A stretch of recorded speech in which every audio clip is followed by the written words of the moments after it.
All right. Hello everybody. We are live again today. Hello, hello, hello.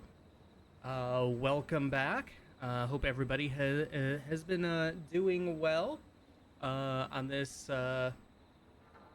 end, well, kind of end of the weekend. I know for many people here in the states, like I am. This is just, I guess, the beginning of an extended weekend for the old July 4th thing. Um, but for those of us who don't have that extension, hope everybody's had a happy weekend. And for those that do, a happy weekend so far. Um, we're back live. Unfortunately, I've been working all weekend myself, which is fine. Which is fine. Um, no big deal. All the I don't know. I guess I've reached a point in my age where I guess I don't really care what days I have off unless there's something planned. Then you want it off. And I just remembered I forgot to do something. So hold on 1 second, and I gotta turn my AC off. I don't know if it really gets picked up. Maybe not. Maybe not. Maybe not. Maybe I'll just keep it on. I have it set higher so it won't come on as often or as loud. So maybe it's fine. I guess I will wait to see if anybody says anything about it. But anyways, we're back. Last stream a few days ago, we finished Layers of Fear 2023, and we started Killer Frequency. This game right here, one that I was very very very excited to start because I had seen another streamer for a little bit check it out themselves, and it seemed right up my alley. 80s slasher version of the indie horror film Pontypool, which they seem to be very aware of because I'm pretty damn sure that they made some huge references to Pontypool, at least by name, with good old Ponty's Pizza, which just sounds like such a wonderful place. Uh, but yeah, what we played, I think how much time did we put into it? Yeah, a couple hours last time. A great game. It's so up my alley, and it has not disappointed me so far. Um, you play as a radio station DJ back in the 80s who's washed up, just like in Pontypool, minus the 80s. And we're taking phone calls. There is a slasher, the Whistling Man, on the loose, and we are trying to keep citizens safe. We did a decent job for a while, and then oh whoops, we got the town reporter killed. Oh well. Um, we'll have to see how well we do tonight and what situations get thrown at us. But so far, this is one I definitely feel like I'd want to replay in the future. It seems it'd be cool to see, if I could do a run where I save everybody, and then what happens with a run where if we purposely make sure nobody survives. What will happen? I don't know. But yeah, let's just get into it. Um okay, yeah, our regular save is later than the auto save, so we'll go with that. Let us launch right into it. I think we were like in the middle of a conversation too. Virginia? Yeah. Where would you actually eat? Oh, I mean, they're all pretty equal. Let's see. Equally good? You mean equally good? Yeah, not Ponty. He's not Ponty. Right. So, between Grilling Spree and Chalupa Cabras. I mean, it depends. Grilling spree. Do I want a plate Grilling full of spree. meat? Grilling Or spree. do I want really, really good nachos? It can change depending on the day, you know? Yeah, fair enough. I mean, yeah, Maybe fair enough. Hold that thought, Forrest. We've got a call coming in. Oh, we do? Hey! Okay, Forrest, shut the music off. Hello, caller. You're live on the Scream with me, Forrest Nash. This is Dudley from the Brotherly Fraternity of Engineers. I have a note to call you. Hey, weird question. Yeah. But you aren't the only ones on your street tonight, are you? No, sir. I think everyone on the street is in tonight. Yeppers. I just Yeppers. visually confirmed it. I see cars in the driveways, and a couple of lights on. Everyone's in, yeah. Yeah, yeah. Oh. And you've not been throwing a loud party all night, have you? I certainly hope we haven't disturbed our neighbors. Why do you ask, sir? Forrest, we have a new call coming in. What? Hello? Forrest, line 2. Hello, you're live on 189.16. The Scream. Forrest, it's the whistling man. Uh-oh. He's at the door. He's... Oh my god. It's you, isn't it? Clive, I didn't talk. Oh.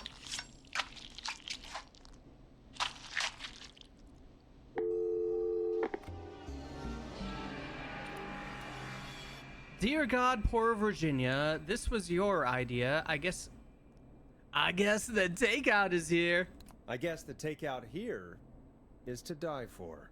Forrest, what the hell? That doesn't even make sense. Ah, yes it does. Swing and a miss. No. To everyone listening, I know things look bad, but please don't lose faith. We will stop this whistling man. And I think Virginia may have just given us the clue we need. Mm-hmm. What was that about Clive, I didn't talk? Do you know what she meant? There's a janitor here at the station named Clive. Oh, Your guess is as good as mine. is our All right, janitor, the Seems we whistling may man. have a lead. If any of you know a suspicious Clive, then please call in. It could save lives. In the meantime, looks like we have another caller. Hold on. I'm getting there. Perfect. Hello? Hello, caller. You're live on the Scream with me, Forrest Nash. It's great to speak with you, Forrest. As a local small business owner, I find this all horrifying. Yep. A killer roaming the streets of our fair town? Terrible. Ooh, terrible. I hear you there. It's a scary time for everyone in Gallows Creek. How are you holding up? You somewhere safe tonight? Yes, Forrest, I am. I'm here at work in my small business. It's a safe, family-friendly place.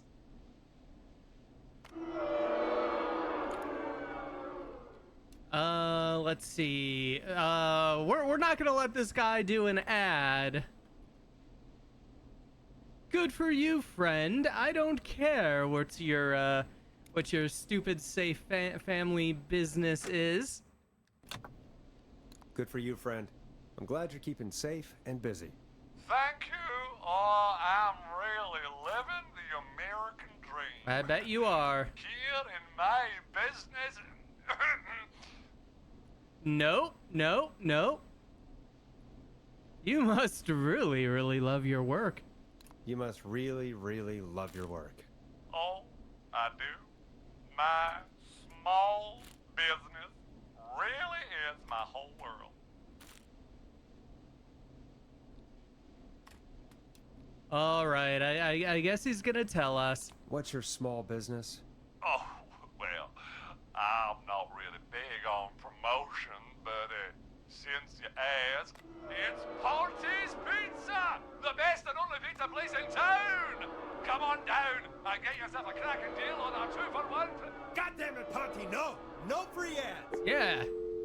Okay, good. Hang up on I him. wonder what would have happened if we called Pontes instead. Look, he's gone now. We already have somebody else on the line. Just take Jeez. a deep breath and let's keep going. A busy phone call night. My God.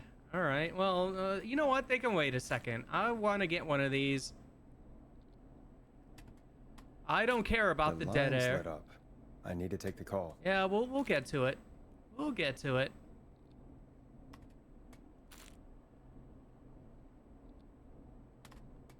Maybe.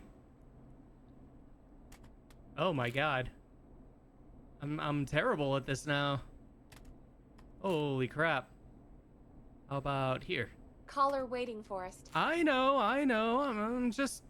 Yeah, perfect. Evening, caller. This is Forrest Nash, host of 189.16 The Scream. And tonight's 911 stand-in. We sure are.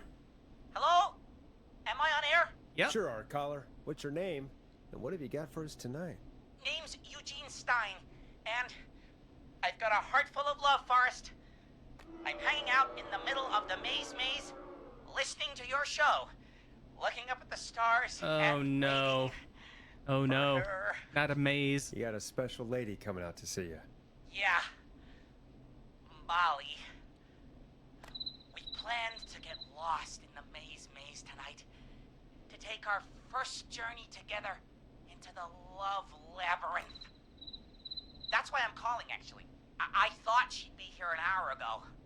Uh-huh. And since I've listened all night to how cool you play it, Yep. I thought you were the perfect guy to ask.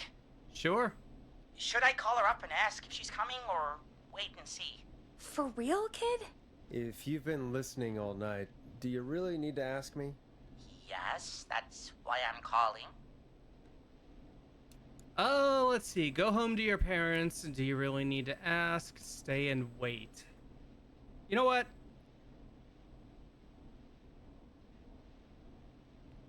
Stay and wait isn't safe. Yeah, get home to your parents, kid. Eugene, you really need to go home to your parents. There's a killer out My there. parents are dead, actually.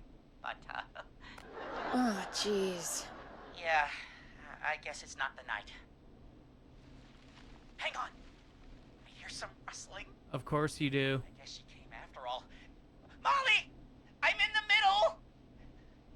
It'll take a little while to get here, but, thanks again, Forrest. You're welcome. Good talking. I don't Wait a think second. that's Molly. Molly can't whistle. No, this is supposed to be the best night of my life! Not the worst. Let's see. We'll get you out of this. Do you know the way out? Just run through the walls. Eugene, do you know the way out? It wouldn't be the maze if he could just remember the way, Forrest. Too She's easy. right. Too easy. Listen, Eugene, breathe, hide, and call back in a minute. We'll get you out. I'll do it for Molly. But please, hurry. Well, listeners, while Peggy and I deliberate, here's a track for all you lovers out there.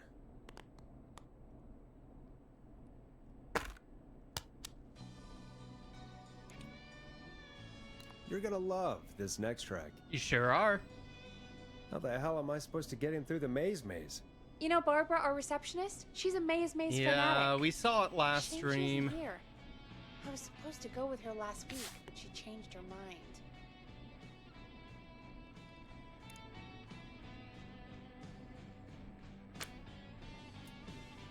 Okay, let's see. Why did she change her mind? Isn't the maze for kids? Maybe we should call Barbara? Why'd she change her mind? She went with that jerk Brad instead. Oh, Brad, huh? Does everyone in Gallows Creek go on dates in the maze? A lot of folks do. There's something nice about getting lost, I guess. And besides, there's not much else to do here. Maybe we should call Barbara then? If she's so big on the maze.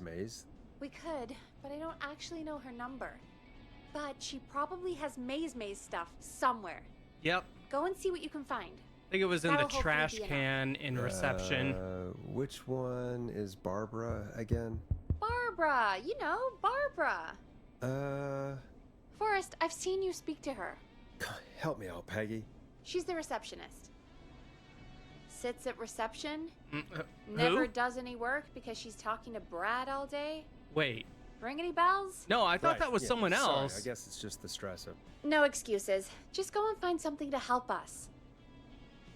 All right, all right. Well, we'll hit save anyways. Where's the maze on here? Just like in the town in general. Oh God, Whistling Point. Oh man. Oh wait, traffic notice. Gallows Creek Road closures. Eastside McReady Street will be closed from the 2nd to the 9th of September for maintenance. Residents will be unable to access the connecting road between Rogers Avenue and Haddonfield Road. Thank you for your patience. Love O. Felt, GC Director of Infrastructure. And some obvious horror movie references here. McReady, Kurt Russell's, the name of Kurt Russell's character in The Thing. Haddonfield, of course, Halloween. I'm not sure what Rogers would be, though. That's kind of vague. That's just like a common name. Anyways, where's the maze? Oh, Mac's Diner is over there. Oh, Price Slasher's Supermarket. West Gallows Cemetery, Roller Ricky's. Oh, okay, it's probably here.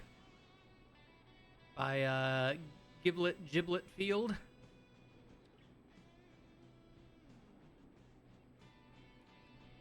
Alright, well, let's go find the maze map, I suppose.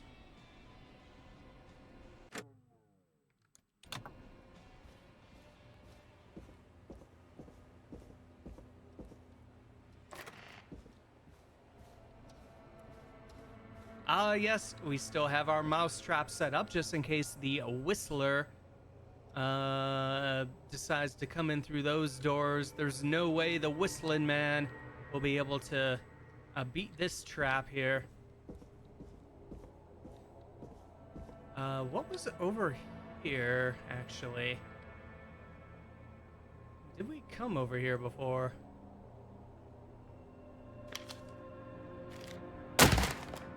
Whoa! Hello?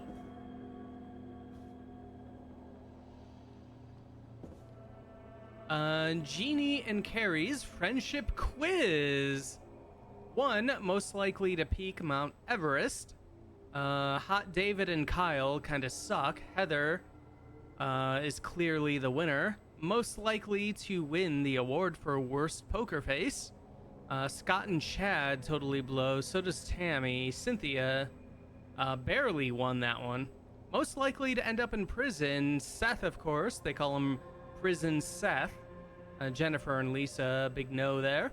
Most likely to escape prison. Definitely not Prison Scott, Cynthia, or Seth, but Jennifer. Most likely to become an Olympic athlete. Wow, look at that. Hot David and Heather tied for first place, and poor Seth is stuck in last place. What a shame. What a shame. What do we got here? Rock on Gallows for life. Jimmy and Jeannie forever. Awesome tattoo idea. All right, alone.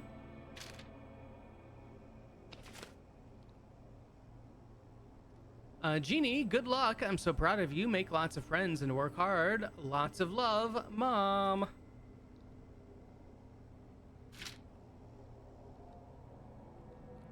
Anything else? Anything down here? No. We got the Axe movie series, though. Fire extinguisher.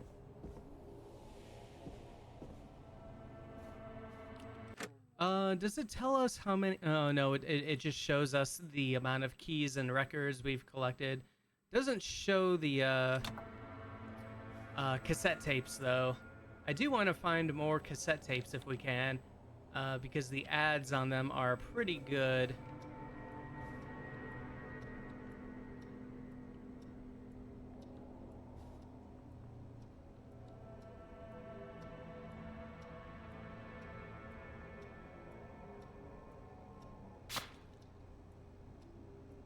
Anything? Ah, yeah. I don't think I can really read that though. No. What a shame. Nothing really cassette tape wise down here. We got a ticket here. The Amazing Maze adult admission, Friday, August 28th, 1987. But here's the map we're looking for, and oh boy, to have to guide this person through that does not sound fun at all.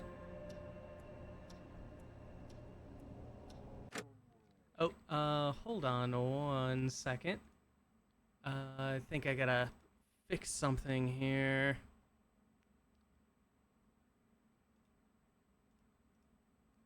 Oh, yeah, I'm not even in on that.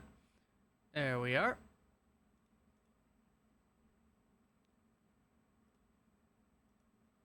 Okay.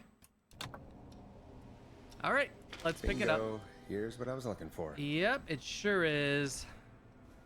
Well, I think we're gonna get this this kid killed.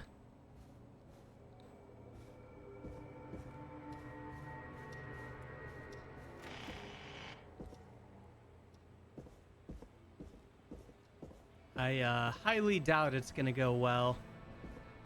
There wasn't any like cassette tapes out here.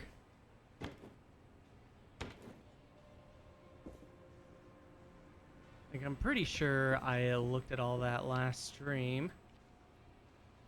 But there are also a couple more doors that I think are locked around here.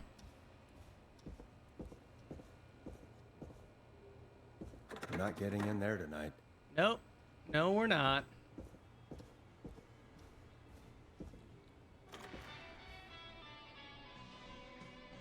I mean, there's a, wow. Okay, so we did have those cassette tapes last stream, but we already played them, and then I just threw them over here perfectly. I didn't even notice them perfectly standing up like that. Oh, what good throws we had.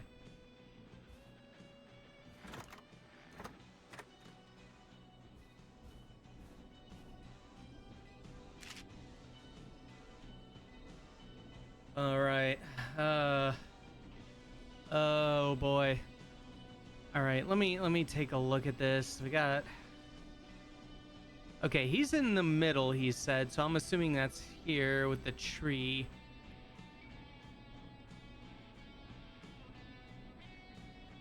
And up here is the entrance and exit. The only way is to go down this way, and then that's where it branches off.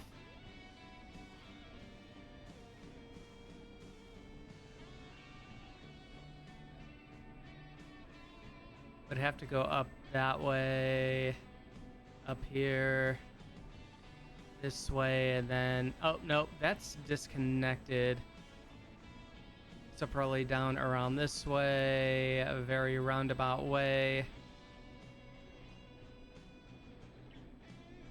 And then up this way, up here, around that way, and then boom.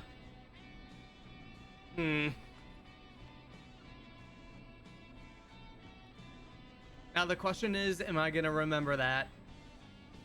And the answer is probably not. But we're gonna save it right there. And old Peggy's calling us. Any luck? Yeah, I found a map for the maze in the trash. Why was it in the trash? Never mind. It doesn't matter right now. That's a question for Barbara later. Yep. Eugene called while you were away. He's on line 1. When you're ready, shut the music off. 189.16. Welcome back to 189.16, The Scream. I hope you lovers like that track. And I hope we can help our lover in the maze. Eugene, you're back on air. Welcome back. I'm lost, Forrest. I just ran and I don't know where I am. I'm at a crossroad, facing a tractor statue. Okay, he's There are right hay here. bales painted gold on my right.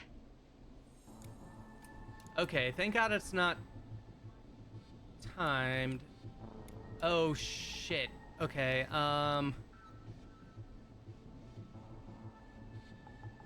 okay, on his right, hay bales. Okay, so that's 2. So all right, he's right here, facing the direction of this little dude guy. Okay, so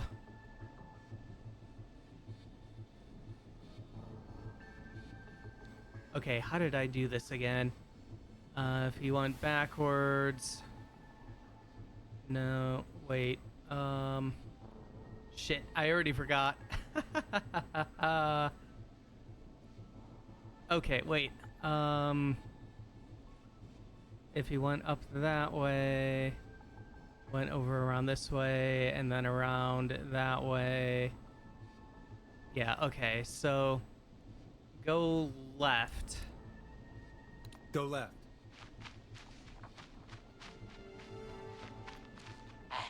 Okay. I went left, then tried a right.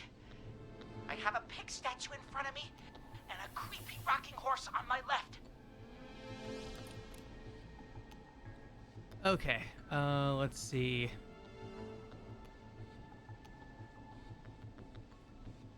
Okay, so he's up here, pig statue in front of him, horse on his left. Okay, so he needs to go backwards so we can get him to go around that way. Go backwards. Oh God! Why didn't I just fight her over? Yeah, why didn't you? I'm at a crossroads. There's a pitchfork statue up ahead. Which way? Okay, up ahead. Okay, so I would assume he's like at this crossroads, I would hope. So go left.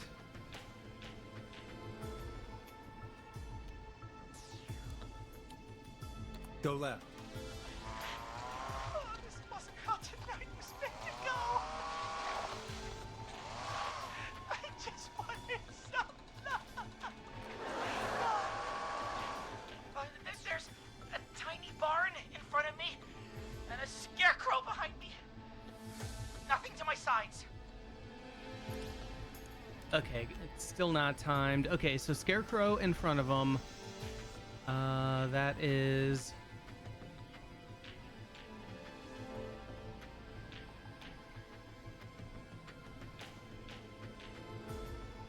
Oh wait, did he say something? Oh shit! He said, tiny barn ahead of him, scarecrow behind him, and nothing else.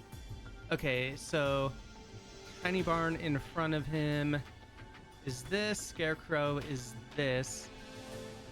Nothing to his side, so he's facing that way, so that would be a right to go that way. Yes, go right. Go right.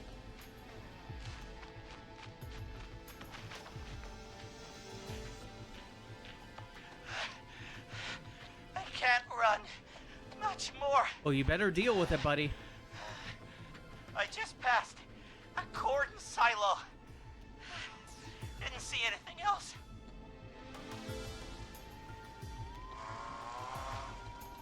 Please. Where do I go?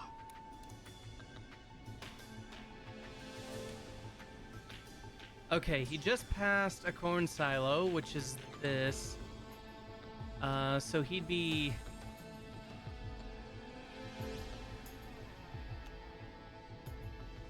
Would he just be here He didn't mention a crossroads, so he's not there yet.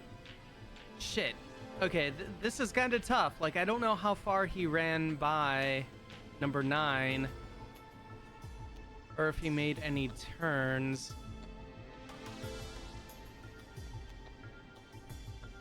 Let's assume he's just here. Go left? Go left. Okay, here I go. This, doesn't look right. No, I'm going back to where I was. Jesus! Oh, shit! He's cutting through the walls! Where do I go? Go for. I don't know how far you are. Go forward. We're gonna get this guy killed. Go forward. Okay, I'm going! Please, no! You don't have to do this! Ah! I think I'm gonna be sick.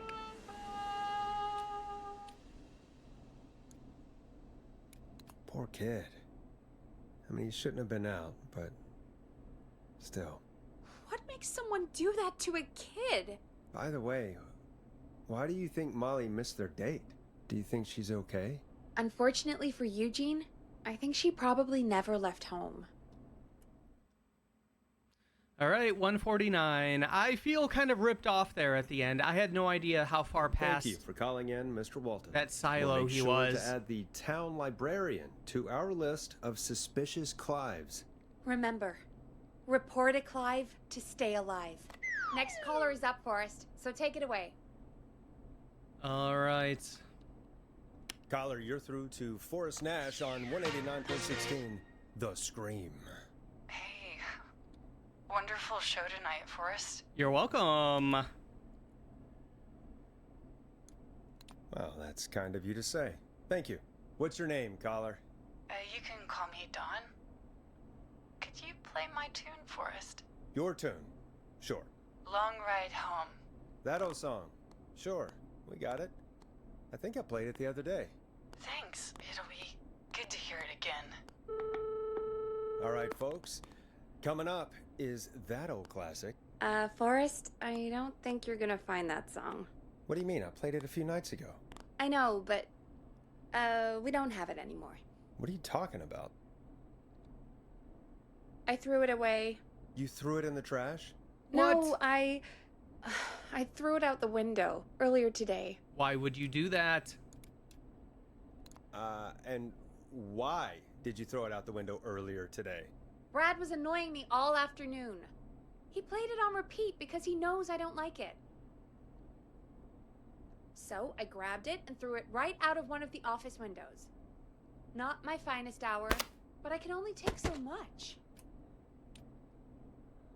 Let's see. I'm sorry Brad was being a dick. Thanks, Forrest. Let's just play a different song. We've got more important things to think about anyway. Gotcha. Okay, folks. Here comes some unrequested music. Sorry about that, Dawn. Maybe try again tomorrow night. Sorry.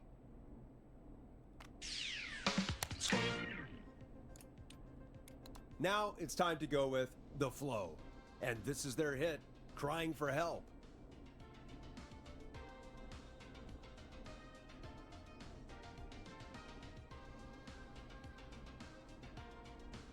Of all the songs to request, why'd it have to be that one? Gee, Peggy, what did the barn finds ever do to you? Wrote that song, for one. It gets real old when you're forced to listen to it on repeat for years. Why couldn't they just request Roddy? Oh, Forrest, scrap the song. We have another caller. All right, another caller. Sorry to cut the music short, folks. Callers take priority tonight. Welcome to 189.16, The Scream. This is Forrest Nat. Forrest. Oh, thank God. It's me again. Hello. Murphy. Hey, Murphy. Hey, how'd it go, Mr. Dojo?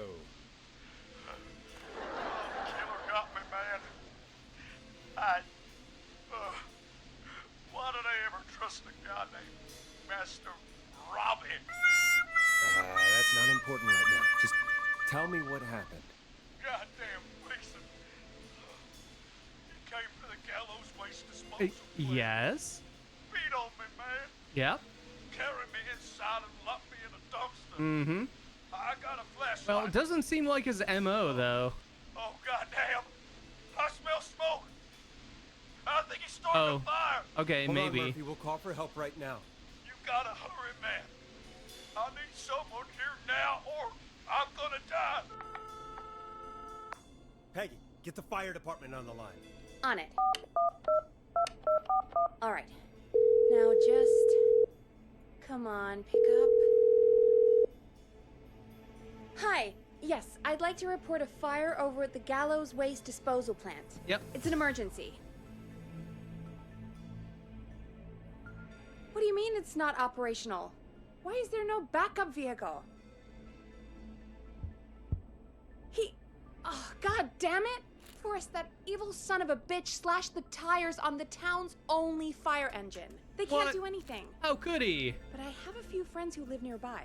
Maybe one of them can save Murphy. Where do they live? My friend Alex lives on the corner of Haddonfield and Romero Street, and Catherine lives on the west end of Myers Lane. And there's Jericho on the east end of Myers Lane. But he's old. Really old. Okay, I'll check the map, see who would be best to do this. All right. Oh, okay, good. Thank God. All right. Alex lives on the corner of Haddonfield Road, right next to Romero. Let's see. Haddonfield. Okay, here's Romero. Haddonfield is right there. That's Alex. Catherine, west end of Myers Lane. Where is Myers? Myers, where are you?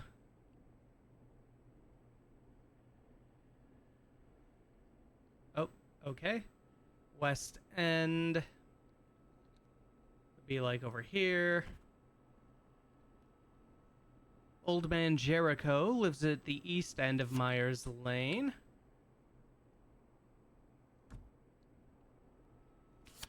And then fire department. Get more fire engines. Where is the fire department?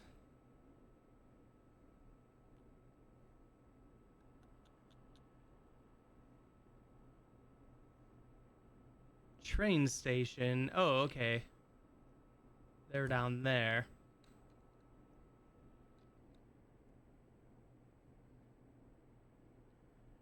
Okay, so what okay. And waste disposal. I think that's where they said the dude was at. So Old Man Jericho lives the closest. But he's old. Maybe Alex. We'll see what Peggy has to say here. All right, Forrest, who should I call? Who can help Murphy? Where is Murphy again? Just to Forrest, check. really? He just told us he's at the Gallows Waste Disposal Plant. Okay, sorry, I forgot. All right. Yeah, let's I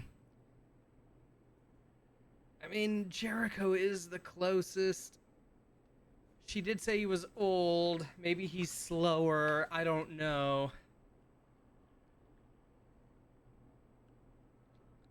Let's try Alex, I guess. All right, Forrest, who should I call? Who can help Murphy? Call Alex. All right, give me a second.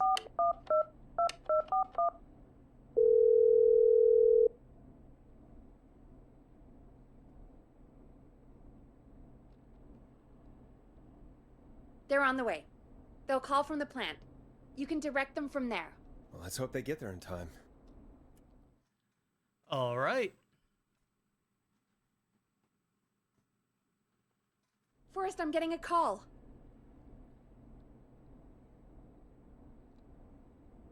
Are you sure you can't? What's happening, Peggy? Alex was too far away, too slow. The plant burned down. It collapsed. What? So Murphy is... Poor Fernando is gonna be crushed.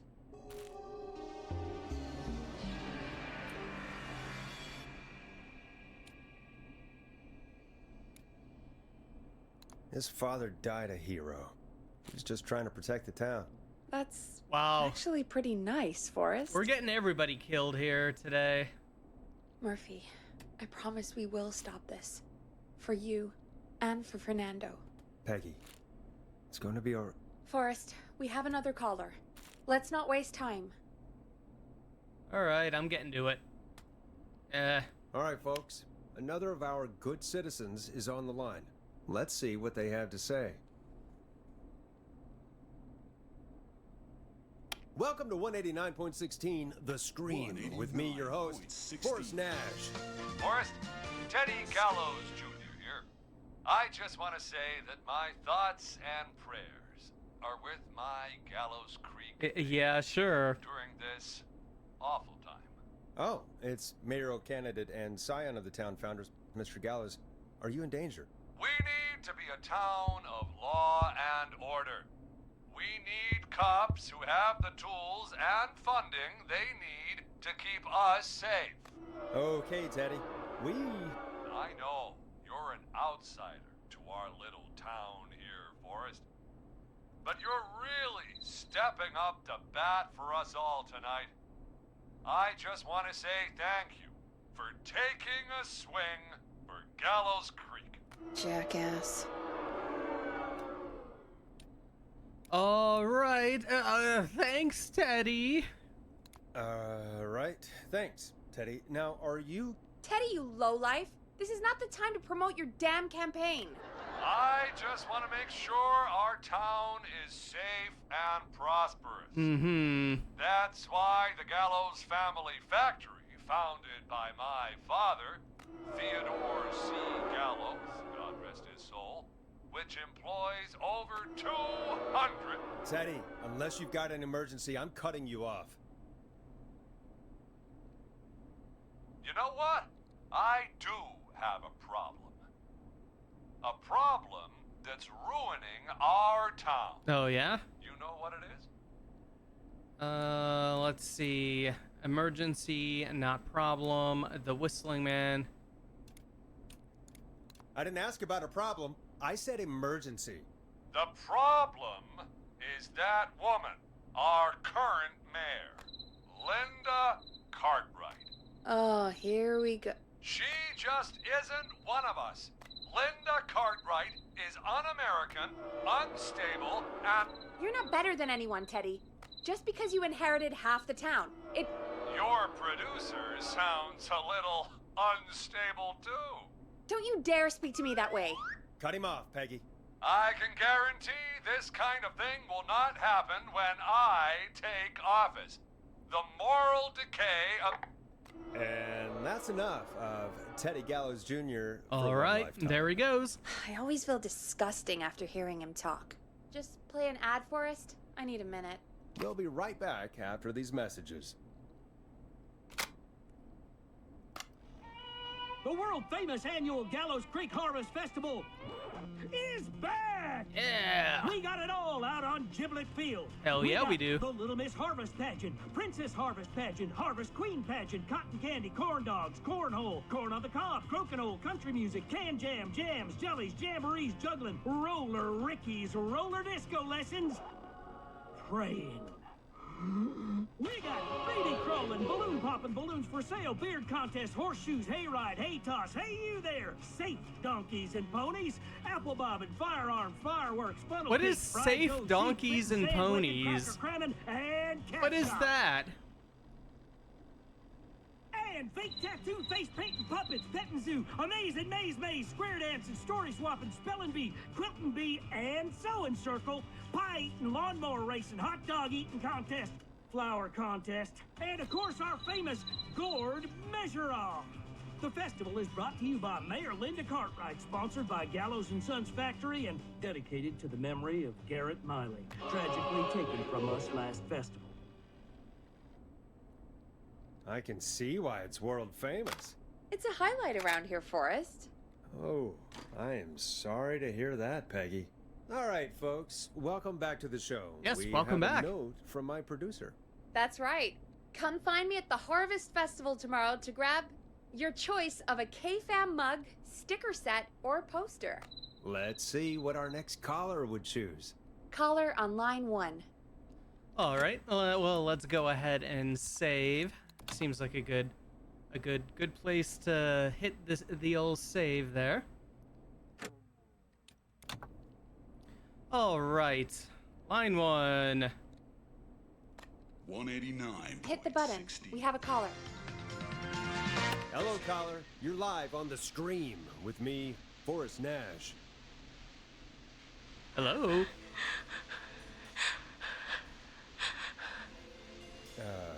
Hello, caller. Who is this? I need the police. Well, there I'm is no Forrest police. Nash.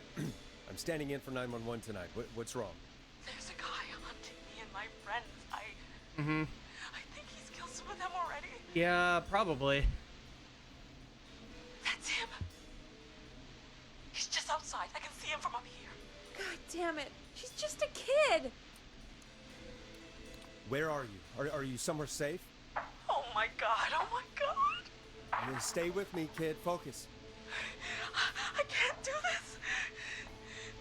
Yes, you can. Focus. Tell me, what's your name?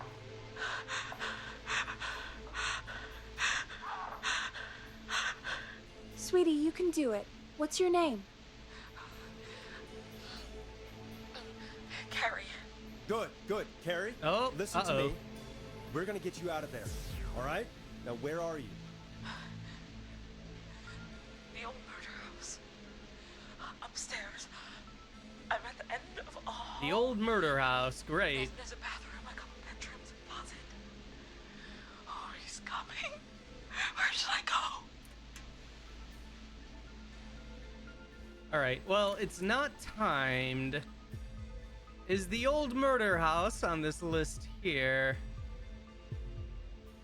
Or, yeah, list. Map, I mean.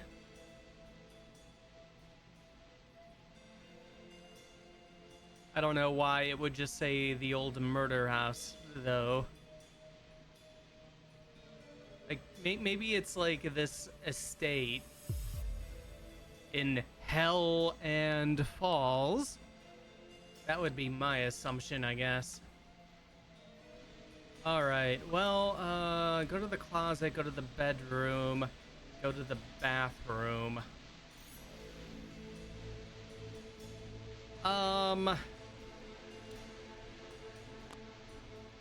This kind of sucks. Like, unlike, this thing in the reporter's office, you know, we could see where the rooms were and we kind of knew where the killer was when we were kind of guiding both the reporter and the killer around. But this one we just don't know. Like, so closets, one place to hide, small place to hide with no escape. Bedroom, maybe multiple places to hide, like under the bed or closets in said bedroom. Bathroom, also kind of slightly bigger than a closet, I would assume, but probably also just the one way. Go to the bedroom. Go to the bedroom. Okay, I'll...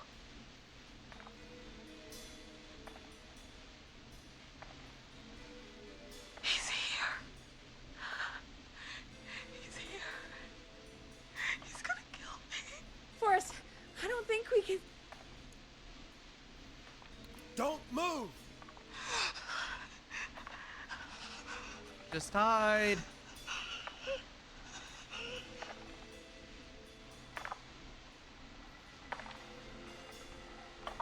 Oh no! Oh no! Ah! Oh no!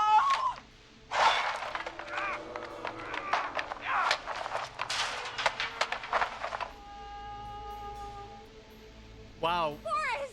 We're doing. We should have seen your face. What? What? What? Are you kidding me? Okay, what the hell is going on here? Oh, who's on the phone, Carrie? The cops? It's just a joke, jeez. Wait, isn't that... Jimmy, that wasn't funny, you sicko!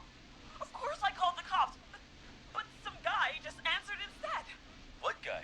Forrest Nash, what the hell are you all doing? It's prank night, old man. We're just having fun. That's the kid. The kid who called in earlier pretending to be the whistling man. Oh, That's it. I'm out of here. of course.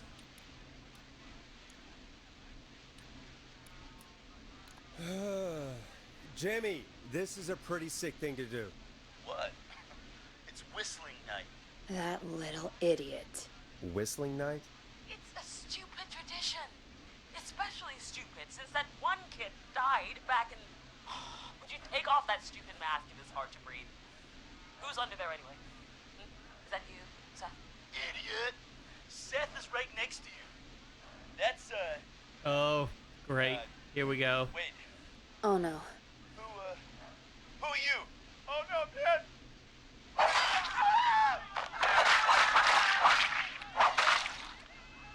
Everyone, get inside! Everyone, run! You two, barricade the door.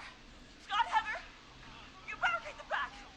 As long as he's out there and we're in here, we're safe, right? You buy time, but not much. Forrest, we have to... Heather, I already called the cops.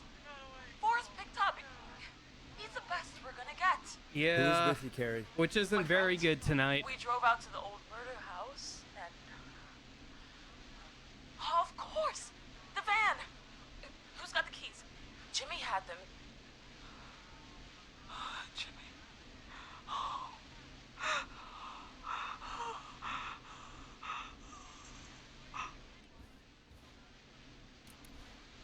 Oh, let's see. Sorry about Jimmy. Yeah, focus. Focus, stay focused, Carrie. Focus. Yes. Sorry. I'm here. We'll figure something out. Between all of you, there's gotta be a way to beat this. Just sit tight, okay? Heather, shut up. If we do that, we're gonna get killed. If only Jeannie were here. Jeannie? Jeannie McPherson? Jeannie. Our intern Jeannie? Yes. She's my best friend. And What the is she smartest doing one out of there? All of us. She stayed in. Oh, she stayed in. Forrest, Okay. listen. We'll see what we can come up with, and, What? Scott, you're not any good at... And, no, Chad. Out of all of us, you're not the one to... Everything okay? No. We're figuring out a plan, but everyone's volunteering to do things they're just bad at.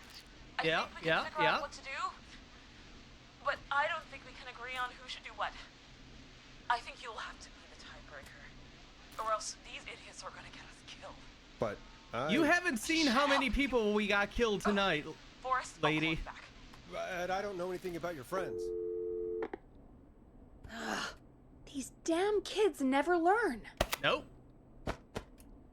Let's see. All right, yeah, breathe, Peggy. It's okay. Hey, Dog Nozzle, welcome on in. How you doing today? Happy end of weekend. Well, as I said at the beginning of the stream, I actually worked all weekend, but I am off tomorrow, so for me it's happy. I'm finally off. All right, yeah, breathe. You need to focus, Peggy. Breathe, Peggy. Yeah. It's okay. They do this kind of thing every year, Forrest. People get hurt. All right, folks. We're gonna work out a way to save Carrie and her friends. This next one goes out to all the trapped kids out there. 189.16.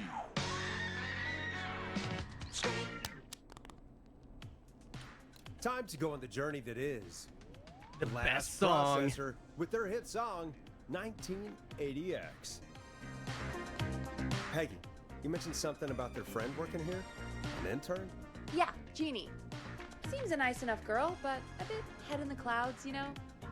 Not sure why we took on an intern. We really didn't have the office space for one. Poor thing got tucked away in a dark corner somewhere downstairs, I heard. All right, I'll go see if I can find her desk. Hopefully she has something we can use. All right, how many people have we killed so far? Peggy said her like desk 2 or is 3. Downstairs. I kind of lost count. And then there was one that was kind of like a prank. But then, of course, they got really, really attacked. That's not opening.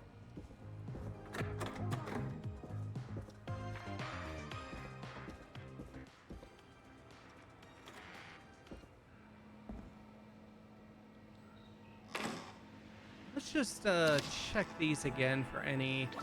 Oh, hey! Let's bring this back to the studio. Glug, glug, glug. Woo! We'll save that for later. I like the idea that our DJ guy just doesn't care about the colors at all. He's just looking for ratings. Well, I mean, we did try. So if you remember last stream, remember this map that we found of the maze? We had to do that. And we did a good job until we got around here where the caller was like, oh, I ran past this. And then I got him killed because I don't know if he just ran here, which did not work, or like how far down. Like, I had no idea where he ran, so it was just kind of like a guess, and we got him killed. And then this whole thing, someone was trapped at the gallows waste disposal, and we had to pick who to send. And Peggy was like, well, this guy's like the closest, but he's old and slow. So I went with the guy down here who was younger, but apparently a lot slower. So this guy died.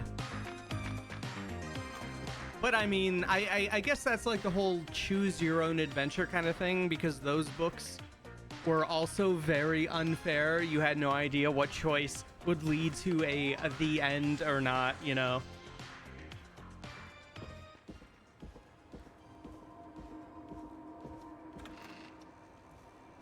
All right, intern. I don't know, like, what I'm looking for, though.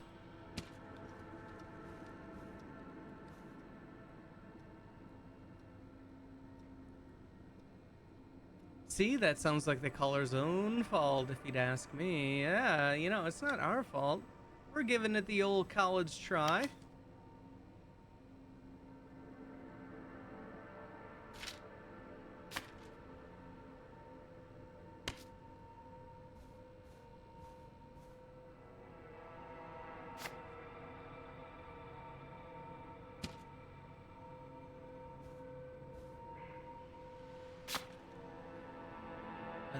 Can't read any of that.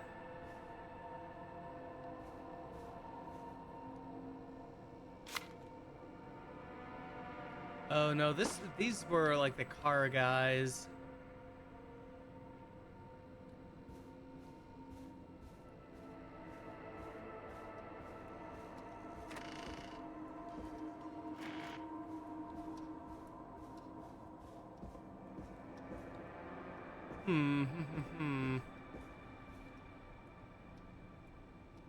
Oh, what is this? Hold on. Introducing Woodside Apartments, new state-of-the-art luxury apartments coming soon to Gallows Creek. Luxury and affordable apartments that are perfect for you. Located in the center of Gallows Creek, away from busy train lines and industrial sectors, they are perfect for both working professionals and those with young families. Property features 2 to 3 bedrooms, bathroom, modern open-plan kitchen, communal swimming pool, and communal gardens. Apartments are fully furnished. and are proven child-friendly. Smokers and young children allowed, but no pets. Oh, I guess that would... It sounded nice, but I do have a cat. Now is the swimming pool and gardens and fully furnished enough for me to get rid of my cat?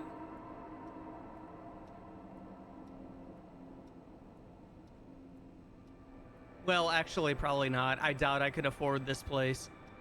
Let's see. Apartments available from October 1st. Reserved now, starting at the low price of $300. Wow. Oh, that's right. This was the 80s, wasn't it? Yeah.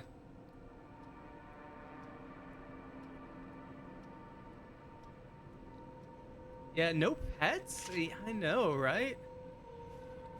That is not nice. All right, staff. Was there like an intern office? I need a key to get in there. Yeah, we need a key. Do not disturb the intern? No. Oh, we do have some bim bam. Zap the Zorp away. Great stuff. Locked tight.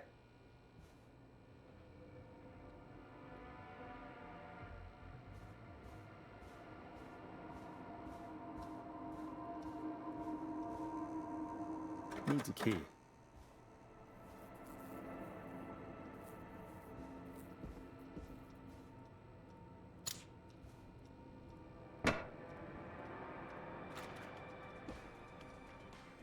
All right, would the intern's crap be in here somewhere?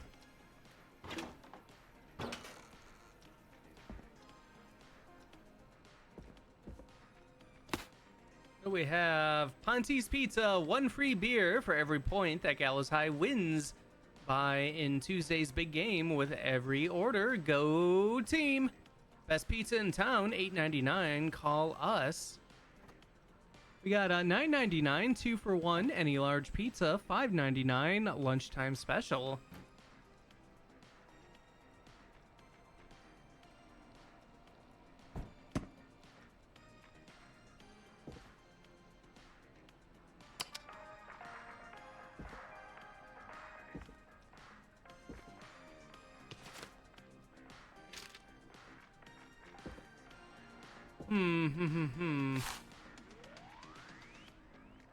From below it came. On the first night of filming, I screamed so loud that somebody called the local police.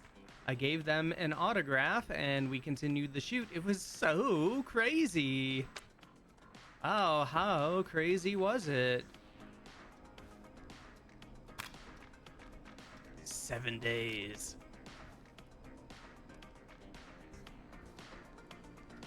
Nice. New music to play. Oh, we got a new record. Hell yeah. Let's go.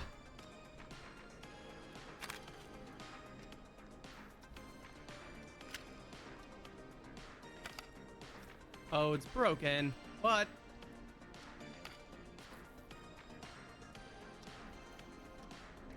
can't watch the TV. Well, I don't know where we're gonna find this thing, but we got a new record, and I think that is all that really matters.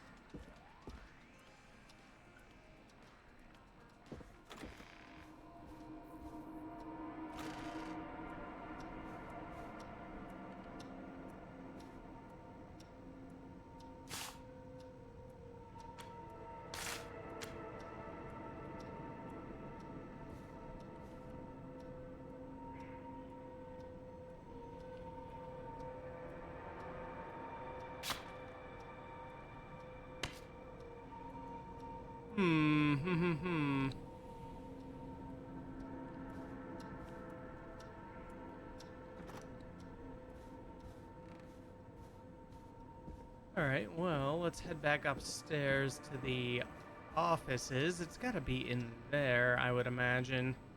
Whatever we're looking for, I don't even remember anymore.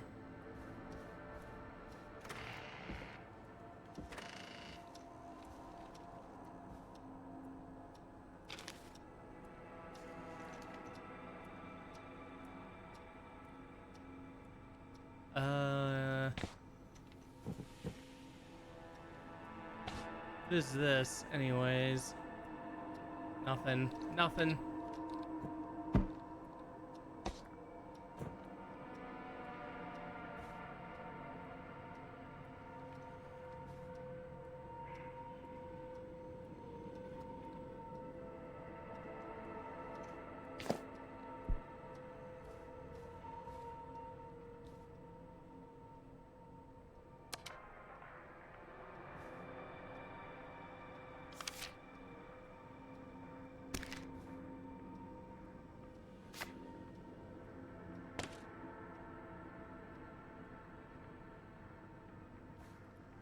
Alright, can't do anything with that. Were there drawers over here? No.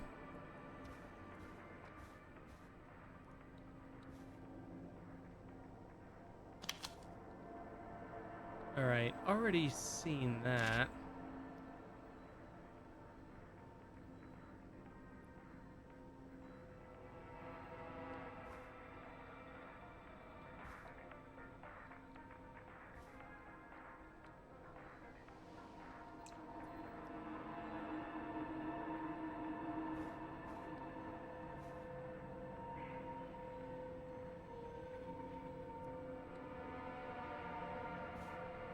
Hmm.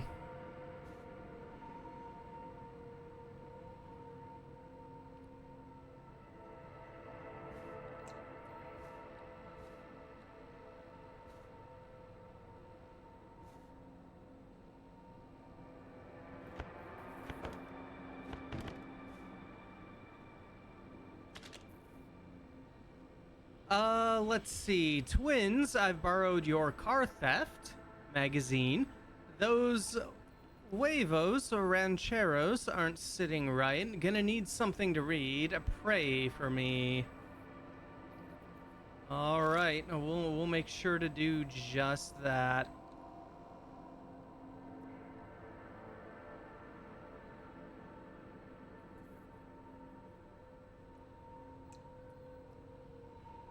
All right. Peggy, help. What were we supposed to do again? I don't remember. I know we were supposed to find something intern.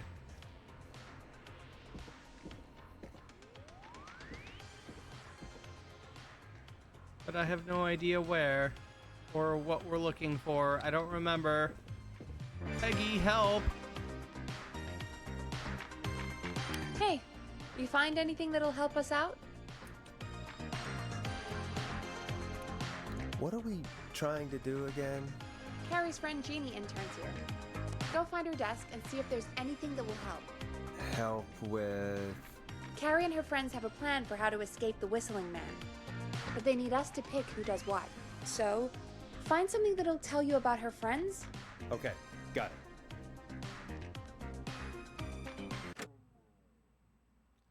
I didn't even, like, see anything like that.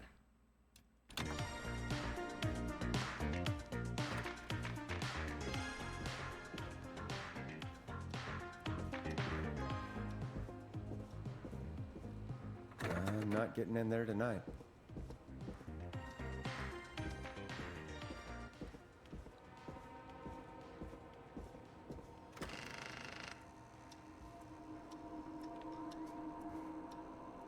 I guess we're just supposed to search her desk. Yeah, but which desk is it?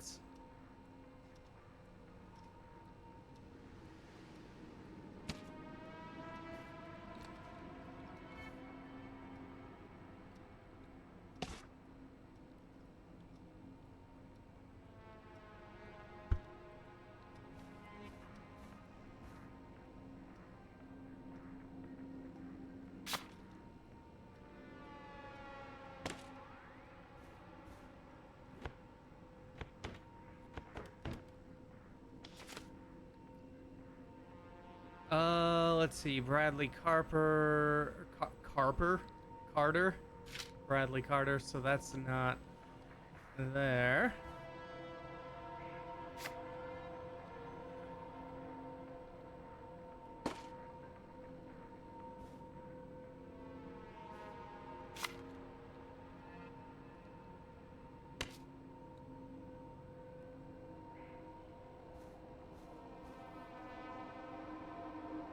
Unless it's the receptionist.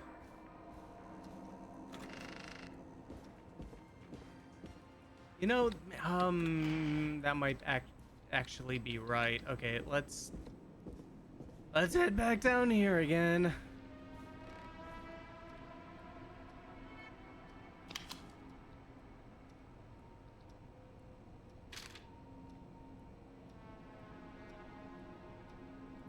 I remember someone mentioning a basement, but not sure if she meant that's where the desk was. I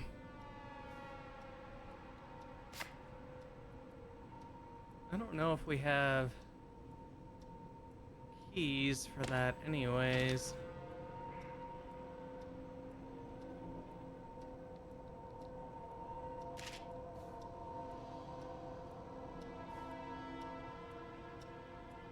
Unless there were keys dropped out outside our Peggy's door. I don't remember. Let's go check real quick.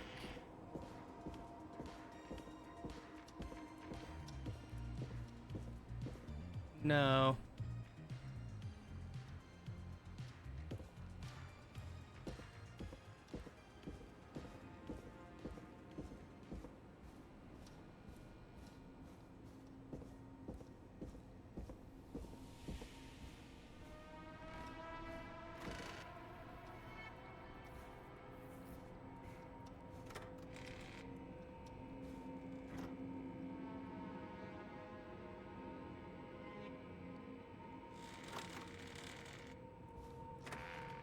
Okay, that's the break room. We don't have access to these stairs yet. Locked. For now.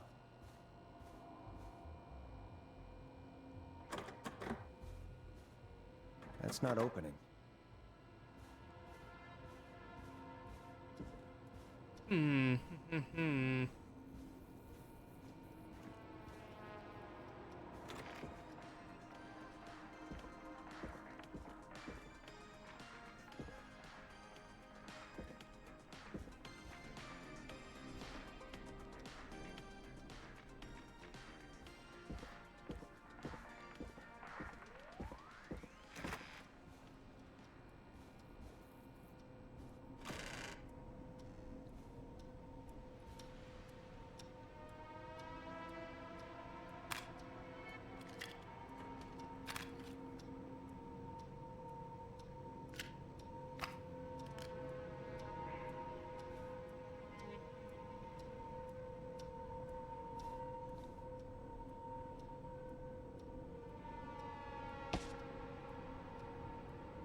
All right. I am confused.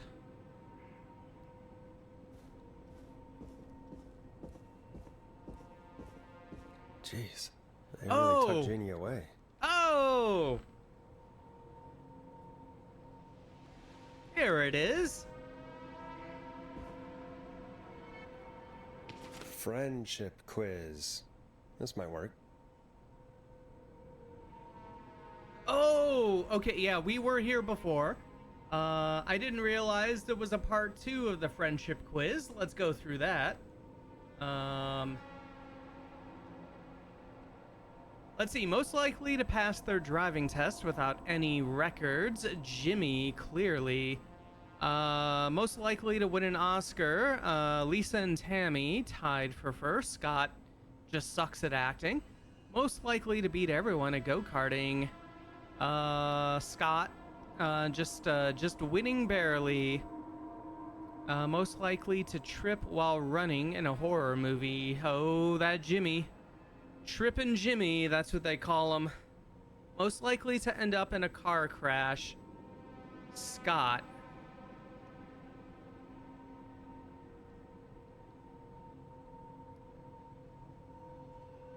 All right. Okay, that's clearly what we want. Yeah, Jeannie's closet.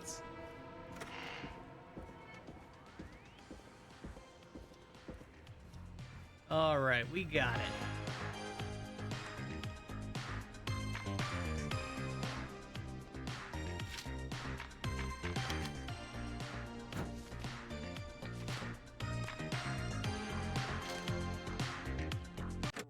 All right, we might as well save there.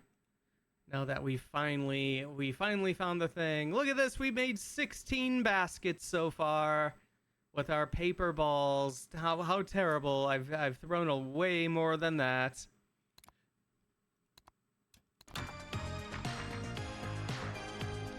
Welcome back. You find anything this time? Yeah, I found a friendship quiz with all these kids on it. If you think that'll help, then good enough. Carrie's on line 1. Whenever you're ready.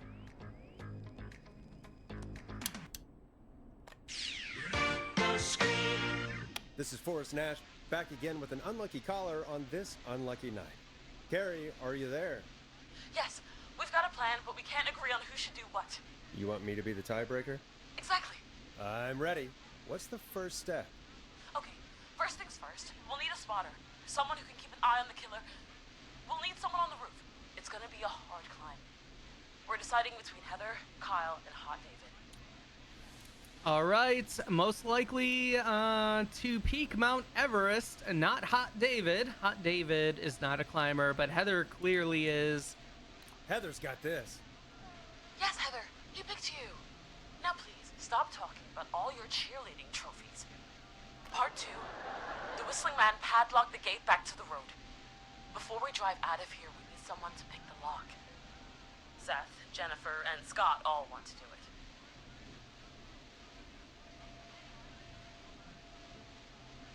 Okay, that might be the escape from prison thing. Let me make sure there wasn't like an actual lockpicking. Yeah, okay, we'll go with Jennifer, most likely to escape prison. Jennifer. Jesus, Jennifer, you carry a bump key? Why didn't you say so earlier? Anyway, that brings us to part 3. Getting the van keys.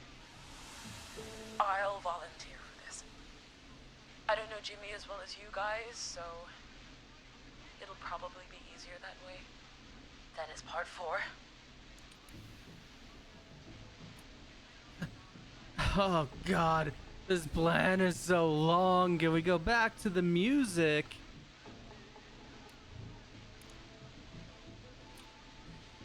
This is a very detailed plan. I'm impressed. Yeah, it's What's a weirdly bump easier to key? think when you're about to die. I don't know. You're doing great. I assume What's the next something part? with Part 4, lockpicking. we need someone to lead the Whistling Man away. We need a fast runner. For this one, we're trying to decide between... Who was it again? Hot David, Cynthia, and Scott. All right. Well, most likely to be an Olympic athlete. They didn't mention Heather, so Hot David might be the one.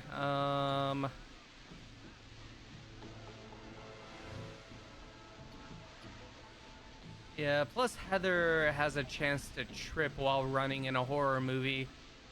All right. Yeah, let's go with Hot David. Hot David. Yeah, Hot David. Yeah, you spend a lot of time running shirtless. You got this, Hot David.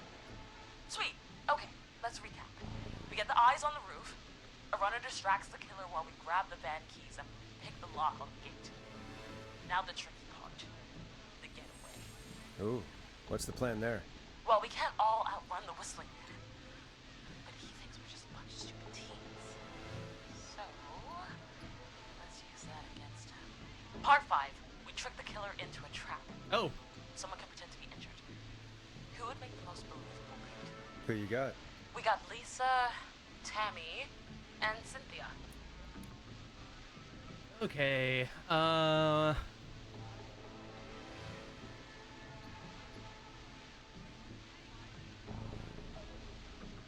Okay, most likely to win an Oscar, Lisa, Tammy, and Cynthia. So Lisa and Tammy would put on a good performance. They're tied. Yes, Hot David. Most likely to win the award for worst poker face. Tammy is on that list. So we gotta go with Lisa then. Lisa. You're right, Lisa. Having to smile at rude customers is perfect practice. That should take care of the killer. And then it's time to get out of here. Finally, part 6. We need someone who can drive us through the woods and back to Gallows Creek alive. Who's our getaway driver? Should it be... Who have we got? Chad? Scott? Cynthia? Whatever. Forrest, you know what to do. All right, Scott, Cynthia, and Chad.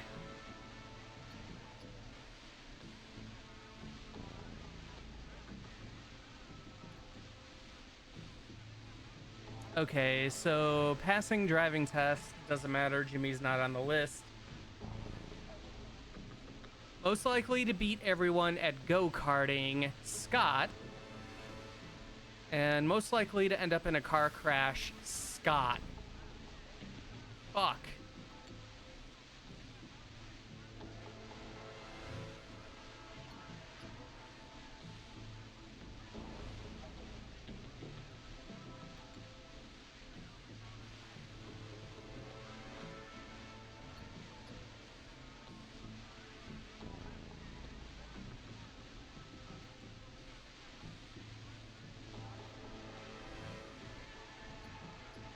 Yeah, that's a tricky one.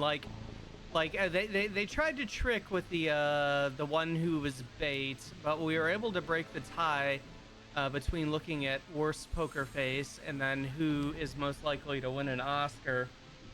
But the driving one is kind of tough since Scott is the best at go-karting, but most likely to be in a car crash.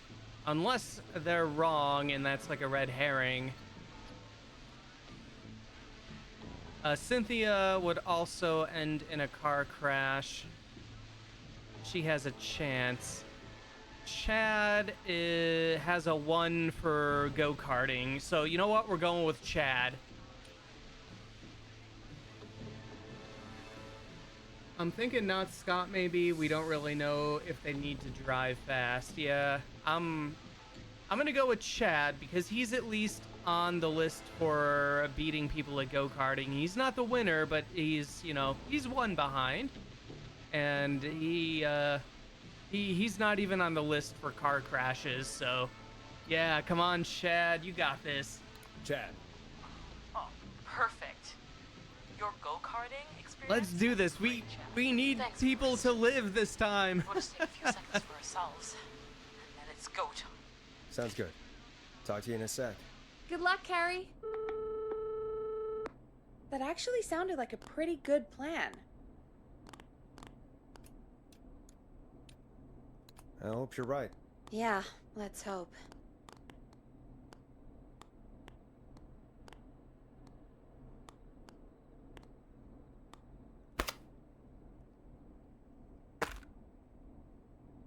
Oh, the kids are back already. Line 1 again. Oh, okay, but just a little bit of dead air. If you're just tuning in, we're coming to you live with a bunch of teens about to flee a madman. Listener discretion is advised. Are you ready, Carrie? We're good to go, Forrest. All right, hit it. Alrighty then. Hit it. You got this. Here we go, everyone. Spotter, to the roof. Go, Heather. She's off and away. Come on, I'm pulling for All him. right, Renner. Get ready. Wait for the spotter's signal. Spotter says go.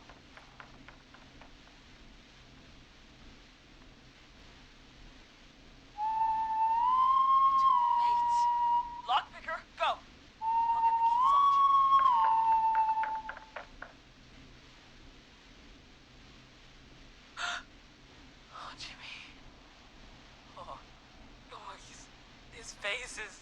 The keys, Carrie. You need to get the van keys. His face is lying next to him, Forrest. He got... Oh, God. Get the keys! Get the keys! Focus. Breathe. Right. The van keys. Get them! Come on! Got him. It's... Jennifer got the gate unlocked. Yeah! And Hot David should be back any second. Hot David! It's working. I can't believe it's actually working. You're doing great. Focus. You got I'm this. a little nervous got about this. Chad, though, Next but... step, trap the killer. All right. Wait. Get into position. Everybody else, hide.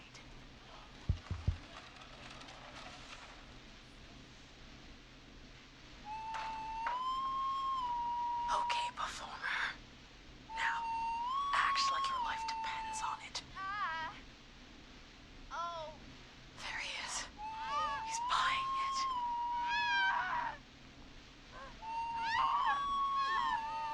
Now! Push the bookshelf over!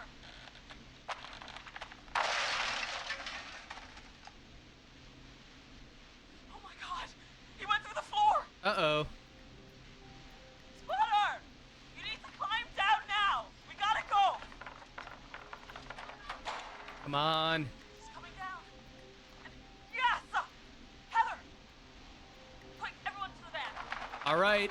It's your time to shine, Chad. Don't Driver, fuck us. take the keys. Come on, Chad! Oh, yeah, it's an old murder house, like abandoned, I guess.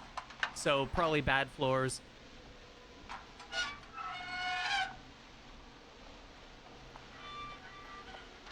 Huh? What? What? It won't stay open. I'll hold it. Oh, boy. You drive through. Come on, Chad. Carrie! What was that? It's a whistling man. Drive! Now!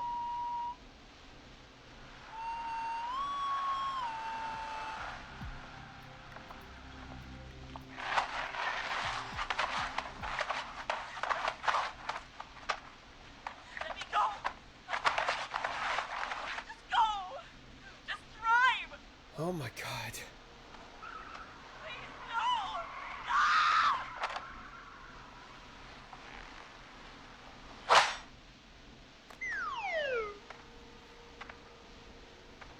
Carrie?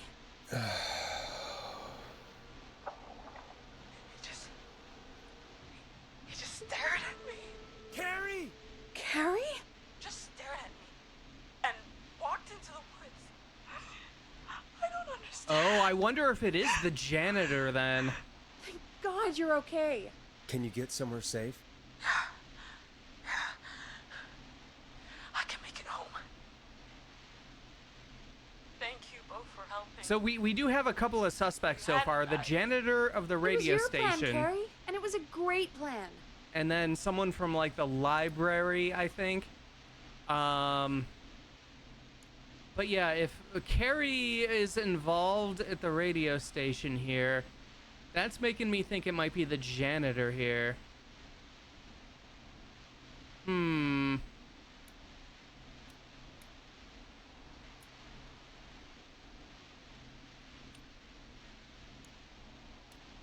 Don't forget Jeannie. Her friendship quiz saved the day.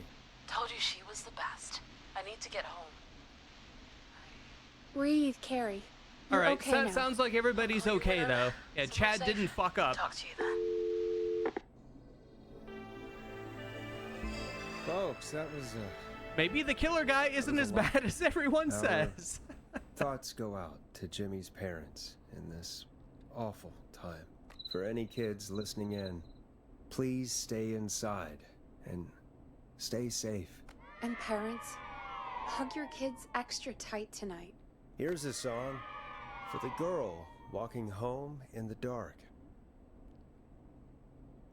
189.16.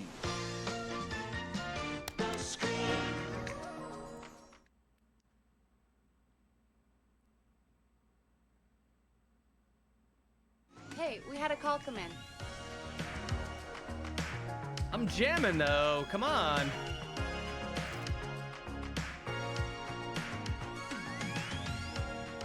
caller waiting. Yeah, we'll get to it. As soon as I make a basket. As soon as I make a basket. One of these days, we will make a basket. Call waiting. Better take it. No, they might no, need our help. Yep. I know. You gotta make our killer shot, though. We're gonna get it. That's a bit too over. Caller on line Perfect. Forrest Nash here. Listeners, we've got another caller live on 189.16, The Scream. Here's a song for the girl who almost What's on your died. mind, caller? It's station Hey, ID Forrest, jingle. I just wanted to phone in and say that I think I speak for everyone when I say that you're providing a real service for Gallows Creek tonight. It's cool what you're doing, man. Well, I'm just doing my job, friend. Anyway, tell me about yourself. What's your name? Are you keeping safe tonight? Yeah, man, I'm good, thanks. I'm at my roller rink, trying to get everything ready for the Harvest Festival tomorrow. I had a guy from Starling Security here earlier installing the Starling 4000 system, so I'm a little behind. As for my name, my friends call me Roller Ricky, and I now consider you a friend, my man. All right. Thanks a lot. We're friends now, huh? Well, that's kind of you to say. Thanks. Yeah, man. Sounds like roller skating is more than just a job to you. So is this vocational? I wasn't always Roller Ricky. Once upon a time, believe it or not, I used to go by just Ricky. Yeah, back then, things were pretty rough. I used to roll with a bad crowd. Not all bad, but there was one guy. Anyway, some bad stuff went down. I harbored a lot of guilt for a long time and turned to the bottle. I didn't really talk about it or even know how to talk. It's just how it was.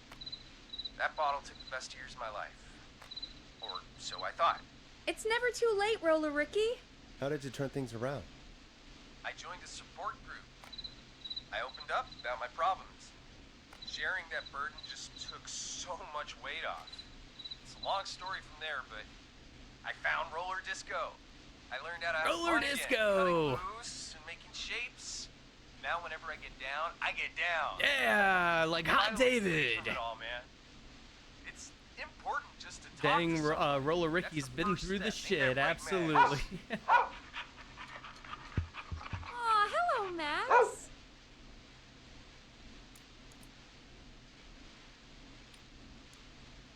All right, welcome to the show, Max. Welcome to the show, Max. Ah, I predicted that. Wow. Max is my emotional support dog. He's a rescue dog, but I always say he's the one that rescued me. He's the best dog a guy could ask for. Of course, the first thing I did was teach him how to skate. He's better than me now, a real pro. Max can skate. Yeah, man. At first they said it couldn't be done, and then they said it shouldn't be done. Maxie loves the rink, man. Is that another train, Maxie? Maxie loves trains, man. He's even got that special how to greet them. All right. He's a special boy, isn't he? Maxie sounds like a really special boy. Maxie appreciates all the positivity you're throwing out, my man. You know, I'm actually hosting free skating lessons tomorrow at the festival. I think it's a great opportunity to give back to the community. Man, all this talk of skating's got me itching for a boogie. Before I switch my radio off for the night, could I request a song for us? Hell yeah, you can. Something I can groove to, you know, something funky. It'll be me and Maxie's final boogie breakdown tonight. Then I think we'll take it down a level. I can do that. Thanks again for calling. You and Max, be safe now, okay? Bye, Maxie. You got it, man. Peace. Well, folks, this next one goes out to Roller Ricky and Max. Enjoy. What's funky? What's funky? I don't know. Let's go with the flow, maybe? I don't know.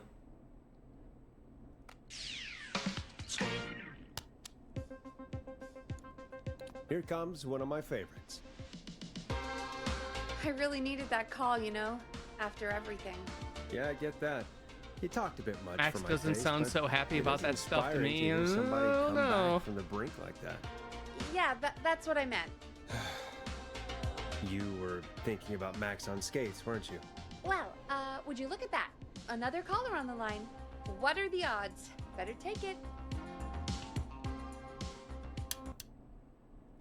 189.16. Welcome back to 189.16, The Scream. This is Forrest Nash. How are you tonight, caller? I'm doing okay. Hey, it's I made Gary. it home safe. Gary! Gary. I just wanted to thank you for doing what you could earlier.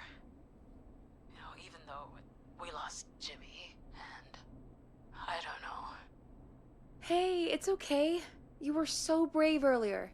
You're safe now. I wanted to ask you why. Why he didn't. Why am I. Why what, Carrie? Why did he spare me? After what he did. Why let me go? He saw you as a victim. Oh, yeah, they did play the practical joke on her pretending to be the whistling man in the murder house. Maybe he did see her as a victim, so maybe it might not necessarily be because he recognized her from the radio station. Although I still think maybe that might be the case. He wanted the pranksters. Could also be related to that. He got bored is probably not the answer. Probably not the answer. Were we supposed to save Jimmy earlier, or was that a built-in death? I believe it was a built-in death. Because like Carrie called, she was scared because the whistling man was after her because she was in the murder house. And then like we had to tell her like where to hide, and I kind of wonder like if the same thing happens regardless of where you pick, because you had like no direction or anything, and then it ends up being LOL. And also if you remember, the guy, the caller that we had on the first stream of this, who was pretending to be the whistling man, and then it was all we're just messing with you. Oh wait, no, yeah, that's right. We're supposed to bring him like pizzas or whatever, so he would spare our lives. That was also Jimmy. So yeah, I'm pretty sure it was a built-in death. We'll go with this first one though. He saw you as a victim? Maybe he didn't kill you because he saw you as a victim. Maybe. But why would that stop him from killing me too? After everything he did to... Yeah, Jimmy was the pizza Stupid team. hazing nights have to stop. Carrie, you did so well tonight. Stay safe and rest. Help is coming to Gallows Creek. We just need to hold on. Thanks, Peggy. Hey, Forrest? Could I request a song? Of course, Carrie. What song? Any song by Blast Processor. And Hell yeah! thank you. This next one goes out to Carrie. Best song in the game. 189.16.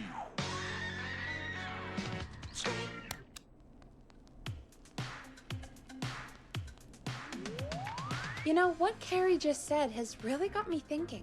About what? The whistling man left her alone. Why? There must be a reason. When it comes to masked whistling killers, I don't think a reason is a key part of their process.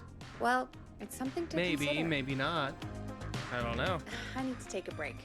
If you want to stretch your legs, now's the time. Just hit the Peggy button when you want to get back on air.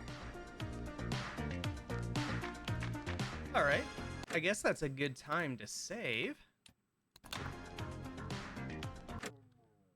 Let me check something here. Okay, there we go.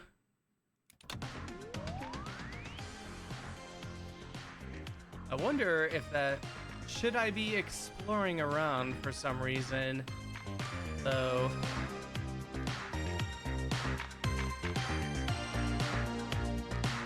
Alright, there's Peggy.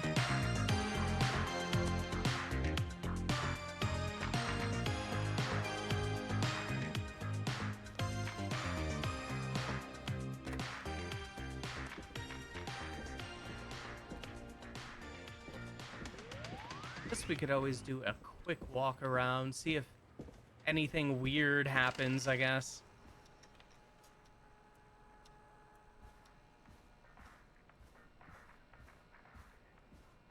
We are on break. Oh, maybe we should go to the break room. Maybe something weird would happen there.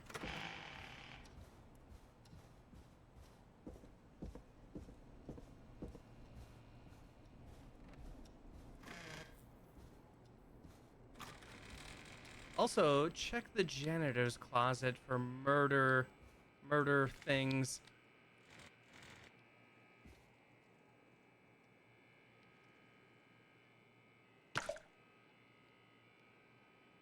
Auvu Shine Mist might be a murder weapon.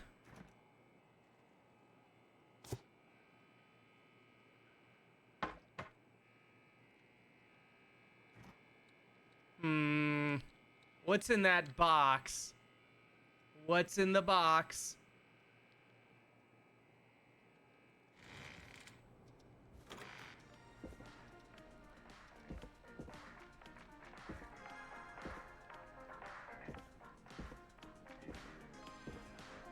Cleaning supplies, suspicious if you ask me. Yeah, those don't belong in a janitor's closet.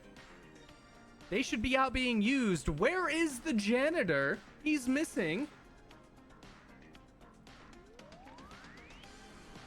I'm still calling it.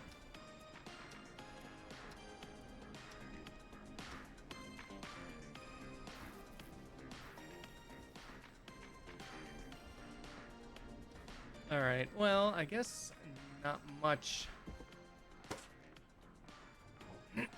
Not much going on here.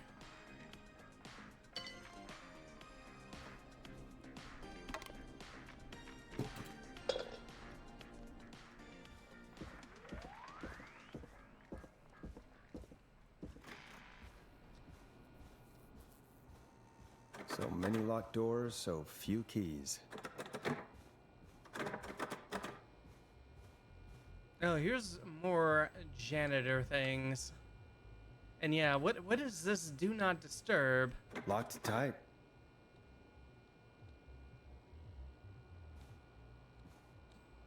Not getting in there tonight.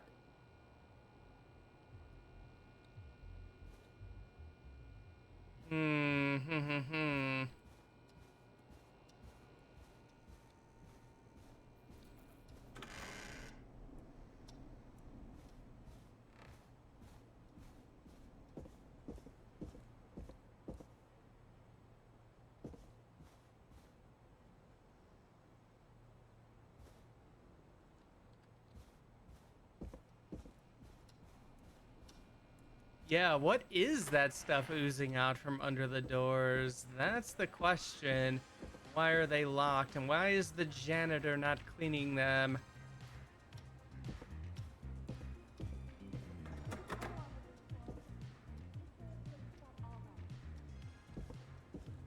That's not opening.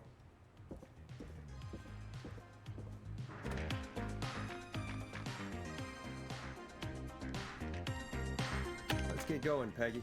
Alrighty, we could run another segment or... Scratch that, Forrest. We have a caller.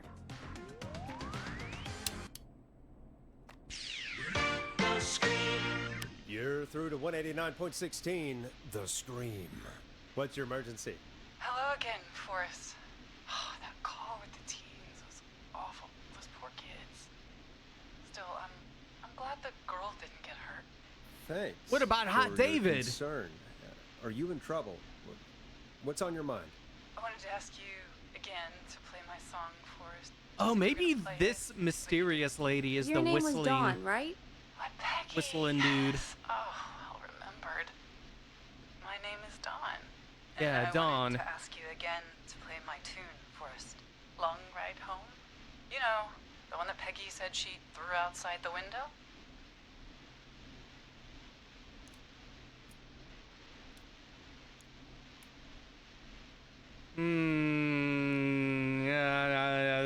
Now I'm instantly thinking Dawn is the killer. I almost forgot about her call from earlier.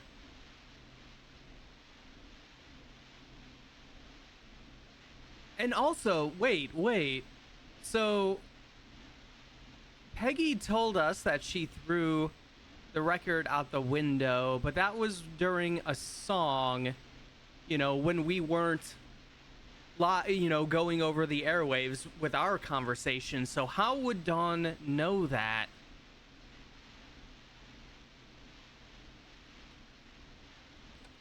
Is this studio bugged?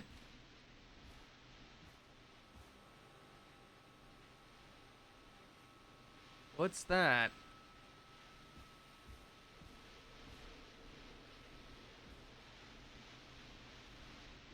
You must really love that song.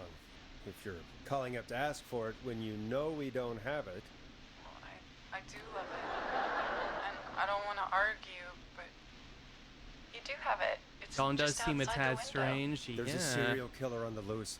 I can't just go outside hunting for a record. I'm really sorry, Dawn, but we just can't get Getting it all right paranoid. now. Yeah, But yeah, I wasn't am. the whistling man just at the old murder house? It's miles from the station. It won't take you a second to grab it. Don, I'm not sure if you've heard, but there's something unnatural. Yeah, Dawn about is this trying to freak. lure He's- us out. He's fast. I'm not risking it. Oh, but I think you will. Forrest?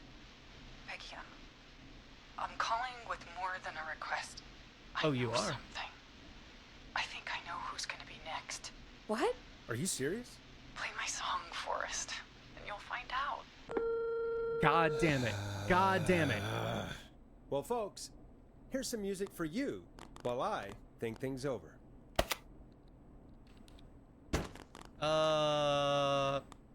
Yep, Stab in the Twilight seems perfect for our excursion out into murder territory.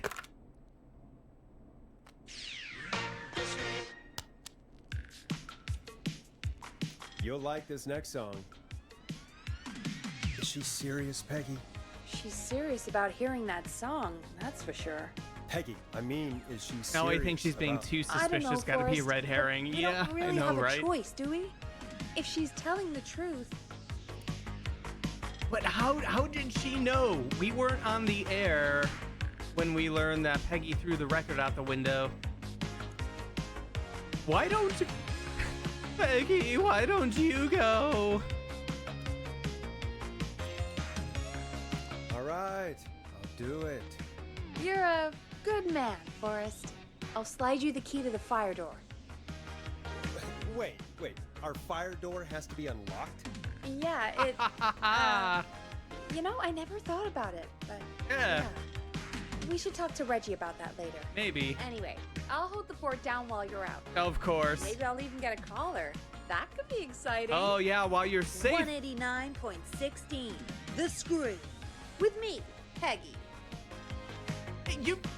Don't you take over my radio show, Peggy. You get back here. If you take one call, you're fired. God damn it. Hey, Hot Dish. Welcome on in. How you doing today?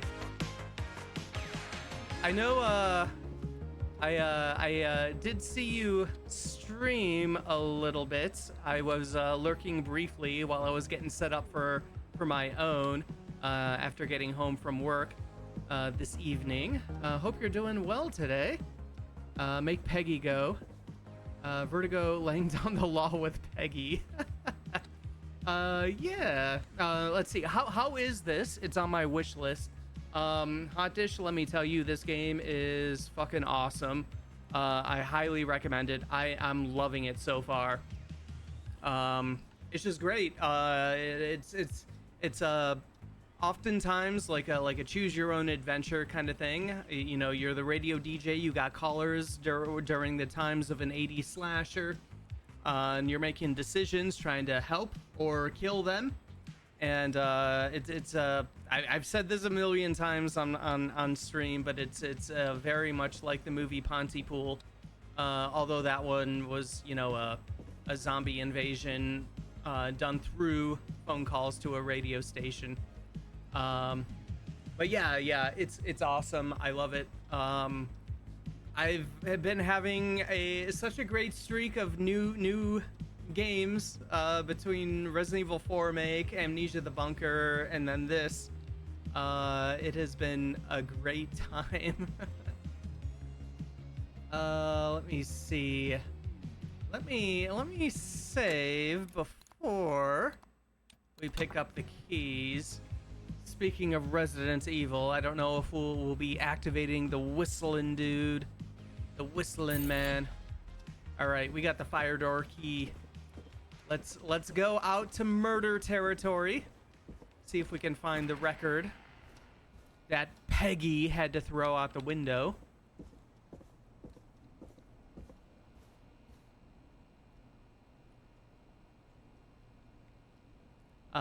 That's awesome. When you get so many great games back to back. Yeah, got pretty. Well, I guess I can't really say lucky, considering that I knew Amnesia was going to be great because I love them, and you know the reviews for 4 Make, even like before it came out, were pretty stellar. And then this, I figured I would like. Just based on seeing someone else stream it for like a couple of minutes. Yeah, stupid Peggy. She's the worst. Absolutely. Yeah, she's probably taking a call right now. Trying to take over my awesome radio show. I'm the one who will win an award for the slasher survival radio show. Not you, Peggy. Me, Forrest Nash. I'm the winner. No, we love yeah, you know, we did love Peggy until she pulled this bullshit mutiny on us. We loved her until then. She sounds pretty terrible. Oh, but okay, here we go. I don't like how it doesn't stay open. Like any other door, it doesn't stay open.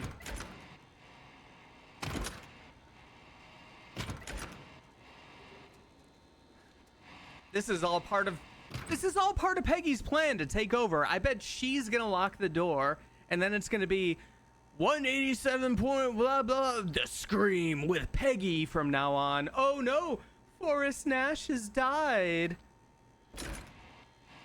All right, well, let's do it.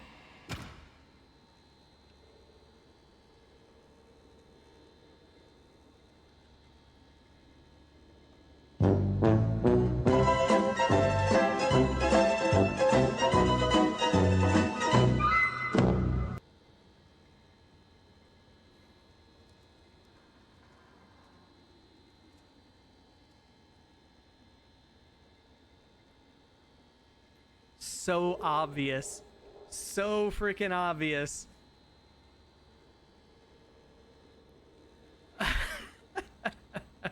All right, we're locked out. Seems like a good time to save the game. If we get killed out here, we'll just reload. We won't just end the game. You know, I hope she'll be happy when I'm brutally murdered by the Whistling Man. Out here. In the open. Alone.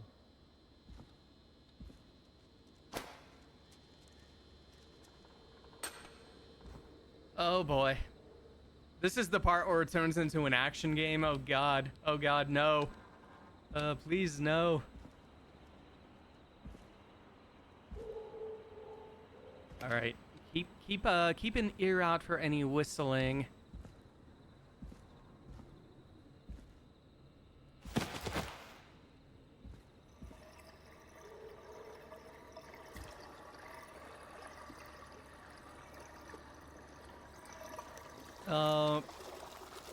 Probably just someone taking a whiz. It's okay. Everything's okay. We're fine. Everything is fine.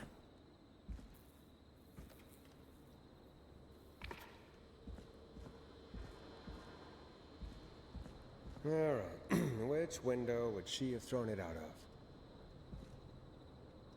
I don't know, Forrest. Oh, oh, I saw you. Whistling man.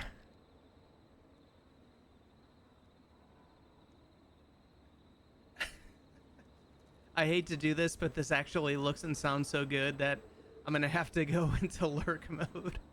Oh, no problem, no problem. I honestly don't know how, how much more of this there is in general. So I completely understand. but thanks for popping in, Hot Dish. I really appreciate it. I don't know how many other people are around in chat. So I will do this, which I'm so bad at remembering. Yeah, everybody, if there's anybody else in chat, and there probably isn't outside of Hot Dish and Dog Nozzle, but follow Hot Dish. She's great. She plays a lot of horror games and is a very wonderful streamer. Always love watching her streams, so do it. And even if there's nobody else in my chat or lurking, if you're a ghost, do it anyways. I don't care. All right. Okay, we got the fucking the whistling man over here probably.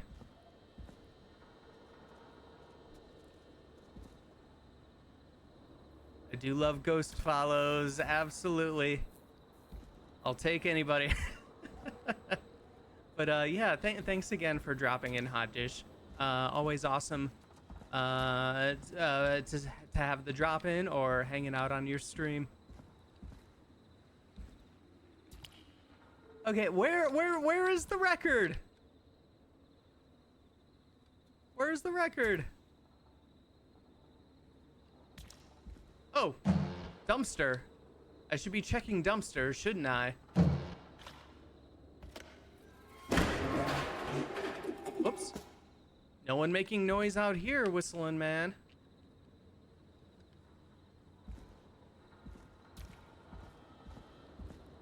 Oh, here it is. Long ride home. Here it is. Long ride home.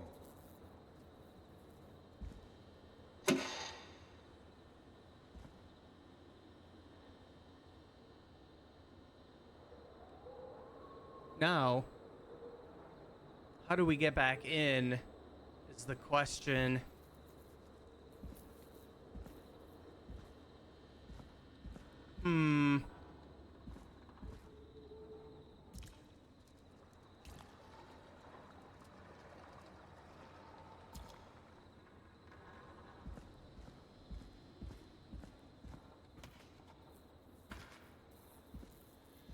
Of course, it locks behind me.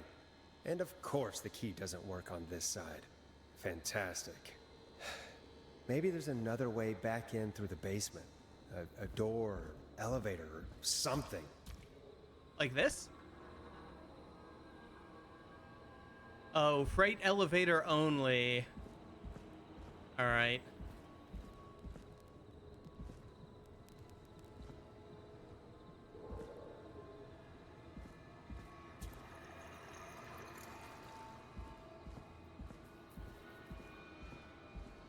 Let us... And that's broken too. Only the best for K-Fam. Let's see if I can fix this. Looks like a power issue. I should check the fuse box.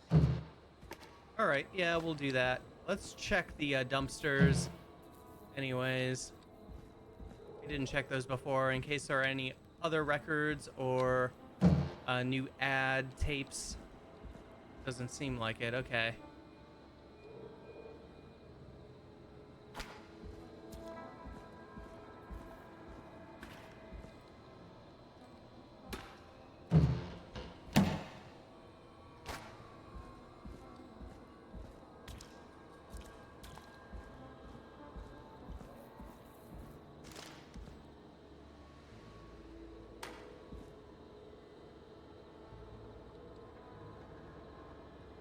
Okay, which...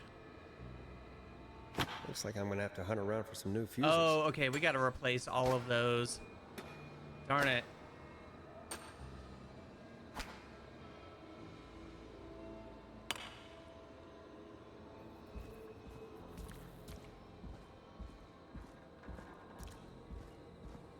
Alright, well, fortunately, there's just random fuses, good fuses, outside.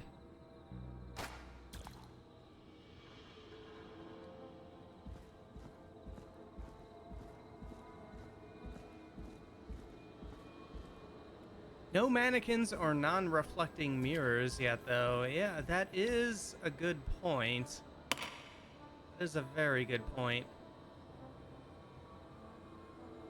Oh, okay, it has to... Okay, 70. Okay. So we're 40, so if we could find like a 30, we'd be good. Hello?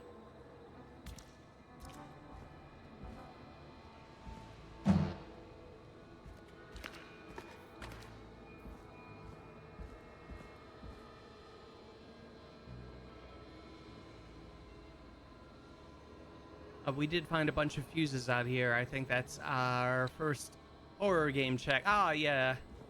Absolutely. Okay, so that's a 20.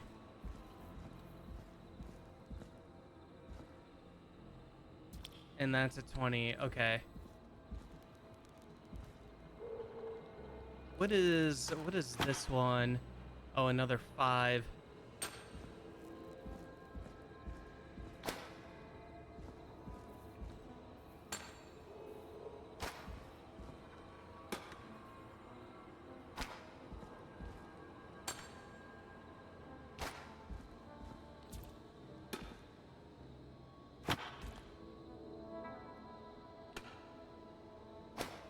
Oh, 30. Never mind.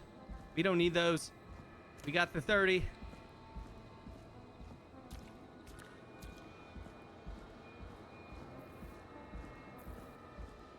Okay, 60, 70. Bingo!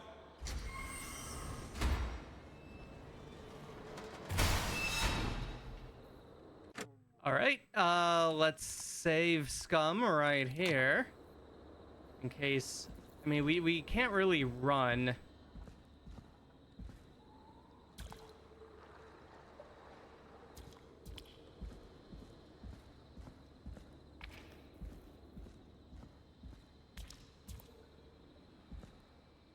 I could probably survive that fall. Yeah, we just did.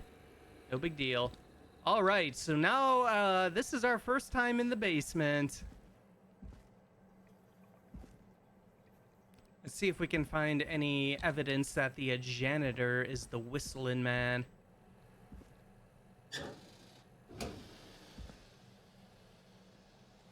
All right. Can't hide in the... Looks like the janitor's closet. What did Peggy say his name was? Yeah, Clive. Clive? Yeah.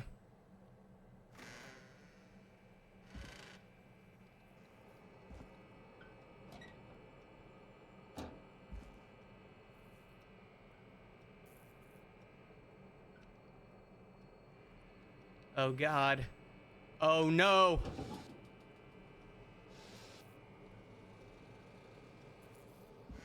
Bye. Later. You're on your own, Peggy.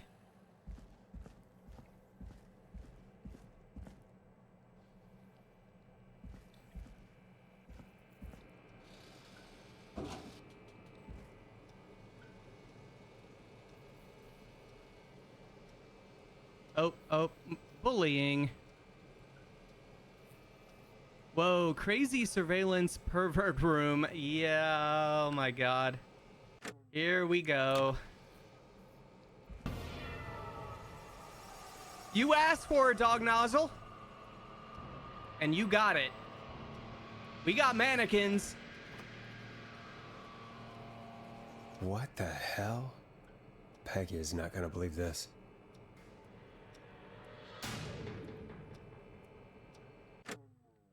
Oh, hold on 1 second.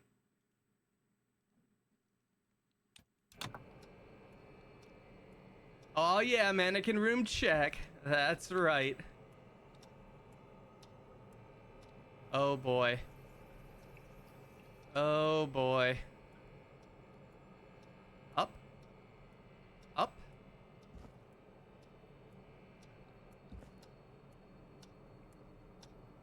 Oh, there's keys.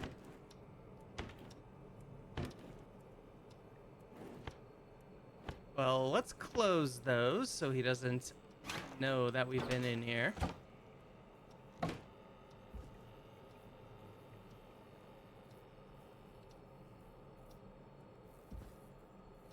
Power station, trailer park, hospital, gas station.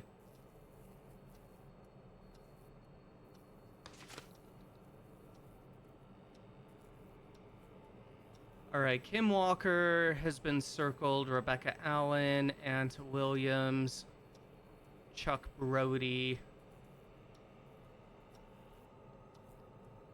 Class of 69.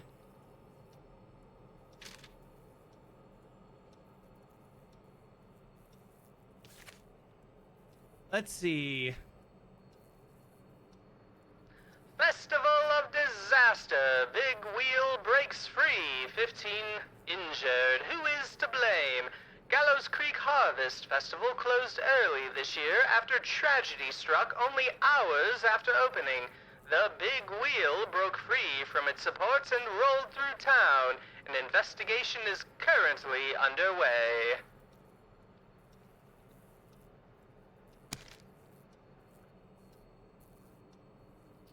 All right.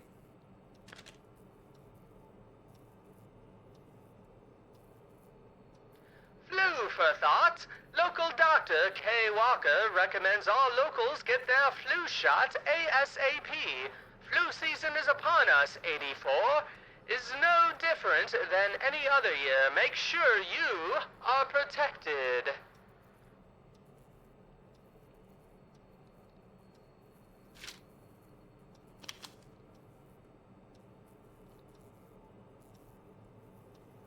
Staff surge at power station. Gallows Creek Power Station hires 20 new staff in record hire. 12 of which were students from Gallows Creek High. All right. Not sure how they're all connected yet. I mean, this might be a big deal. Were they all involved with that? Yeah, they do seem a bit random right now, don't they?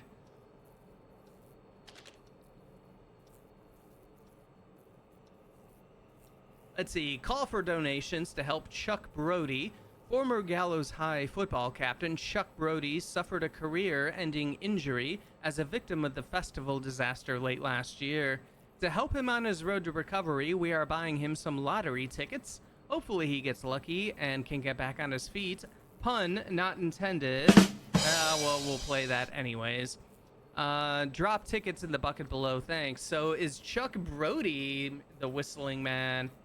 The whistling dude? I don't know. Marriage announcement. We would like to celebrate the marriage of Kim Walker and Peter Stein on the 30th of May, 1970. Best wishes to the happy couple. Congratulations. Like, it kind of seems like one of those red yarn boards. Yeah, it does. Well, we kind of... It's not specifically red as far as I can tell, but we got a little bit of it. The yarn, at least.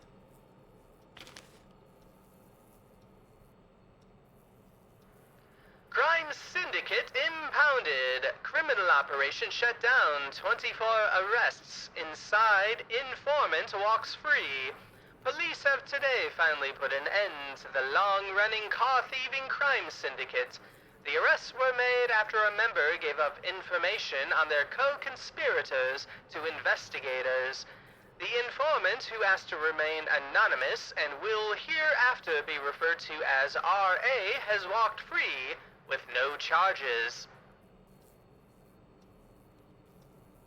Mm-hmm.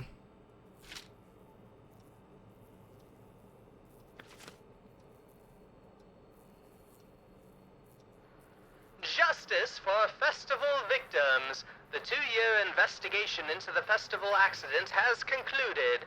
Investigators blame 2 engineers that were contracted in from the local power station. Lead engineer Ant Williams and junior engineer Sean Everett were distracted talking about horror movies while assembling the big wheel, which led to various construction mistakes. They have been ordered to do community service for a total... Okay, all right. So now there's at least our first connection with staff surge, a power station, and then you know the some of the names up here, class of '69. I mean, it could just be that he's the killer researching the people that he has grudges against. Seems a bit straightforward, though. Yeah, I know.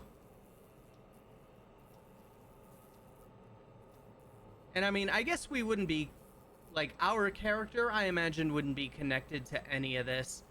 Since we were, like, you know, from out of town, we used to have a different one, and then we got a different radio, a more popular radio station until we got, you know, washed up and had to come to this small town, I would imagine. Well, let's continue on. Then again, like, it could be straightforward. I mean, a lot of 80s slashers were like that, right? Like, just, like, pretty, you know, not, like, overly complex or anything. I guess I wasn't really thinking that. You know, like, of course, like in the original Friday the 13th, Jason's mother, oh, spoilers, was the killer because she was upset that the camp counselors, you know, bullied her son and then let him drown or whatever.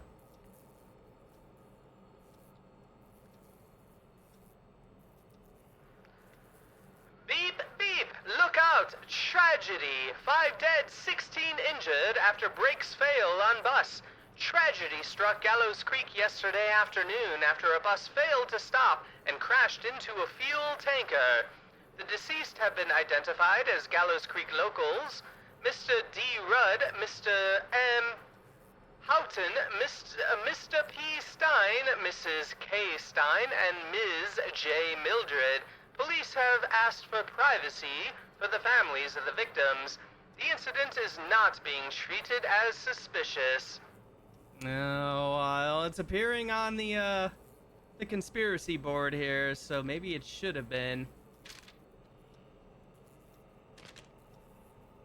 Was that farther down here? He's probably gonna know we're in here anyways. What is this? Gallows Creek game day.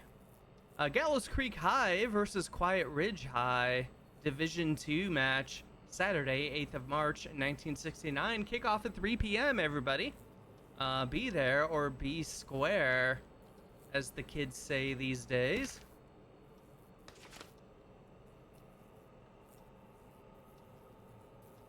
Let's see. Gallows Creek Real Estate. Trailer for sale. Cheap. Sale price $10,000. Lot 101, 63 McReady Street, Gallows Creek. Contact estate agent Tyler Wallace for more info. I'm sick of being a local celebrity. People are so mean to me. I only stole a few cars. Who cares? Buy a new one, you fucking cheapskates. I'm selling my trailer and leaving town ASAP. I just want to get out of here. Please buy it.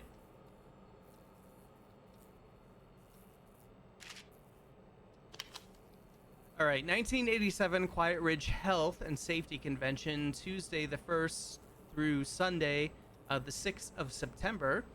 Do you care about health and safety? Good. You should. Then come on down to the yearly convention. Get started in a career in health and safety advising. Learn about health and safety in the workplace, featuring special mystery guest. Ooh. The lead engineer responsible for the Gallows Creek Harvest Festival disaster in 1972. They say you learn from your mistakes. Well, I turned mine into a career. Wow, that sounds pretty remorseful. Stealing cars doesn't make you a local celebrity, buddy. Well, you know, maybe it does in a small town. I don't know.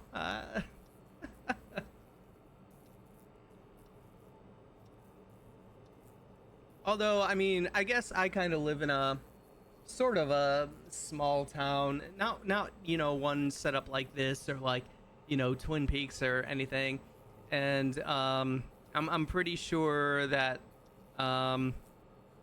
criminals are just kind of laughed at on the local Facebook pages by boomers and whatnot, who also call for their deaths because, you know, the wonderful right-wing state I live in.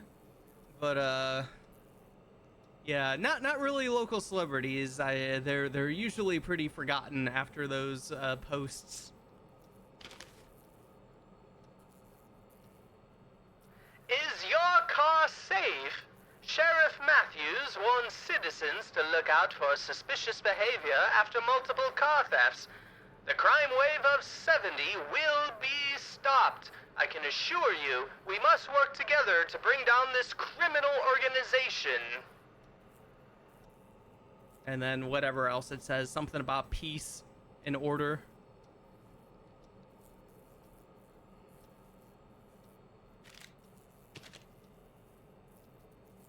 I wonder if we are near the end of the game.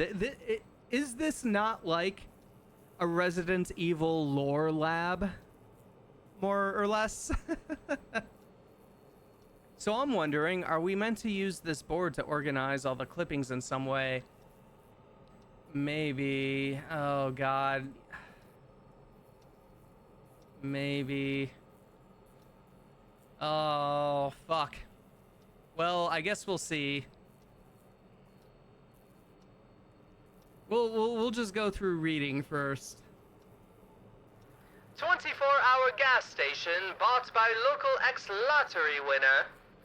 Christine's Gas and Repair has been sold to a man who won the lottery 14 years ago. The new owner claims it will keep me busy on an evening.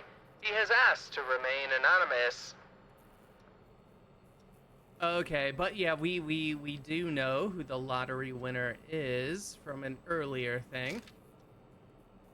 The guy that got injured.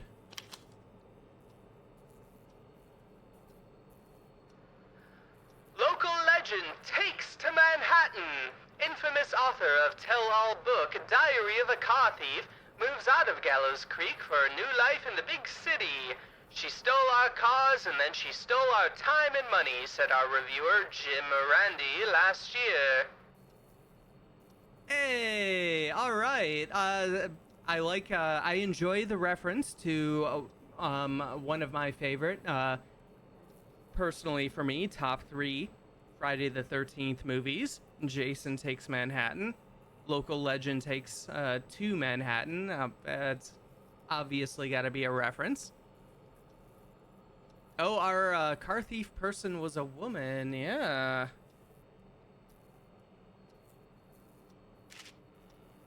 All right. Anything else around here? Okay, so. All right. Flu, staff surge. Where was the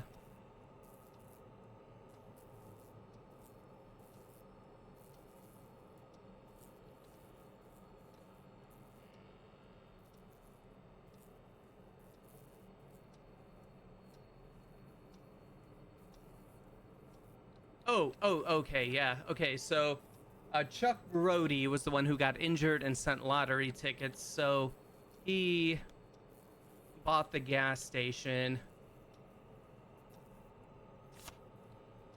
Do I just, like, put it on the thing? No.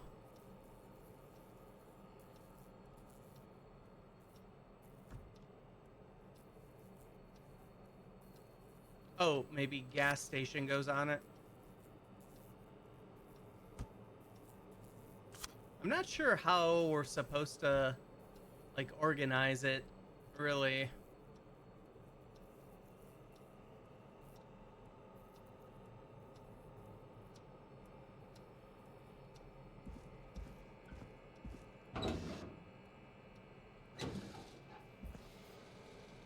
What happens if we just leave?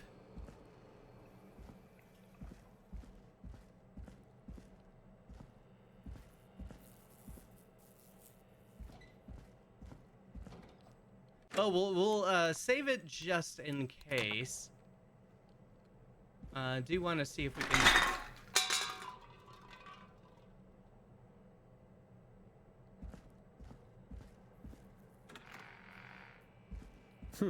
I wonder how the show's going.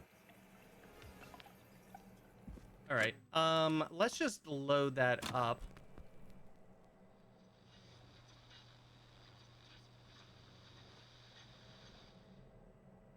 Although, do we want to do that? Because why would we would be helping the killer, right?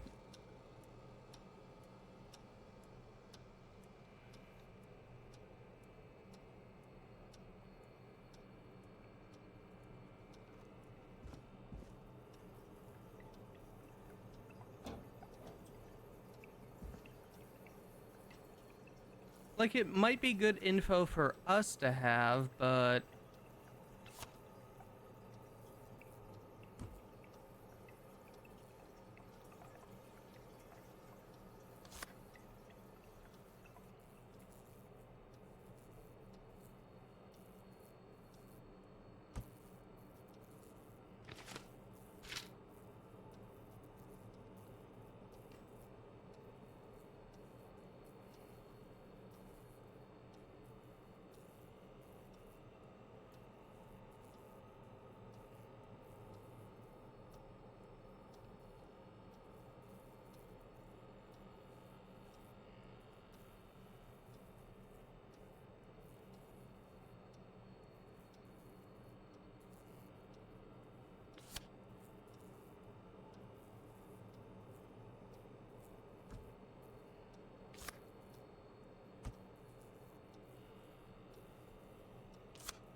Okay, so the car thief was a woman. Was it Kim or Rebecca?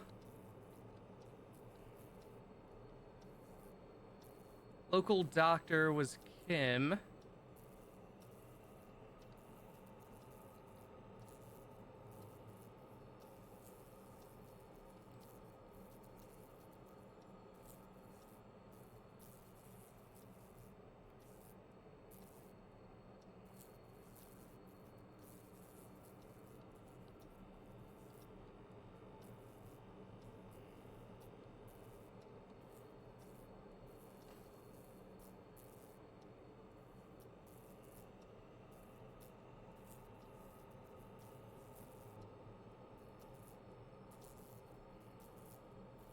R.A. Rebecca Allen. Okay, Rebecca Allen is the car thief.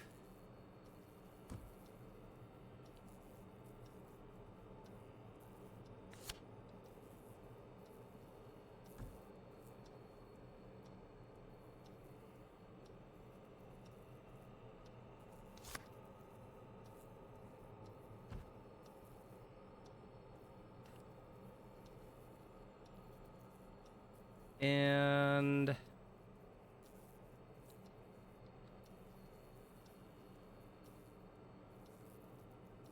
yeah, Aunt Williams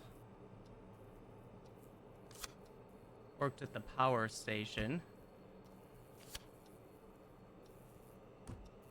I don't know.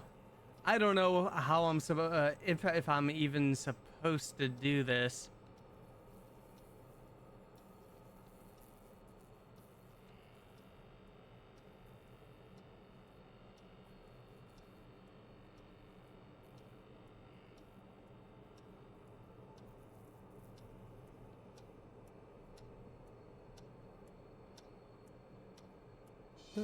There's a key. I'll just take that. Might be important. All right, we'll take the key.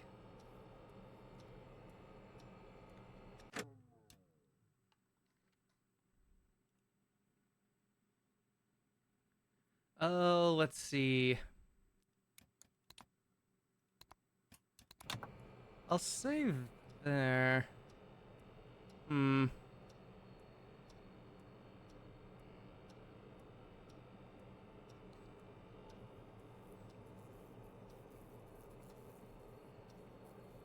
Maybe solving the mystery board is something for a second playthrough. Maybe. Or maybe, like it hasn't... This game hasn't really had, like... You know, like... puzzles in the way that, like if we solved it, then we get, like, the puzzle solve tune, you know? So I don't really imagine that being a thing. Maybe it's just for us to kind of, like, puzzle it out, I guess. Maybe I should just take, like, a photo of, like, what we kind of got here. Like, in case it comes up, like, maybe it's something that comes up in, like, phone calls or something. I don't know.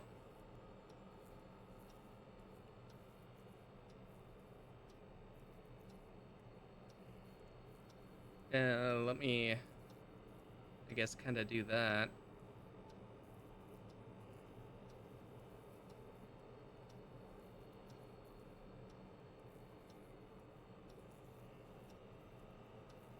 Yeah, it could just be a busy box to keep us entertained for a few minutes. Yeah, that might be it. All right, let's continue on. So clearly the janitor, unless maybe this is a red herring. Maybe the janitor, Clive. I don't think Clive was even, like, on these lists. Maybe it's just like he's, like, obsessed with stuff. Or like maybe he was obsessed with, like, the original Whistling Man, you know, before that Whistling Man died. But then that could also lead to him being a copycat. So who knows? Who knows? We'll just shut this up. Nobody's been here. Nobody's been down here, buddy.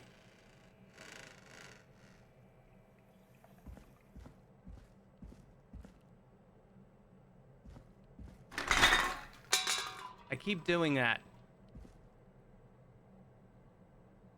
Why do I feel like that's gonna give away that someone's been down here? I wonder how the show's going.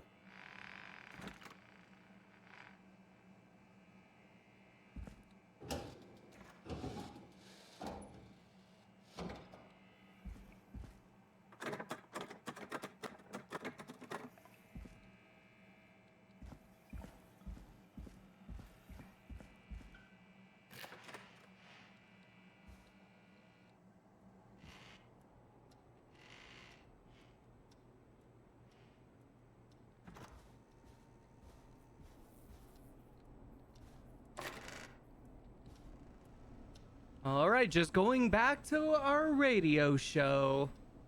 We weren't in any kind of basements or janitor rooms or murder mannequin rooms. Absolutely not. Our DJ guy's like, wonder how the radio station is getting on without me. All right. Yeah, let's I'll make a second save here just in case. And we're gonna take a quick restroom break, and then we're gonna come back.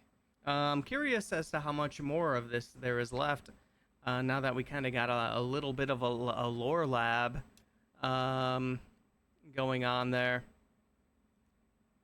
But yeah, so far still like a super awesome game. Let's see. So one thing I was thinking about, does the pleasant voice acting and dynamic with our producer remind a little of Firewatch? I actually thought of that a little bit on our first stream. I didn't mention it though, because I was kind of like second guessing myself, because just kind of like thinking like, sure, we can't really see Peggy. She's like the silhouette, which of course reminds you of the lady, whatever her name was, from Firewatch in the other tower. but my brain is thinking, well, this isn't Forrest's first day here. Like, clearly they've had to have seen each other, you know, in the break room or reception or whatever. Of course, that's like it does still have those vibes. And like there were like a couple of moments where, you know, Peggy was sharing something personal or whatever. So yeah, there does seem to be maybe a little bit of a like a Firewatch influence maybe going on there. Which is vibes that I do like. Because I did love Firewatch. But let's see here. Okay, yeah. Quick restroom break, and we'll be back in like a minute or so, and we'll continue on with Killer Frequency, which has been amazing so far. So be right back. Alrighty, we are back. We are back with more Killer Frequency. We have just discovered the janitor's secret conspiracy mannequin room.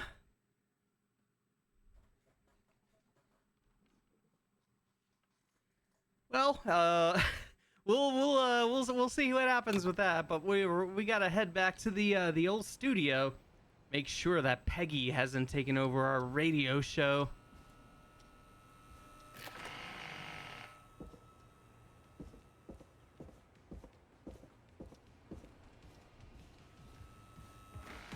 Isn't that such a good song, folks? You... And now for... Jesus, Forrest, you've been gone for ages. I thought something had happened. Something did happen. Clive, the janitor, might be Clive, the murderer. What? I'll start from the beginning. The fire door locked behind me. All right, 2:40 a.m. It's time to head off Peggy's attempted coup. Why did you heave that thing all the way up here? Because the basement's creepy as hell, and I don't like standing around down there. Fair. All right, let's run through this again. We have a creepy board you found in a creepy basement, made by our creepy janitor, who you think is the creepy whistling man. I just said that. Yep. Is this and thing on on? the creepy board are the names Chuck Brody, Kim Walker, Rebecca Allen, and Aunt Williams. Correct. And you think one of these people will be the whistling man's, Clive's, next target. That's right. And we've got to find them. You said there are 4 locations listed there too? The hospital, the power station, the gas station, and the trailer park. Clive must think the target is at one of those locations. Forrest, you're gonna have to figure out if any of the potential targets are at one of these locations tonight. Hit the button if you need any help. Hey, all right, we made that one. Okay, so...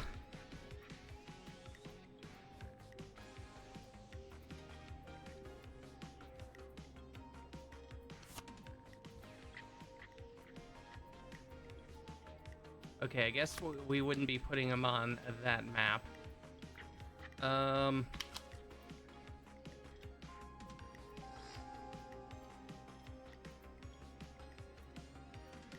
Oh, look at this. September 1987, today.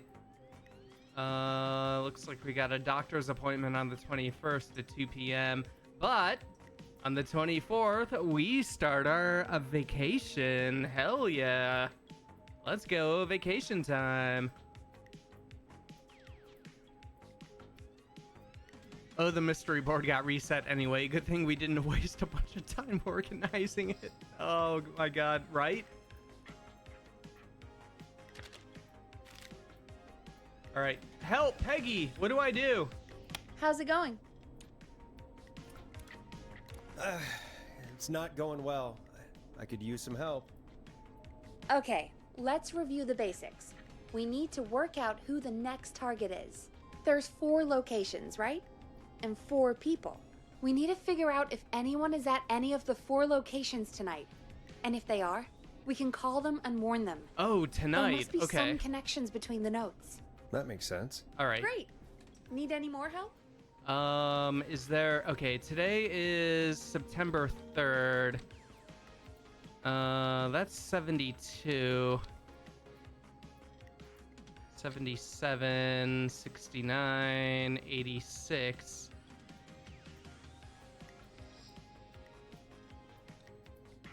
'87. Oh!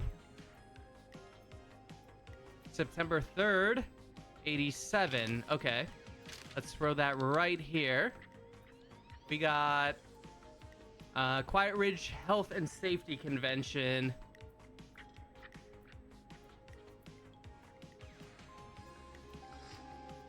Okay, featuring special mystery guest, the lead engineer responsible for the Gallows Creek Harvest Festival disaster in 72. That would be, what's his name, right? Ant Williams? Where was the, lead engineer, Ant Williams?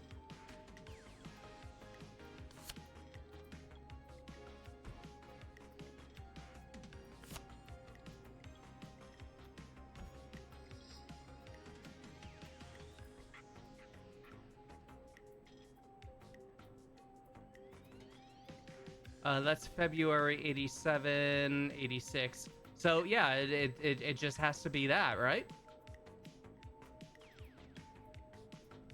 LOL at the idea that a health and safety convention would have a special mystery guest. And it being promoted as the guy who was responsible for like a horrible disaster. And yeah, it's got and his quote, Ant Williams quote, "They say you learn from your mistakes. Well, I turned mine into a career." Wow. Yeah. All right. It's got to be Ant. I'm good now. Thanks, Peggy. No problem. How's it going? I'm ready, Peggy. Are you sure? We've only got one shot at this. Let me take another look here. Anything about anybody else who would be there? Okay, K Walker 84.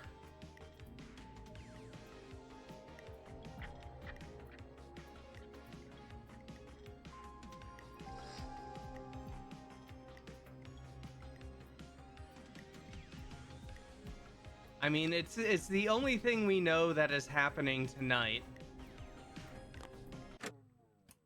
We'll save just in case. I'm sure. Let's do this. Okay, name first. Who do you think the target is? Ant Williams. Ant Williams. And where will I find them? Oh, is that at the hospital? Quiet Ridge, blah, blah, blah.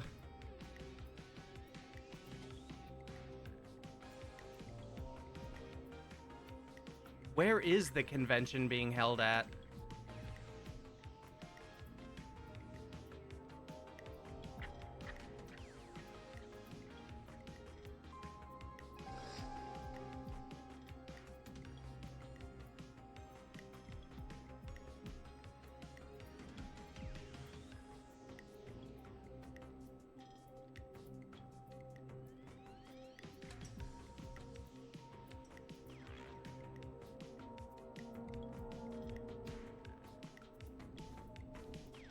I would assume the hospital.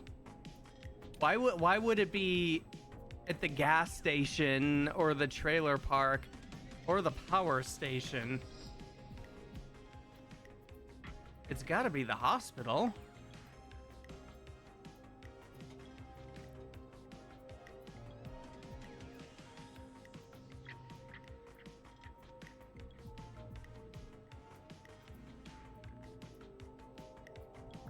Unless, because he worked at the power station, would he have to have that there?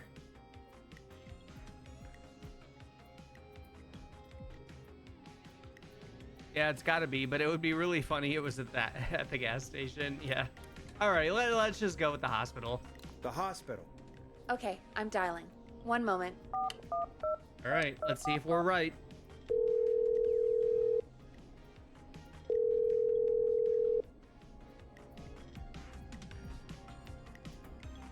Forrest, I'm through to the hospital, but they say there isn't anyone by that name there.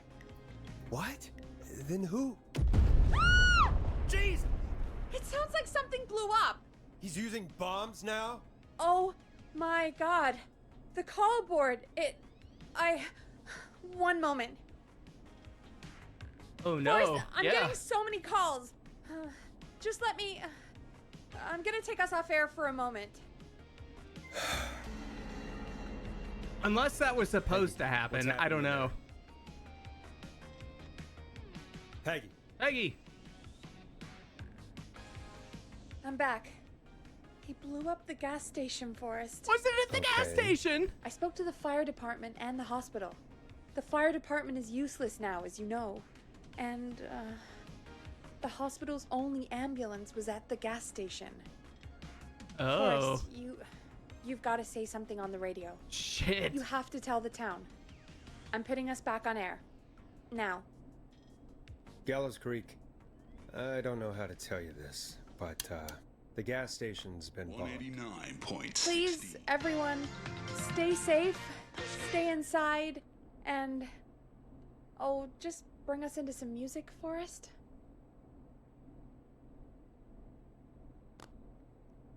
All right, let's see. What could we play? Moonlight. Crying for help. Here's some music while we regroup here on KFAM 189.16, The Stream.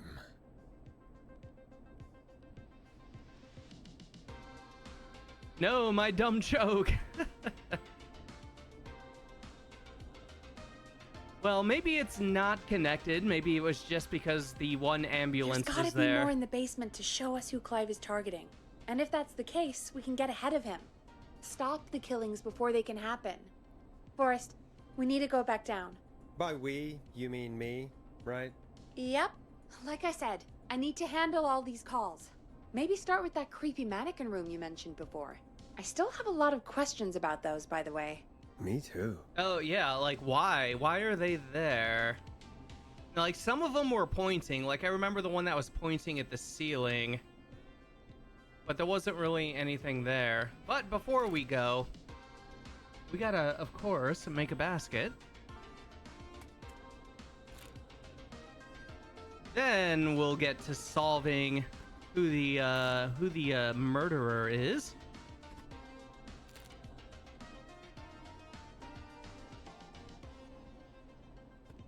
Perfect. All right, let's go.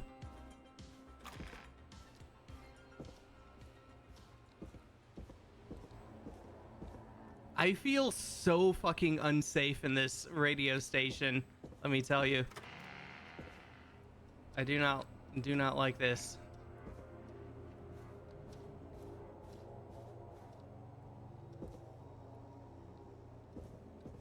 Did we miss something in the creepy surveillance room before?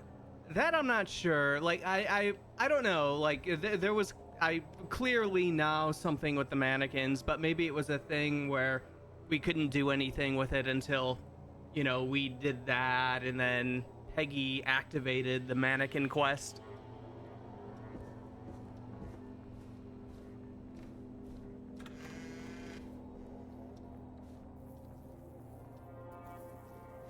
All right, nobody do any whistling. No whistling.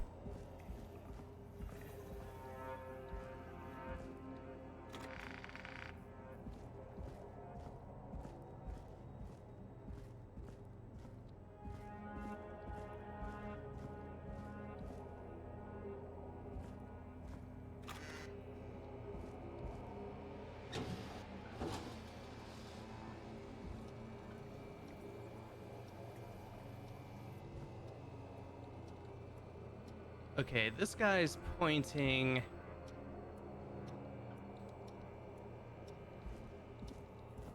over here. Hmm. Ah! A key. Was this always here? I must have missed it when I brought everything upstairs. Okay. I'm curious.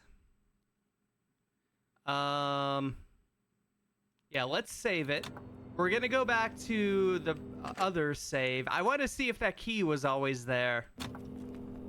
I want to see.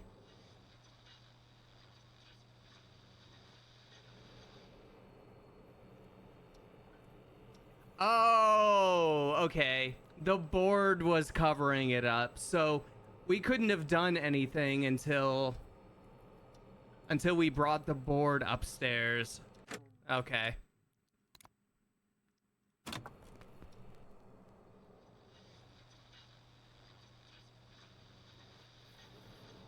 Well, if this game is designed to have a few built-in failures to get you on edge, it's working on me. Yeah, I'm perfectly fine with it.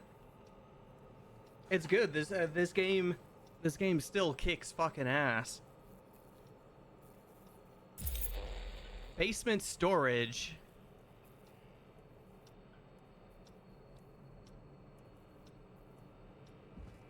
All right, this guy's pointing up. I wonder what is directly, like, above us there. But, we got a basement storage to get to.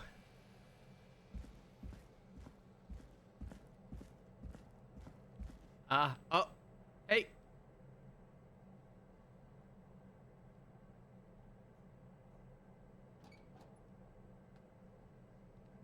Those were knocked down.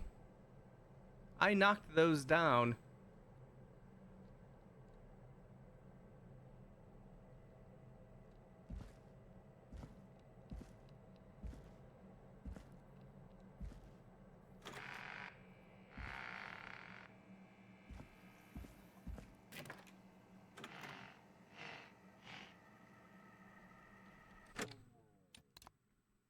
Saving.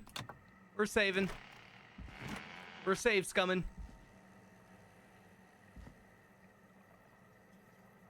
Hey, Forrest!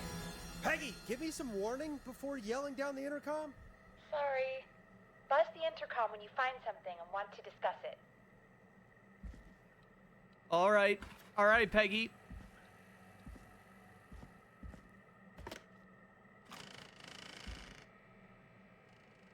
There's still more to do here before I can leave. Oh. All right. We won't go in there yet. I didn't mean to leave. It was just like another room.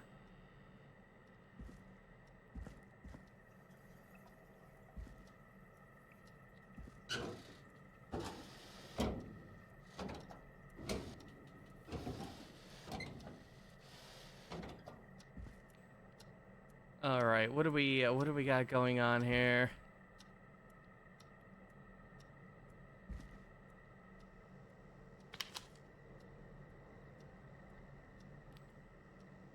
Oh shit.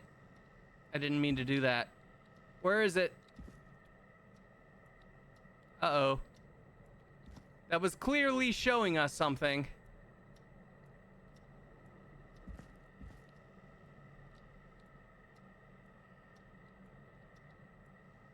Well, we got a cassette tape. Peggy, I've found a tape and a map down here. A map of what? Yeah, what? Looks like it might be to somewhere in this storage area. Weird. Well, maybe the tape will give us more information. Give it a play.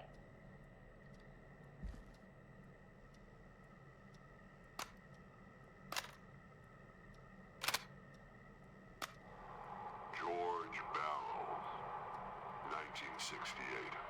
It's Clive. That's when this all began for me. Follow the maps. Find the tapes. I'll be waiting. Wait, George Barrow? We all heard that he drowned after a night out drinking. Was it actually Clive? Has Clive really been the whistling man for that long?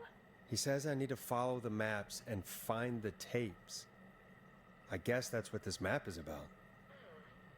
I think we need to see what else is hidden down here. Be careful, Forrest. Keep looking. Buzz the intercom when you found something.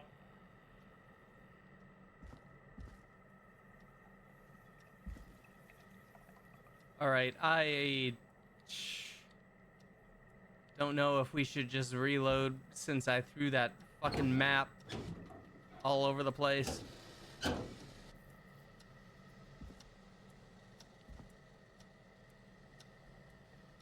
Unless it's, okay, might just be in here. All right, oh.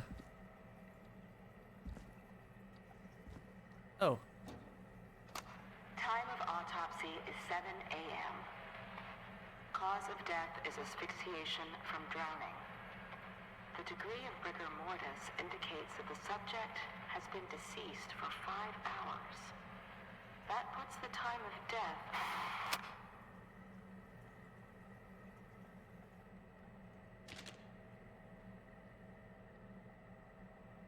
Okay, so there's kind of like a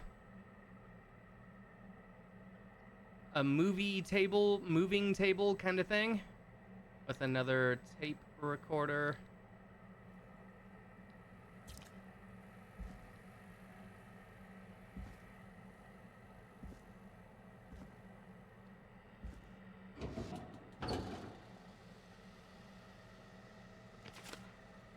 Oh, what do we got here?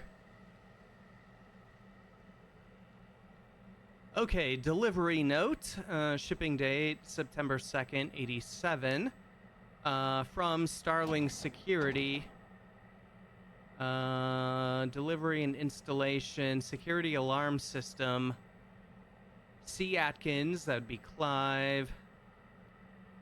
Okay, so he had security alarm systems sent to the hospital, the gas station, the roller rink, Woodside Apartments. Unable to install there. Requires new parts. New installation date is on the 17th, which hasn't happened yet. And our radio station, it was delivered and client opted for manual installation. Security alarm system, why would he be doing that?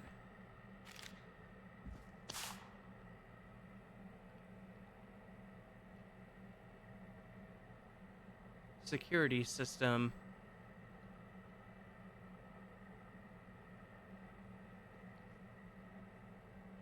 All right, introduction. Our state-of-the-art security system uses a 6-digit code system.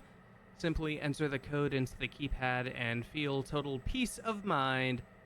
The Starling Security Alarm System 4000 comes with a range of features. The default code for these features are listed below. Note, please change these codes immediately to prevent unwanted entry. All right, we got maintenance call code, alarm test, deactivation, and entry.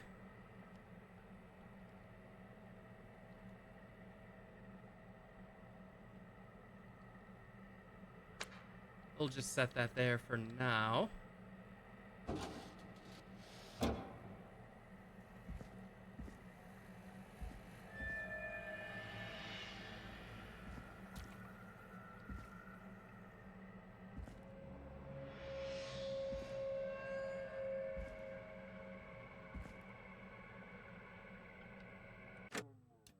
And we're gonna save scum once again, of course.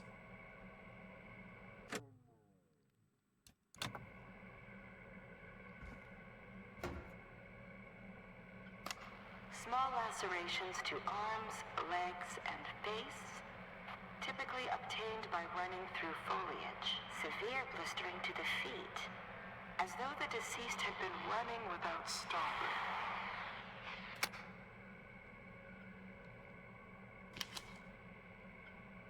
All right, there's a shelf with electronics and a box on top. What is this? This looks useful. All right, police department, town of Gallows Creek. Prepared by Sheriff Matthews. All the officers. Date and time assigned 9/3/68. Let's see. At 4 a.m., a call was received from a jogger, a Miss Sandra Sharp, reporting that a body had been found washed up in the reservoir. I drove out to investigate and was able to identify the body at the scene as that of George Barrow. I contacted the coroner's office and then the boy's parents. They informed me that they had not seen him since 7 p.m. on the 2nd. Not cleared.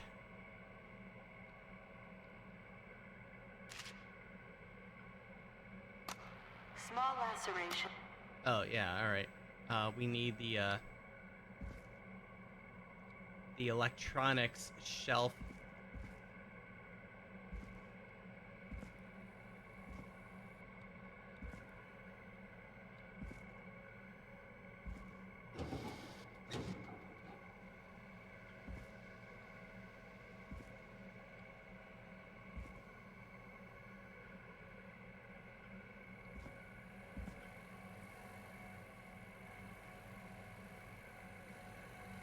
Although that's going kind of out of order. Was there another one? Did I miss that shelf?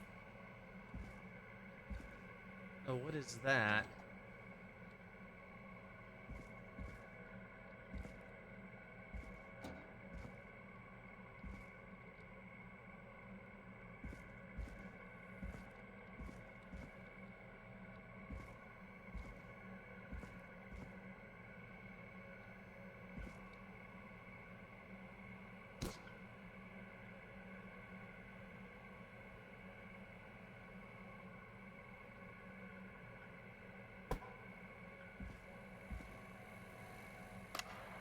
Additionally, there appears to be a post-mortem injury to the arm. It looks like it was trapped in a car door.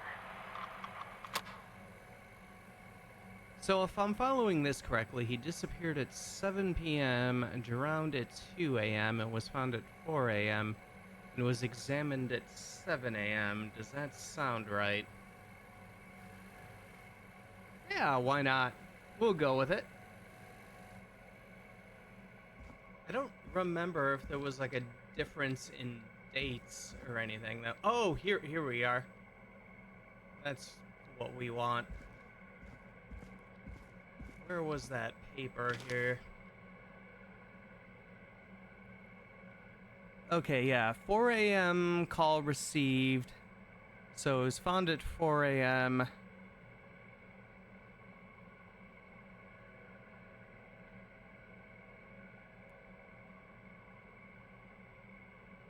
Okay, yeah, he disappeared 7 p.m. the night before, yeah.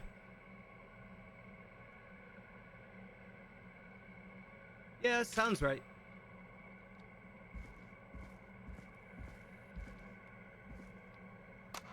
Preliminary toxicology results shows no signs of inebriation. However, a high amount of cortisol was found, indicating elevated levels of stress in the immediate moments before death. Like being murdered? Yep, there's that.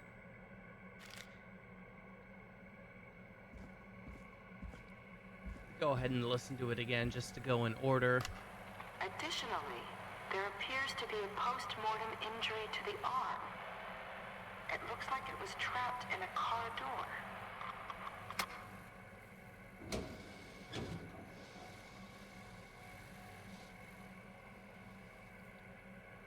I don't see another clue photo there though. Oh, here it is. Okay, on a little one of these things.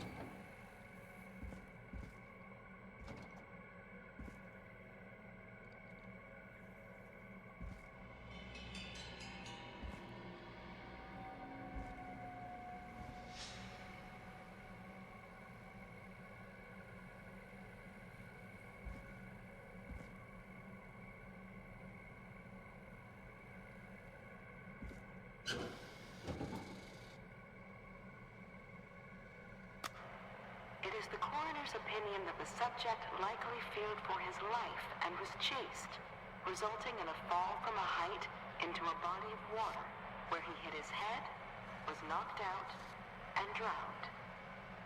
Following that, he was moved. Dr. Sullivan, we need to have a talk. Is that recording? Shut it off. Uh-oh.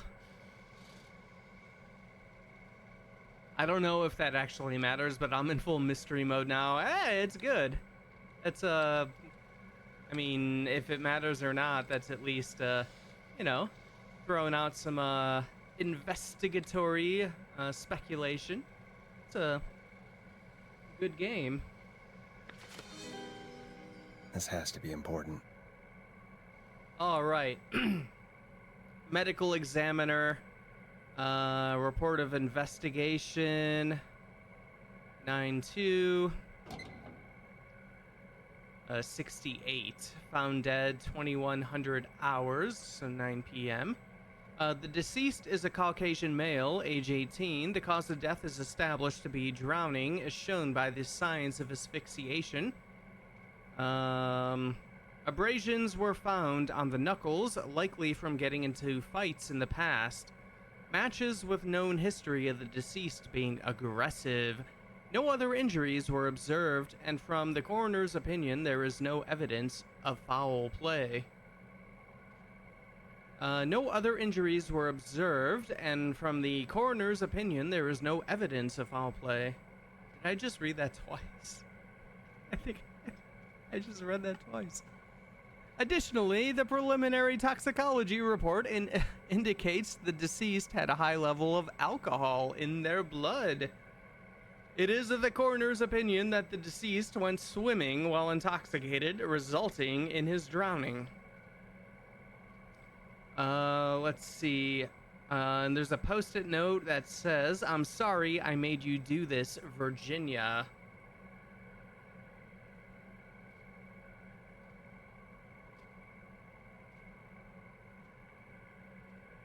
Wait, but he had a post-mortem arm injury. That seems like evidence of foul play, if you ask me.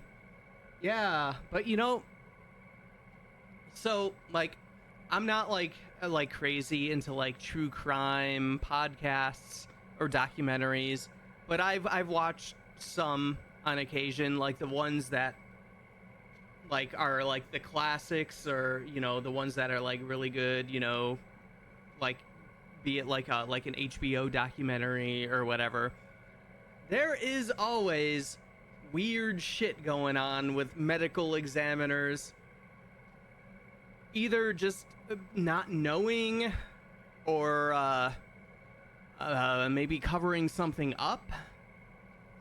And like there's always like during like a trial, like multiple medical examiners or whatever who were brought in, like, no, but I found this. I found that arm injury. So I don't know if it's like a situation like that or what. All right, nothing on the back. All right, next photo is on like a brown and yellow desk.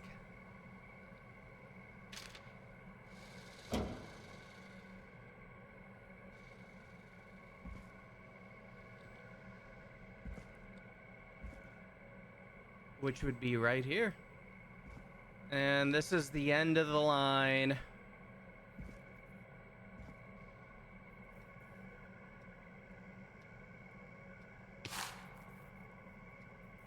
Gallows Creek High presents Humpty Dumpty, a story of love, tragedy, and betrayal, starring Maisie Cartwright as Dawn, George Barrow as Henry, also with Marie Campbell as Anne.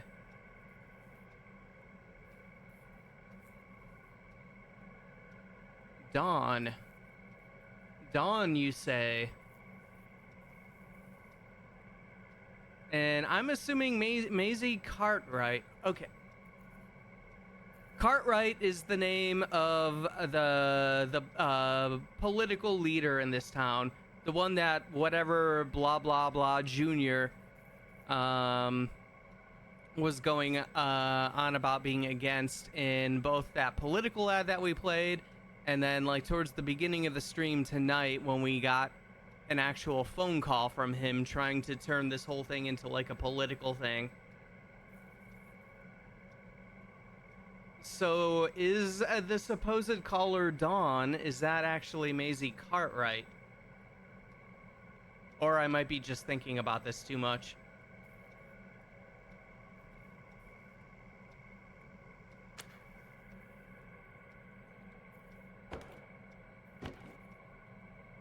Ooh, a new vinyl for my collection.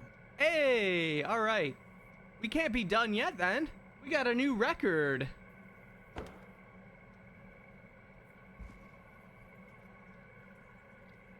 All right, let's listen to the recording. If you're listening to this, then I'm probably dead. What the? I'm a man who likes to stay informed. I've got subscriptions to newspapers all over the country. A few weeks ago, I noticed headlines cropping up in those papers, one after the other. Each headline... New records. Murder. That's Each right. Murder, the death of someone I knew almost 20 years ago. And each one drawing closer to Gallows Creek. Drawing closer to the anniversary. So the janitor is dead? None of us are innocent. But I don't think we deserve killing. All I hope now is that I can save some folk from the worst. That I can... I don't know. Do something to make up for what I did back then, I guess. I didn't kill anyone, mind you. But that's past mattering. Now, there's more I could say. That I should say. But my employer made it clear that my family would pay a high price if I ever spoke out. So, hopefully I've said enough for you, listener, whoever the hell you are, to start putting the truth together. What the hell? Peggy is not gonna believe this.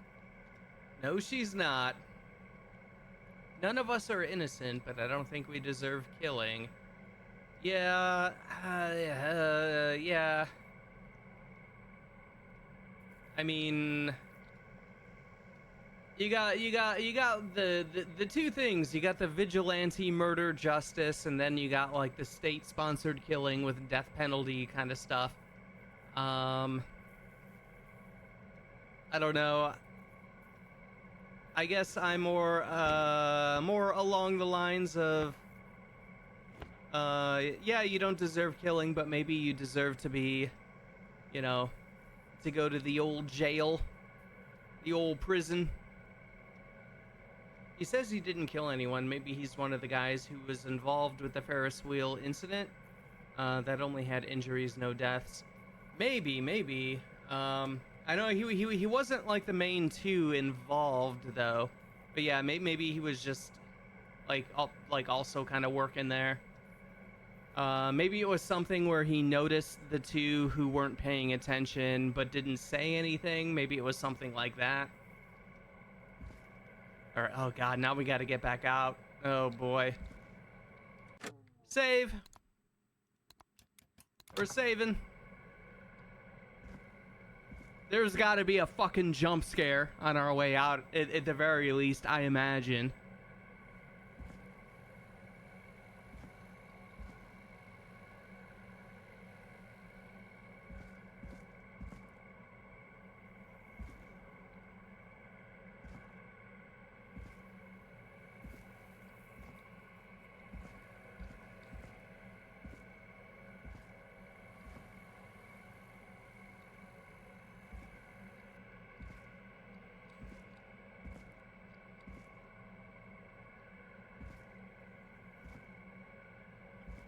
No?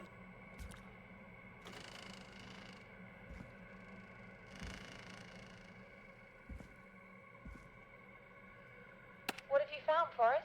It's an autopsy tape. Doesn't say for who, but I think it must be for George. Poor George. He was so young. Something's bugging me, Peggy. What do you mean? I swear I recognize the voice of the woman talking on the tape. I just can't place it. Seriously? Do you think you've met her before? Dawn? I don't know. I mean, I just got here recently. I don't know. Found another tape. It talks more about how George died. What did it say? It sounds like he was running for his life. Sprinting through trees and bushes, getting cut up all over. What would drive someone to do that? I'm not sure yet. There's also a tape about a toxicology report. There were no signs of drinking or that he was on anything. What? But everyone said he went swimming drunk and drowned. It was in the newspaper and everything. I found a written autopsy report. What does it say? According to that, it's just like you said at the start. George drowned after getting drunk. Said he liked to fight, too. But that contradicts the tape. I know. And I think I know why. There's a note with the report that says, "I'm sorry I made you do this, Virginia." If it was on the autopsy report, then Virginia... Oh, must be yeah, on okay, board. so it was a cover-up then. Wait, the caller from earlier, when we had to call the takeout restaurants, wasn't her name Virginia? If only she had made it. Then we might have learned more about what's going on. It's okay. We did what we could.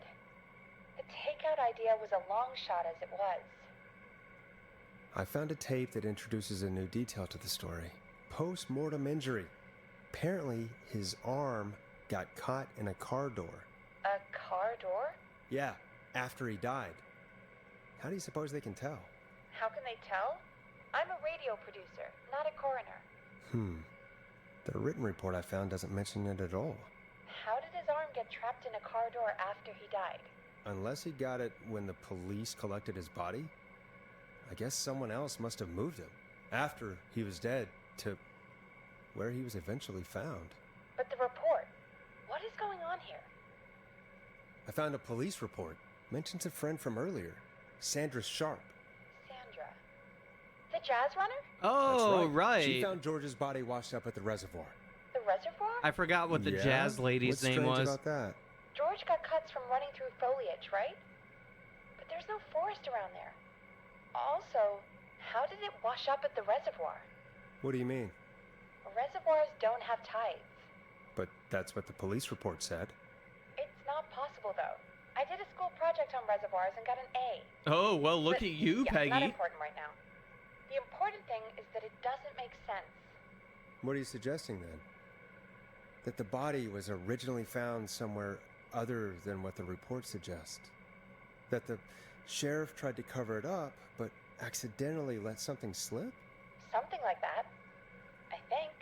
Well, Sheriff Matthews wrote the report. If he hadn't been eviscerated, we could have asked him. True. But Sandra is still alive?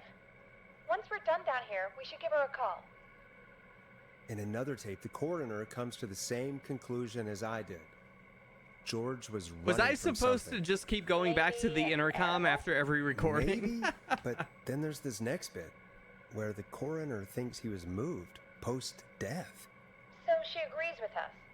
At the end of the tape, someone burst in and demanded Virginia stop recording. I think it was Clive. This is starting to make sense now. This is a conspiracy to cover up what happened to George. I think I found Clive's last recording. I think Clive might be gone. Gone? I found a confession. Not for any killings, but for playing a part in covering up George's death. Okay. He left this behind Cover in up. case he died. He hoped someone would find it. Do you think the whistling man already got him? Possibly. We've had a lot of callers tonight, but maybe not every victim made it to the phone, you know? We don't know how many there really are. Christ, Forrest, that's dark. Yeah, that I is know, kind of creepy. but Clive said he had read about other murders in other towns, and that the murders were all folks who knew about the incident. And the killings were getting closer to Oh no, Gallows now Creek. we know. He said he wanted to do something good for once. The board in his office. He wasn't tracking people down to kill them. He was tracking them down to save them. Ugh, why didn't he just come out with all of this? He said his employer threatened his family if he spoke out about any of it. His employer? The one who orchestrated the cover-up? Oh, Clive. I'm sorry for thinking you'd killed all those people. Do you think you found everything? I think so. Forrest, what's going on here? Someone wanted that boy's death to seem like an accident. And they hired Clive to make it look that way. Come back upstairs when you're ready. We need to figure out our next step. All right, 3 o'clock a.m. Thank God you're back, Forrest. I've been running out of stuff to pad our airtime with. Peggy, you work in radio. Forrest, I'm stressed. I mean, really, how are we supposed to keep a show going with all this happening?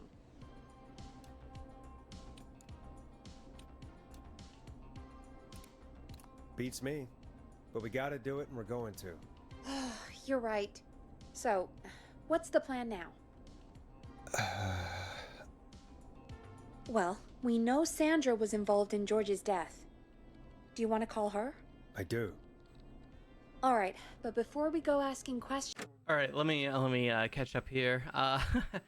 Dang, was it supposed to play out that way? That was a huge debrief. Maybe we were supposed to go back and talk to her after each recording or whatever, but I don't know. It was like, well, I'm following the little scavenger hunt, but I guess it doesn't matter. We got the huge debrief in Lore Lab number 2. So that's good. That's good. Something strange is going on in Gallows Creek. I think we should know what we want to ask. Is that fair? Yeah, we need to ask her about finding the body. She was the one who discovered it, but something just doesn't add up. 100%. She knows more than she's saying. I wonder what she's hiding. We'll hopefully find out soon. Anyway, just be careful when you're talking to her. Don't push too hard. We don't want her to hang up. I'll be careful. All right, calling her now. Hopefully she's at her jazz studio. Hopefully. Aha! Forrest, you're through. Hello, this is Sandra at Jazz Pizzazz Jazz Studio. Who's this? Hello again, Sandra! It's Forrest Nash of 189.16, The Scream. And you're live on air. Oh, I always thought folks called into a radio show, not the other way around. How jazzy. What can I do for you? Well, we're trying to understand what's behind the attacks tonight. We had a few questions. Why, Forrest, of course. Heck, after the way you saved my life, I'd say yes to just about anything you asked. Oh, hey. Wow. Yeah, all right. It would have made more sense if there were like radio parts interspersed with all those clues. Yeah, I guess it probably wouldn't have made sense if there were like intercoms like after each one. Maybe if there was like something like I don't know. Well, I guess we wouldn't have a cell phone to be calling Peggy with.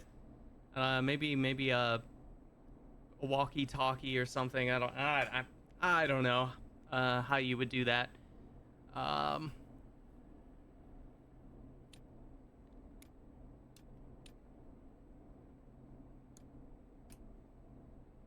Really? Well, that sounds nice. I might just call you back tomorrow then, too. You got my number. But what about tonight? Is there anything you want to talk about right now? Remember why we called, Forrest. Of course. Hey, we're trying to get a date, Whistling Peggy. Man might have targeted you. Ha! As far as I could tell, he was just a knife-wielding psycho with superhuman cardio. He'd have chased after anybody.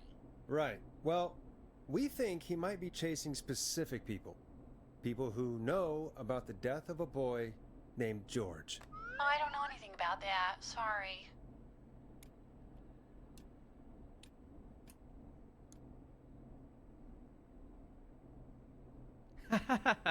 Peggy, we're working here. That's right. Come on. I'm a famous radio DJ. Don't I deserve to go on dates with our callers, I guess? Have you had to keep quiet about anything? Any secrets you've had to keep? What would I have to keep quiet about? I don't know. I mean, could be that you've seen something or heard something. I never saw anything. And even if I did, what would that matter? And it was years ago.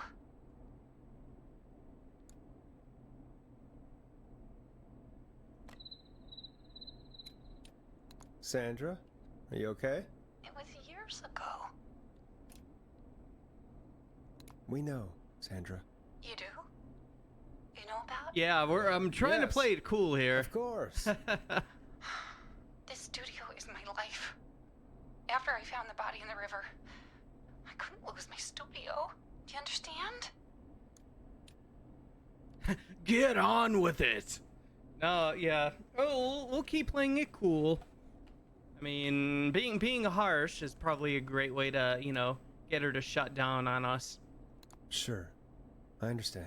When the rent just kept going up, he said he'd stop if I just needed to keep quiet.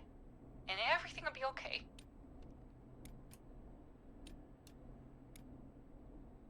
Sandra? Who was he? He said if I told everyone I found the kid in the reservoir instead of the river,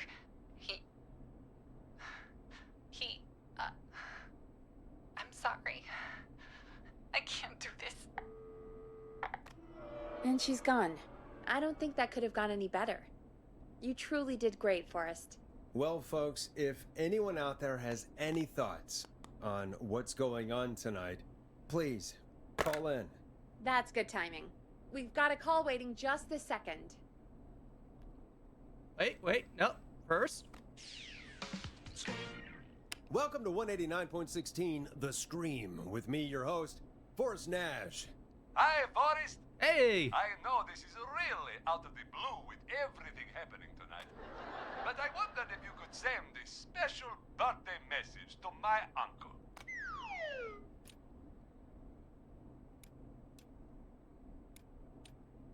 You want to do that now? Really?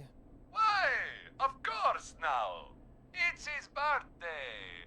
I won't have a chance to do it again until next year. May as well, Forrest. Fine. What's his name? Thank you, Forrest. He's my Uncle Ronnie. His first name's Peter, but he never liked his name. But since he always had salt and pepper So hair, he is the person who transported the body and injured his arm. folks always Perhaps. called him Pepper. Thanks for the Pepperoni! history lesson. Is there anything besides happy birthday you would like to say to Mr. Pepperoni? Oh my God, damn it! Yes! Tell him he can get the best birthday deals and party packages here at Ponty's Pizza. Ponty's Starting at Pizza! Let's You son of a go! bitch, stop calling us. Dracula! Damn it, Peggy, this is your fault. My At fault? Ponty's Pizza. I said I didn't want to do it. Don't blame me because Brian Ponty can't control himself. Ah. Don't worry. We've already got another caller on the line. Just pick it up, okay? Alright, well, we'll save Scum first. And of course, we gotta do our radio promo here. This is 189.16 The Scream. I'm Forrest Nash. You're on the air, caller.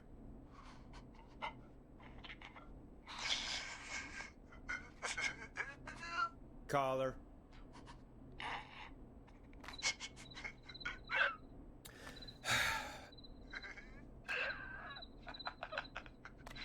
Ponty.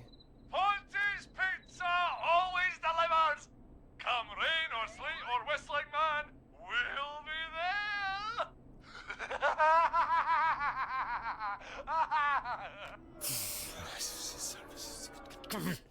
Forrest? Forrest? Are you okay? Forrest? I hope the Whistling Man gets him with his own pizza slicer. Jesus, Forrest? Sorry, that was That was too much. It's okay. It's been a high-stress night. Don't worry about him anymore, okay? Not for tonight, anyway. I think he's spent. Is Ponty the whistling We've man? got another call. Whenever you're ready. This is getting kind of weird. Folks, don't spend your money at Ponty's Pizza. That's all I'm gonna say about that. Moving along, I'd like to welcome another caller to 189.16 The Scream. With me, Forrest Nash. Who, may I say, is calling? Well, hello again, Forrest. Don.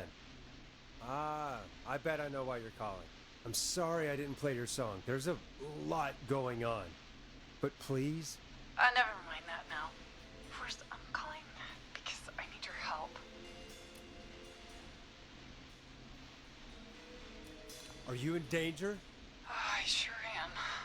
Do you mean Yes, he's after me now. you? I think so. He must have heard me on the radio helping you. Right. Okay. Tell us everything. I was out following a lead, trying to work out who would be next. Yeah, After Ponty Chuck. keeps cranking What us. happened? And I started to feel like I was being followed. I came back to my apartment building, but this newfangled security system has me locked out. Oh shit. I need you to help me get inside. We need that book. We need that fucking book. Oh, we gotta go to the basement again. Can a neighbor let you in? I only moved in last week. I don't know anybody yet. There's not even a buzzer here, only the keypad for the entry code. Yep. I need that code to get inside. Which apartment block do you live in? Maybe one of our listeners lives there too. It's the new Woodside apartment building between the town hall and the trailer park. But I doubt any of your listeners live there. I don't have many neighbors. Sounds like a prime piece of real estate. The sound really carries at night. Shit.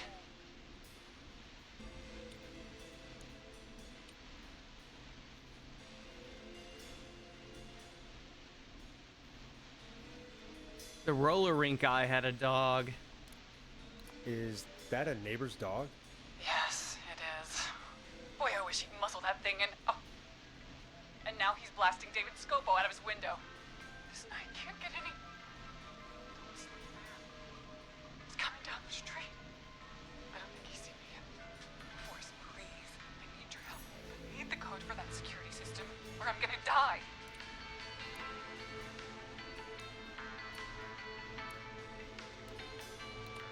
What's the name of the security system? There's a sticker on the box. It says Starling Security 4000. There's a keypad, and it looks like it wants a 6-digit number. Starling Security 4000, huh? That's right. Very newly installed. I need the key code before the whistling man gets me. Yeah, of course. Don't worry, Don. Thank you, Forrest. I knew I could count on you. I'll sit out of sight. Call me back soon. All right, folks. Here's a little tune for you all to enjoy while I try to break Dawn into her apartment. 189.16.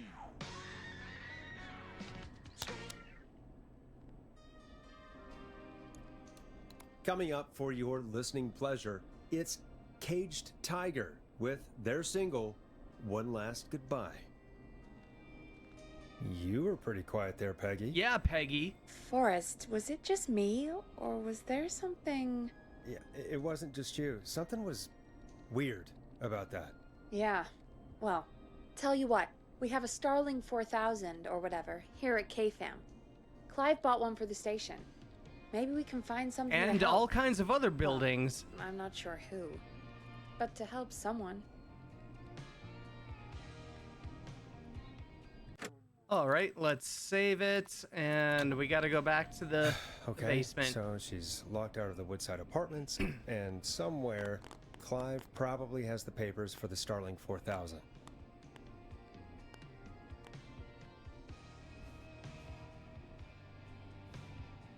All right, let us go. Make the journey back.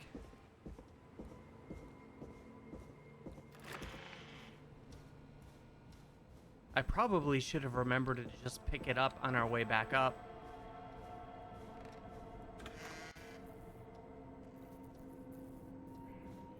Let's see. Our guy mentioned that he recognized some woman's voice earlier, and now Peggy is commenting on something weird with Dawn.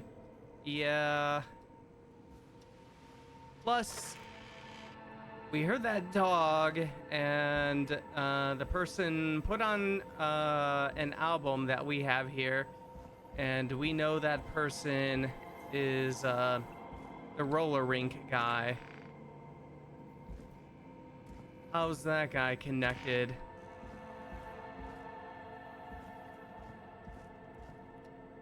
All right, where would that book be?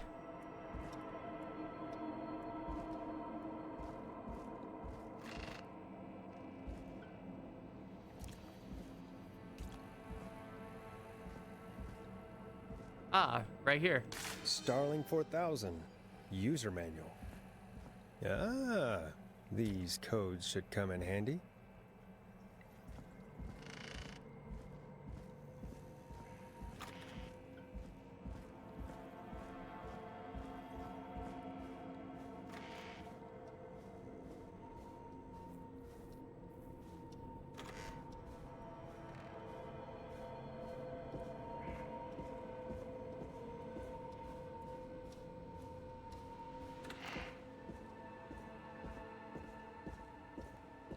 Okay, let's see here. I don't know. Maintenance call. Entry code. Okay, so entry would be 715914, then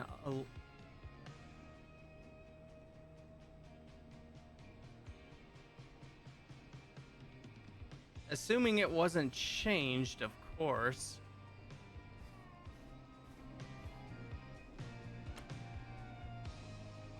Welcome back, Forrest. Find anything? The Starling 4000 security manual. It's got a bunch of codes. Good. And did you find anything else? Nothing except the manual. All right. Well, I'll get Dom back on the line then, Forrest. I'll let you take it from here. Thanks, Peggy. When you're ready, shut the music off. Was I supposed to find something else?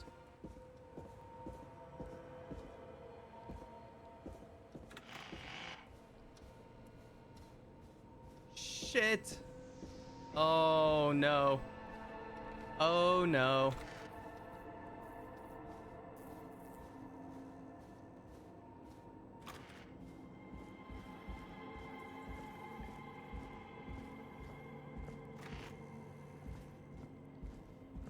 Okay, Forrest, shut the music off. Hold on. Hold on. Would there be any other...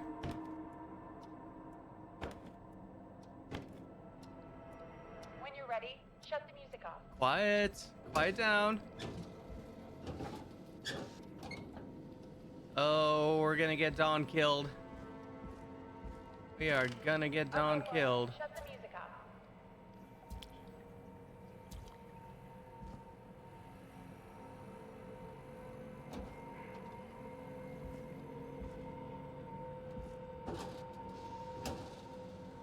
Order delivery form. Starling must have left this by accident. The system's not even installed at Woodside.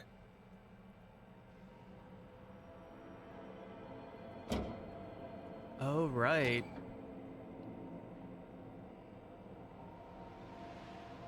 It's not installed. I forgot about that.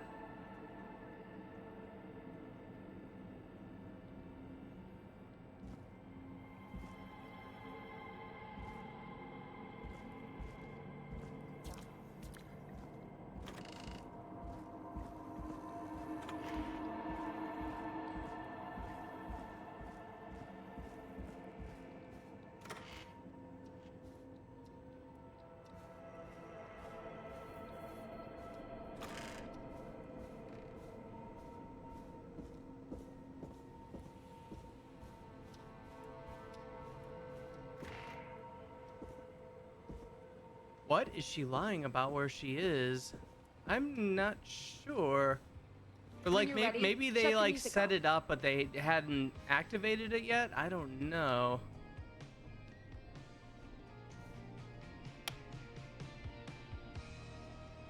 Okay, Forrest, shut the music off.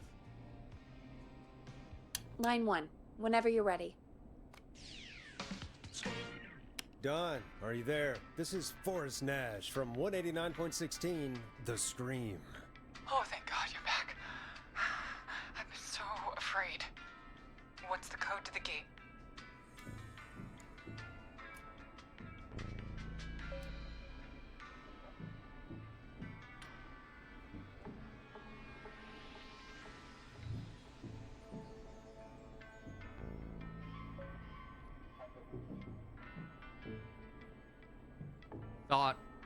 Thought. Dawn is the whistling man. She's trying to get in to kill the roller rink guy. He's on this list. Or maybe not specifically. I know the roller rink was mentioned somewhere before. Okay, so let's save. Yeah, it's not installed. She can't get in.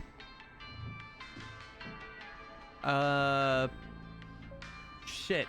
Oh, I don't know. What option can we give that wouldn't help? Okay, so alarm test. This will set off all security measures. I think we'll do that.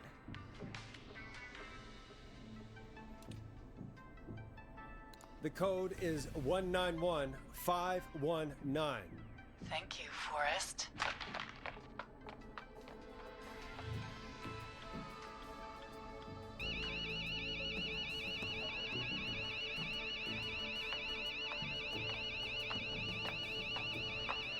Son of a bitch. Ah!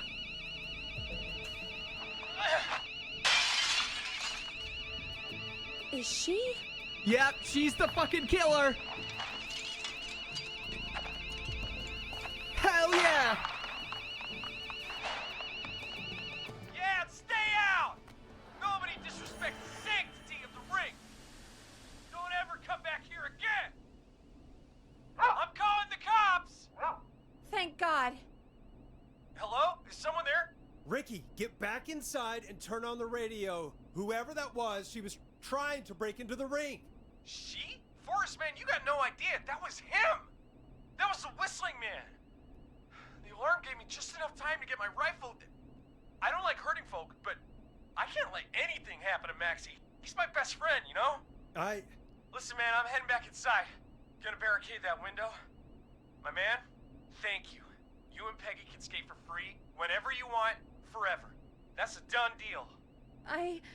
Okay, so the thing that I didn't get, I didn't piece together in my head, like I heard the dog, I figured roller rink guy lived in the apartment, but she was actually at the fucking roller rink, which was, the security system was installed.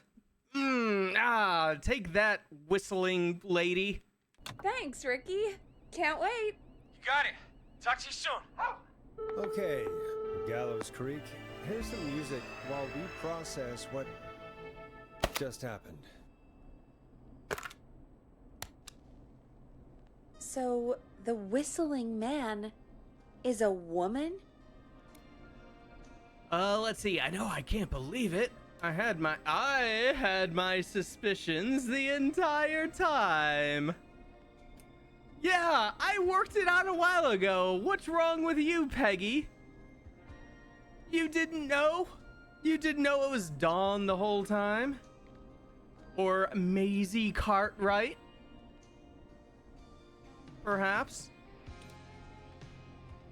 No, I didn't, you know, I don't know. We'll be nice. I know. I can't believe it. She called up. You spoke to her multiple times.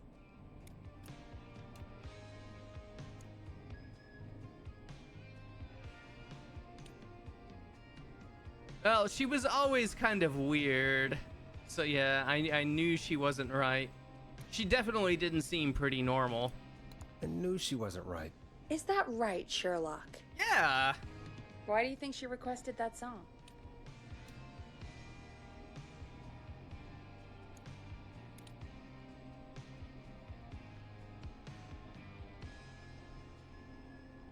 Oh no.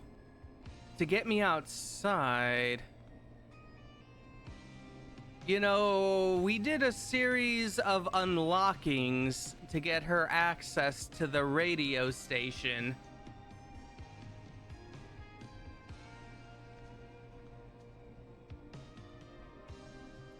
There might be multiple killers working in concert after all.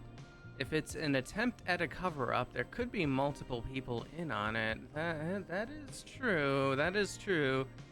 Similar to stereo investigations from Disco Elysium, we could be having stereo murders going on. Maybe she actually wanted to hear the song, but I don't know. To get me outside. To get me outside? Maybe, but how? She didn't know the song was outside to start with. But That's she right. did. No, she never mentioned actually it. Attacked me out there. So? And What we now? did see her. I guess I should make an announcement. We do have new info. Okay, kill the music and you can make the announcement. Okay, you're live in 3, 2... Hey folks, this is Forrest Nash here. I hope you're all safely locked inside. For those of you listening to that last call, you might be wondering what to make of it all. Here's our take. Well, we saw someone outside. That's we now true. believe the killer is actually a woman. One who might manipulate you into letting her in before she attacks you. We're neighbors. Look out for each other and stay safe. I'm sad to say it's time to trust no one.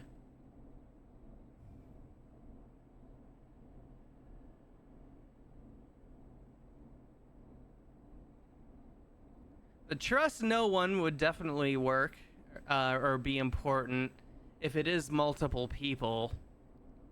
Or any neighbors of Dawn.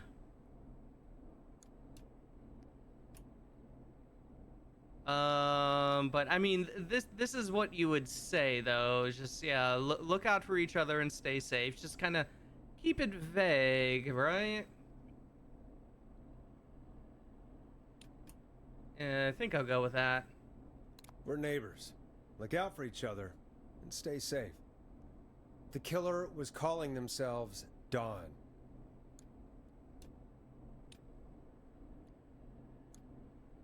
This could be a fake name.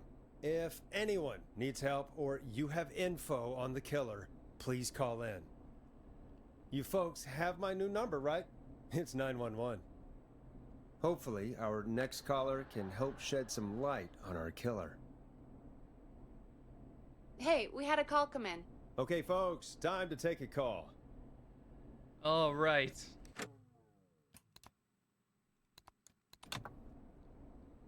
Trust no one is just too black-pilled to be the correct option. Yeah. We have a call waiting.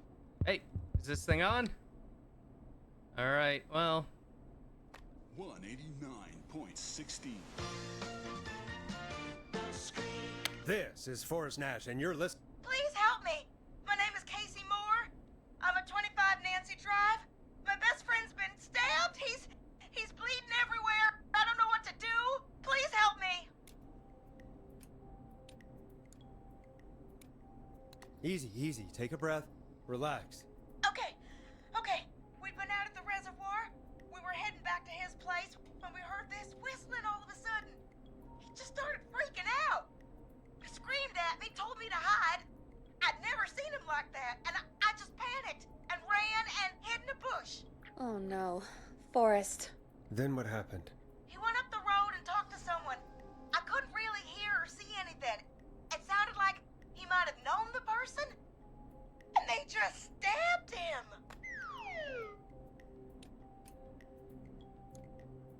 Casey, was he talking to a woman? I don't know. They had a mask and wore all black. That's all I know. Please, we need help here. I'll get you help, but I need to know. Where did the masked person go? They left. They left him to bleed out. I waited until they were gone, then dragged him into the garage and called 911. Wait, why didn't she make sure he was dead? I don't know. I think I heard them say something like, "It's not so funny now, is it?" before they left, but please, he needs to get to the hospital. I can't drive, so we need an ambulance. Forrest, the ambulance was destroyed in the explosion at the gas station. You should get all the info you can. Yeah, see, now after the Dawn thing, I don't fucking trust this person now. Is this someone else who is in on it? Or is this Dawn herself just pulling some fucking accent out of her ass? Like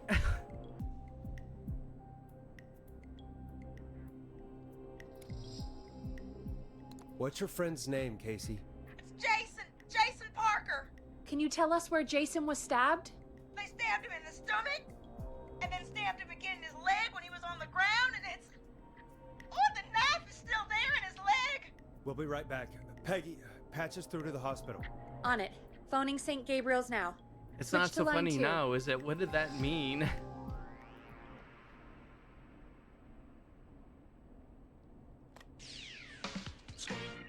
Hello, St. Gabriel's Hospital. How can I help you?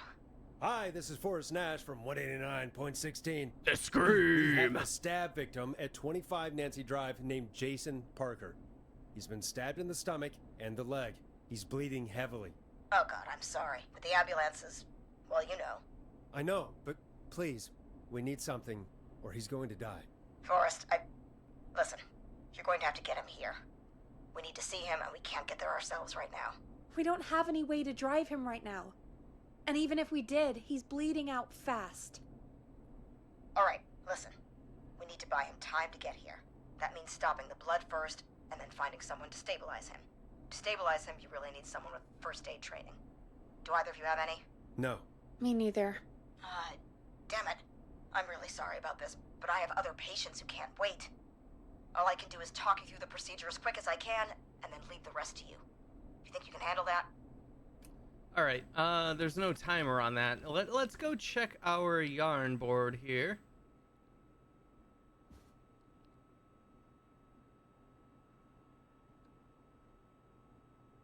No, it doesn't seem like it. And nobody, like, who would be like a parent of, there's no Parker last names.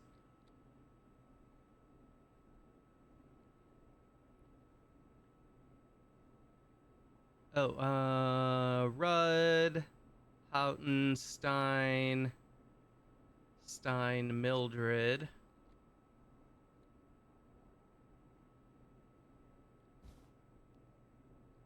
Just making sure there is a fucking Jason Road or whatever.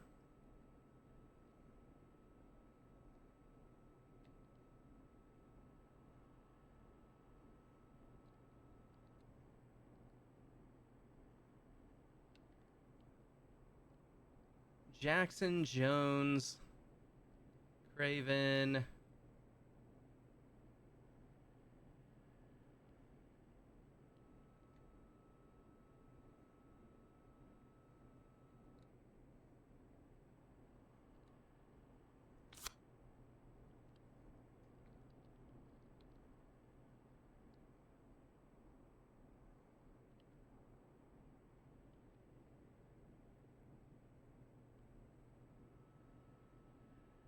I'm not even seeing one. Unless my eyes are just missing it.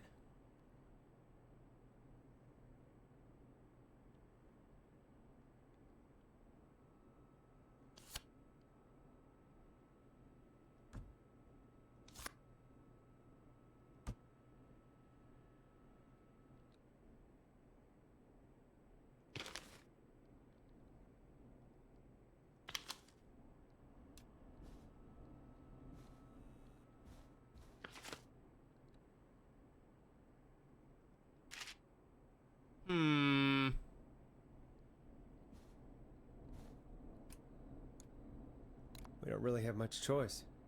Hit me. Okay, from the top. If he's bleeding out, then All right. we need to get him comfortable. Okay. Try to stem the bleeding. Sure. Lay him down. Yeah. Apply continuous pressure directly to the affected areas. No problem. When the bleeding slows, Yep. get a clean cloth of some kind and hold it over the wounds. Sure. Get them comfortable. Apply pressure. Clean cloths when slowed. Got it, I think. You said he was stabbed, right? If the object he was stabbed with is still in him, don't take it out. It's stopping the worst of the bleeding right now. If anything, you should secure it so it stays where it is. I wouldn't have thought of that. It makes sense, though. God, that was a lot of info. But I think we can handle this. Glad you got it so far, because there's more to go. I'm still with you, Doc. What else do we need to know? If he's lost a lot of blood, he may enter shock. If he does, act fast. If you applied a cloth and it's bleeding through, don't remove it. Just apply another on top of it. If it's safe, elevate his legs to get blood circulating to his vital organs. Try to keep him warm. Get him to rest and reassure him. We need the patient to stay calm. All right, don't replace bandages. Elevate his legs. Keep him warm and calm. This is a lot. I'm really sorry. That's as much as I can give you right now. Try to stop the bleeding. Find someone to get him stabilized, and get him here as quick as you can. Good luck. All right, Forrest. Casey's still on line 1. Oh boy. Oh boy. LOL at the sound effects during the surgery briefing. I'm sorry, I can't help myself. I mean, I could be playing a lot more on my own soundboard. We'll have that one ready when we end up getting this kid killed. Hello? Hello? Forrest, are you there? Let's see. I'm here. How is Jason doing? Badly! He's still bleeding! I need help! I've been putting pressure on his stomach wound since you left, but he's still bleeding. I don't know what to do. That's good, Casey. The nurse said to do that. What about the knife in his leg? It's gotta be hell.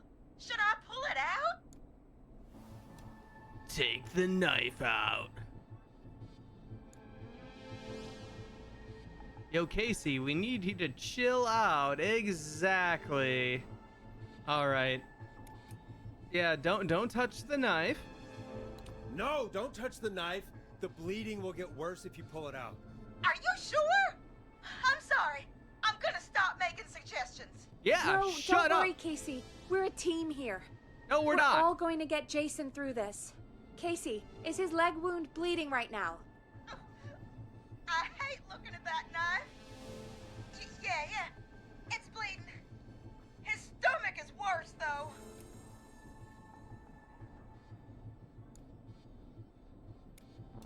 I think we need to secure the knife so it doesn't move around. Do you have anything you can tie around it? Yeah. There's some laundry piled up on top of the dryer, some cloths on the hood of the car, and what else? I guess I've got my jacket.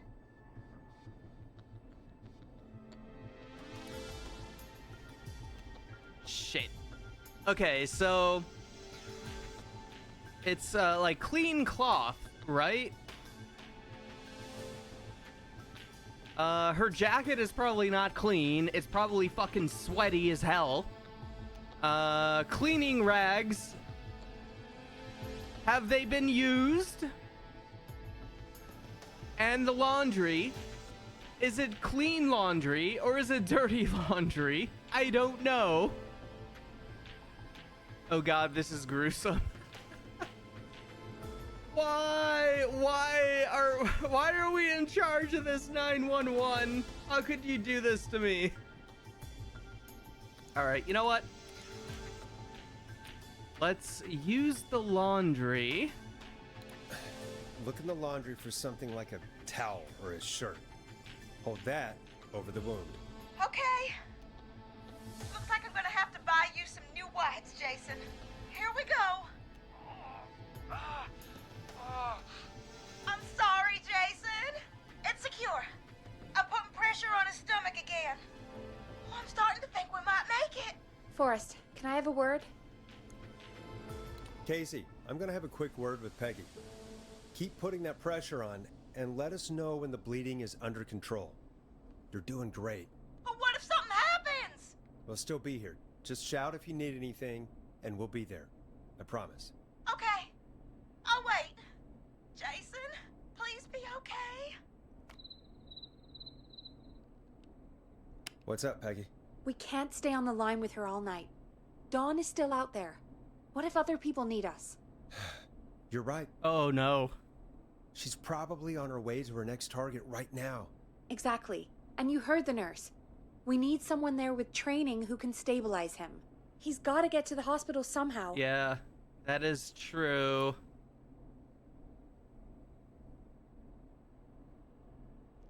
Oh man, I probably would have gone with the cleaning stuff, but I think the laundry was probably correct now.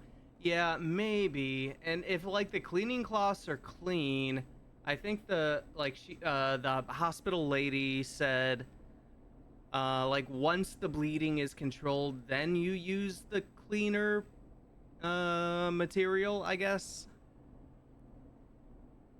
Any suggestions, Peggy? I might. A little before you started working here, KFAM did a mandatory first aid training course. Me and Karen missed it because we were away on a producer getaway. You skipped it, didn't you? Never mind. Peggy? So, how does KFAM's first aid course help us? Casey said they're at 25 Nancy Drive, right? Oh, Nancy Yeah? Drive, Why? okay. They put up a bunch of cheap houses around there about 10 years ago. So a bunch of people here at the station live around there. Do you think any of them could help Casey and Jason? Probably, but I don't know who lives there. And since I missed the training day, I don't know who knows first aid. Could you call them and ask? I don't know everybody's numbers. I've only ever called Karen. Everybody's personnel info is probably in Reggie's office. Got it. I'll look through their files in Reggie's office. It's a life or death situation. I'm sure they won't mind. Right. But there are a couple of problems with that. Naturally. It's sensitive information, so Reggie probably locked it in his safe. Great. Great. Do you have any idea what the combo for the safe could be? Not a clue. Reggie's a serial note-taker, though. Maybe something in his office will give it away. Right. There is something else. What? I'm not gonna like this, am I? Have you ever heard, "The future is floppy"? Peggy, what the hell are you talking about? I'm talking about floppy disks. Floppy disks are like these futuristic things that have information on them. Yep. You put them in a computer and they do something. Peggy, I know what a floppy disk is. Anyway, Reggie decided that the future is floppy and started phasing out our physical records and replacing them with these floppy disks. I imagine it's the same for our personnel files. That's good to know. Since we haven't heard anything from Casey, I'm guessing Jason's okay for now. I'll check out Reggie's office and see what I can find. You'll need a key for that. I'll just slide it under my door now. Thanks, Peggy. I'll just have to look around.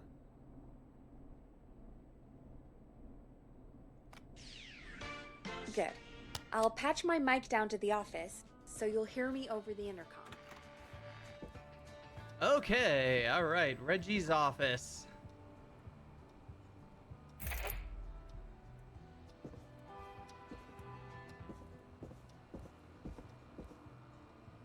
Locked tight. Good lord, this game got stressful. Yeah, it keeps going too. You know, I actually had downloaded a like another game, like a just in case game, because I was like, oh, I'm sure we'll finish it tonight, with plenty of time to start something else, but probably not. Which is perfectly fine. I like this is longer than I was expecting, and it's still great. I'm down with it. All right, this must be Reggie's office.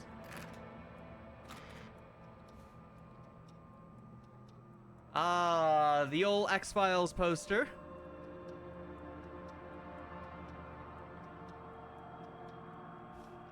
Looks like I need a 4-digit code. Let's see, we got coming soon to home video. Hitting rock bottom, 8/29/87. From below it came, all new. We got a science experiment gone wrong, deadly, radioactive, ginormous, Scorpion, Holiday 1982, and Laser Racer.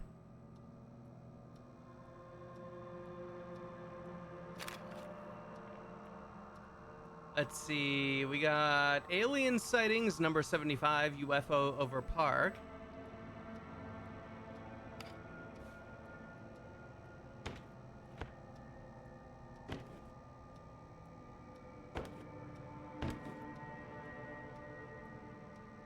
Clive, if you're reading this, stop stealing my post-it notes. Oh shit, we know who killed Clive. Ask Jeannie where those tapes are. It's been weeks now. Overdue. Yeah, we got a floppy right there. Axe forever. I need to write pitch document. Good title. Bring back original pro tag and villain.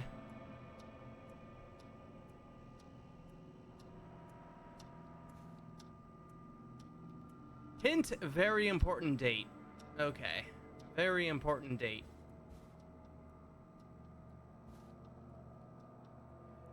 Let's see.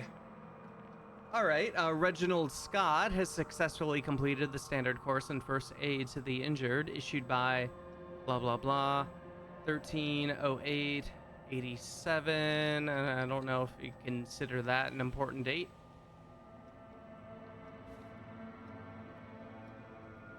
Oh, but he probably considers this an important date. If he's like a alien guy. That could be it. All right, please insert floppy disk.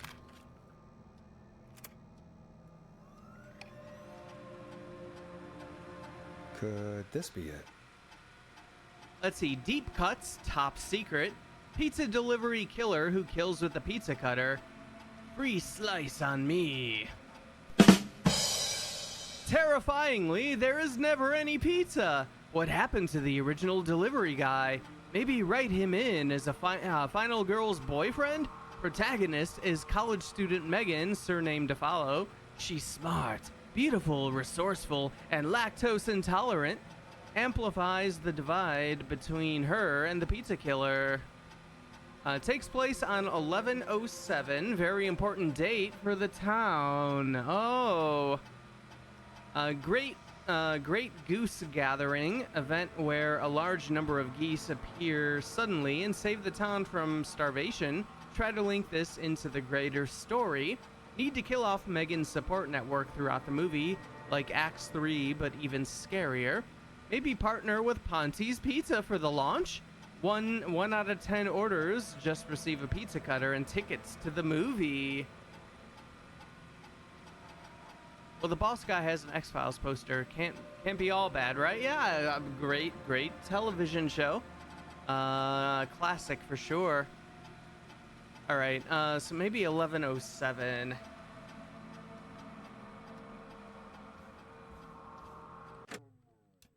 We'll do a little save.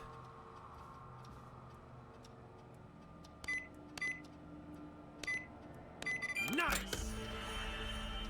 Fuck yeah! Oh shit! All right, what do we got?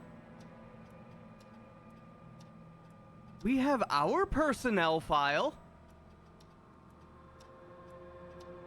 Let's say we do a little spying. Let's say we do a little spying.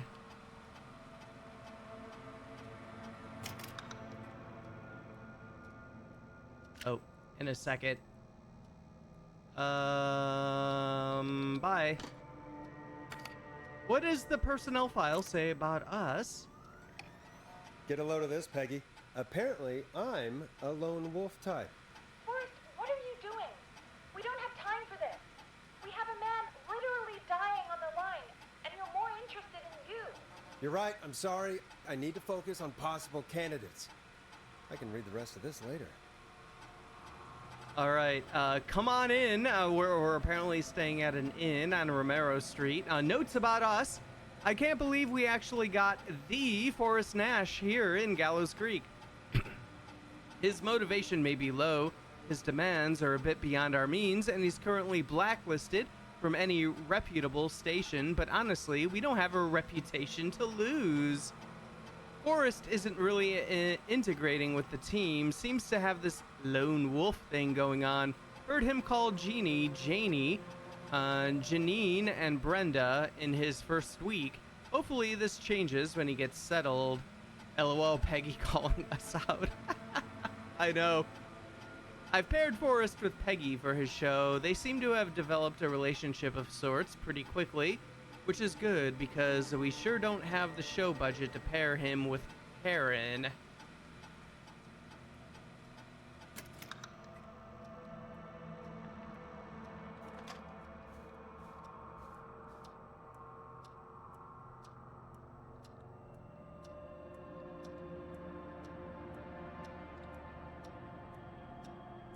I'm too curious. We gotta know about Peggy. If Forrest would shut the fuck up, Peggy wouldn't know. Hey, Peggy. I think Reggie's on to you and Karen. Maybe don't bring those little drink umbrellas into work for a while. What? Why are you reading my file? You need to find someone who can help Casey. We already know I can't. Don't waste time.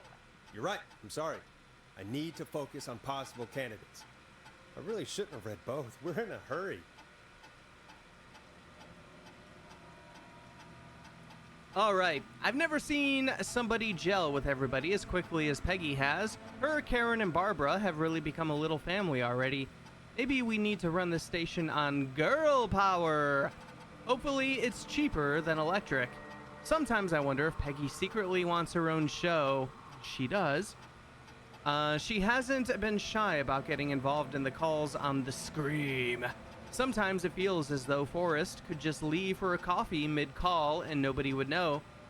Peggy and Karen have missed another work event, this time first aid training, because of their training sessions. Their collection of cocktail parasols grows after each session. Why are they doing training sessions at a bar?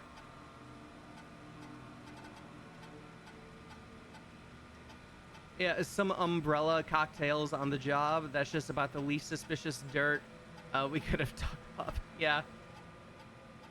They're either good friends or maybe a little more.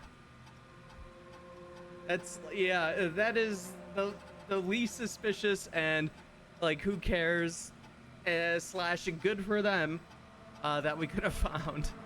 Oh, if Jason dies because of this.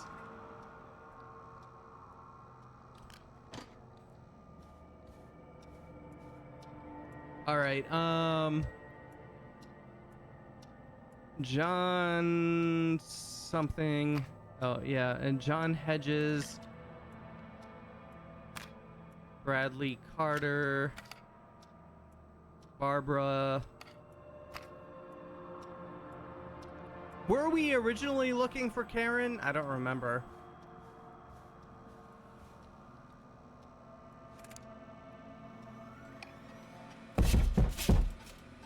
Oh shit.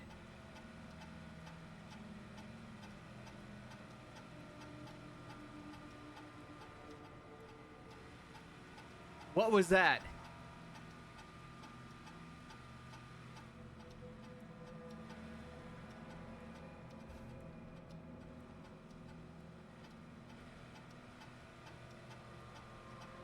Yeah, what was that? All right, let's see. Karen Lawson, 22 Nancy Drive. Karen has really stepped up her duties in recent months. She has fully taken on Hamish's show alongside the Timberline twins ever since Wes left us. Hopefully she doesn't get any ideas about being paid double. Karen has started monitoring Peggy. mentoring Peggy, rather. I think this will be a really good for Peggy. They are even doing team building training getaways to improve efficiency. Update, I'm starting to suspect that these producer training getaways are being strategically timed. They've now both missed Secret Santa, first aid training, and the Teddy Gallows Jr. station visit.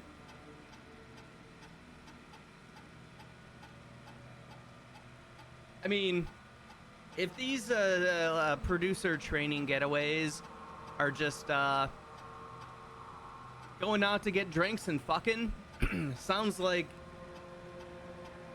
it certainly sounds better than Secret Santa and the Teddy Gallows Jr. station visit, at the very least. You know, first aid training might be a little important, but hey, the rest of the station got it, right? There's plenty of help.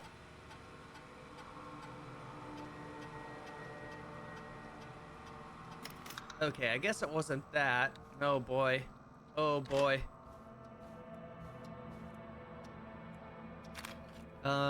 Maybe it was Barbara. Oh, Jason is so fucking dead.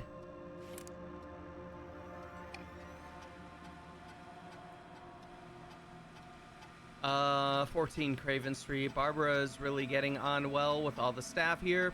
Everybody gave her great feedback at our last review. I get the feeling there's something going on with her and Brad. Call it a hunch. Barbara got another cat recently. Why is any of this in a personnel file?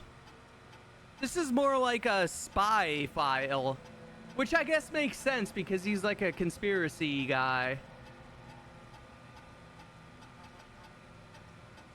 She must have at least 5 now. Daisy, Murphy, Penelope, Freddy, and Lord Winston. I'll need to monitor productivity going forward. The cat photos are a big distraction for the rest of the team. Barbara laughed when I told her about the concept for my new horror script. I don't care what she thinks. A story about an alien egg at the center of the Earth set to hatch on February 30th is a great idea. Why else would we avoid having a February 30th?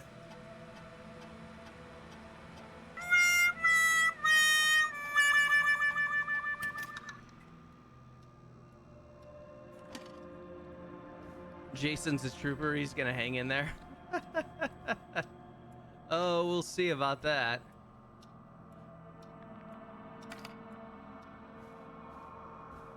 All right, we got John Hedges.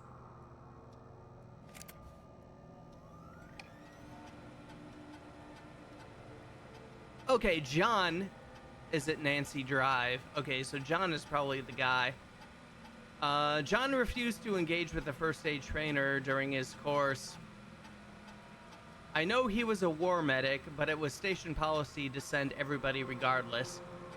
John apparently has a bunch of medical equipment in his home that he procured from the military at the end of his service. Is that legal? Do I need to report him? Spoke to John again about eating the free samples that Brad gets sent for his reviews.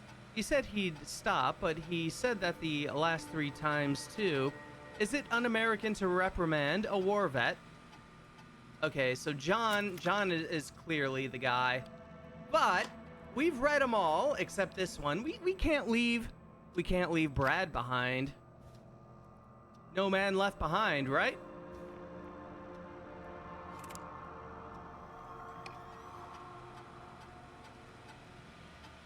All right, when I hired Brad as our station's food critic, people said I was crazy. We only have 3 takeout places and a diner. What's the point?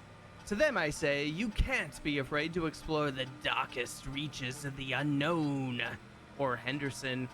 Bradley and Barbara seem to be spending an awful lot of time together. I didn't realize she was so interested in Brad's work. Maybe I should join one of their after-work meetings sometime. I've always wanted to learn more about food. Brad and Barbara ended up missing most of our first aid training session.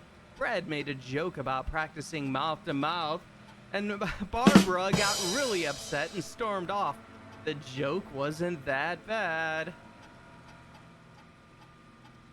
All right, well, the answer's clearly John. He had military medical training. Oh, oh boy. I don't know about whatever that noise was, though. I'm not getting in there tonight. No? Stealing equipment from the military for your own personal use is a huge red flag. Yeah, maybe a little bit. A little bit.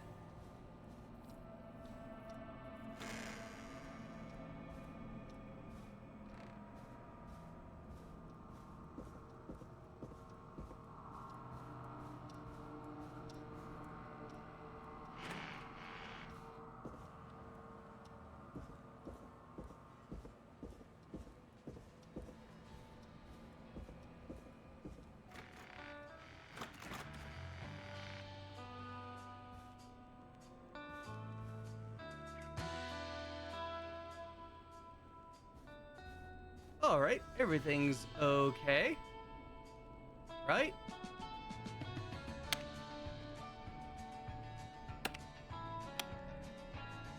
Oh, was I supposed to use the intercom downstairs, maybe?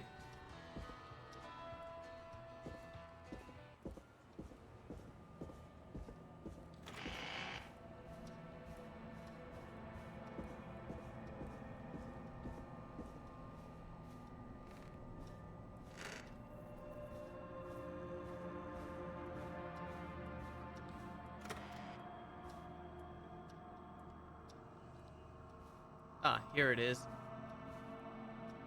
Hey, Peggy, you there? Yeah, I'm here. Did you find what we need?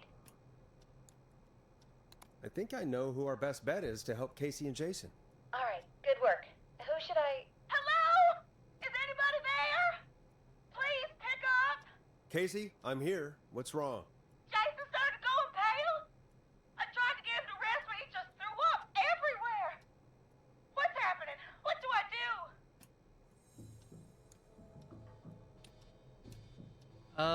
Yeah, he's probably going into shock. God, it sounds like he's going into shock. Casey, just stay calm. It's going to be okay. But the bleeding seemed to slow down. Did I mess up? Jason, I'm sorry. Casey, calm down. You've done everything right. I need you to listen to me, okay? For Jason. What did the nurse say to do about shock?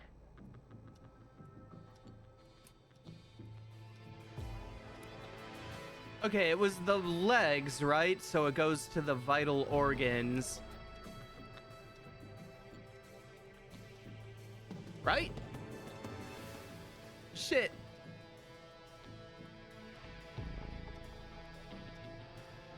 I am not a medical professional, and I also clearly have bad short-term memory. Yeah, gotta be legs. Yeah, let's go with the legs. Casey, I need you to elevate Jason's legs. We need to get the blood flowing to his vital organs. Got it. Jason, stay with me. I'm just gonna move you. This might hurt. Okay. I propped his legs up on some boxes. You don't know, though? Dog nozzle. We need to get If Jason Jason as warm dies, and comfortable as possible. I'm blaming you again. Do you have anything you could use nearby, Casey? Yeah. I still have some laundry next to me. I'll wrap him in some blankets. Just give me a second. Sorry. Jason's bleeding through his bandages. Should I get him new ones? Or... Oh, God. Oh god. Well, replacing it won't help, right? Like it should it be more? Just like a bigger barrier? Oh boy. Okay. Yeah, let's just apply more. More and more layers of bandages. Do you still have something you can use? I've used the rest of the laundry to keep him warm, so I'll use my jacket. I can always get a new one. You sure can. I'll fix his bandage and get him warm. Hold on, please.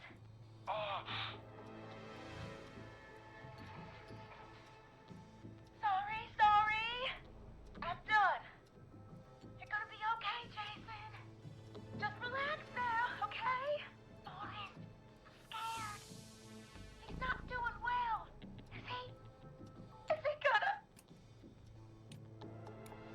We shouldn't say he's gonna be fine.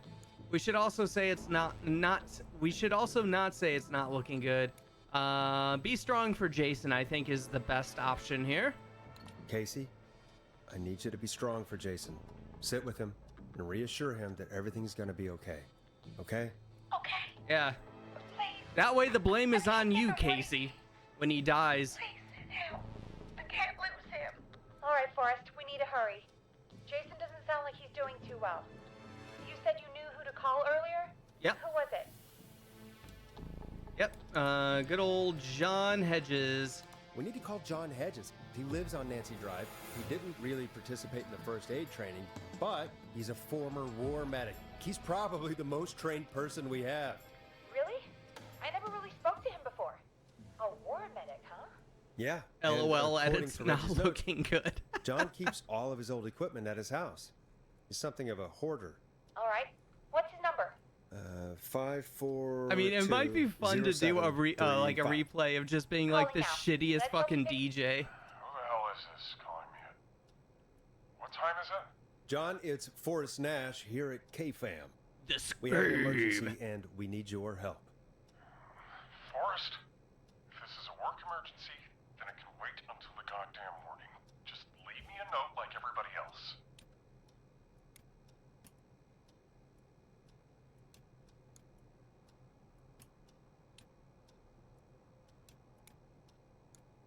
A man has been stabbed by the Whistling Man, or... Never mind. He's lost a lot of blood, and he's passed out. We need you to help him. The Whistling Man? What kind of joke is this? John, we're not kidding. A man is gonna die if we don't help him right now. Seriously? I haven't been called on for over 10 years. Where's the patient? What's his condition? He's at 25 Nancy Drive. I think we got his friend to stem the bleeding, but he's gone into shock. He's passed out right now. You say he was stabbed? Do you know the extent of his injuries? From what we were told, he has 2 major stab wounds. One to the stomach and one to the leg. The knife is still in his leg, and the stomach wound is open. Understood. Let me grab a few supplies and I'll head right over. Damned if he dies on my watch. Hell Thank you, yeah! John. And if he We'll let does, him know it's you're your on your fault, way. John, not us. Hello, Casey. Are you there? How are we doing? Bad. Jason seemed really weak, and then just started thrashing. What about now? Is he still thrashing? He's passed out. Please tell me you found someone to help. Casey, help is on the way. My colleague will be there soon. You hear that, Jason? Someone is coming. You're gonna be just fine. Just hold on for me, okay? Just hold on. Come on. Hello, Casey. This is John Hedges. I'm here about Jason. Please let me in. I'm guessing that's Jason there. Casey, I'm gonna need your help. Forrest, Peggy, don't you two worry. We've got this from here. Okay. Forrest, we'll call you back later. I have to go now. Good luck, everyone. God, I hope he's gonna be all right. And with that, the show moves on. We're sending our best wishes to Jason. Well, after all that excitement, I think we could use some music. Come back upstairs when you're ready. Oh, I literally could have just read all the other stuff at this moment. Oh, I wonder if we just got like John's thing like at the beginning, if maybe Jason wouldn't have gone into shock. Okay, if John saves this dude, I apologize for doubting him. Yeah, well, if he doesn't, we might be to blame. Maybe we'll find out. Well, we already read all the other personnel files, so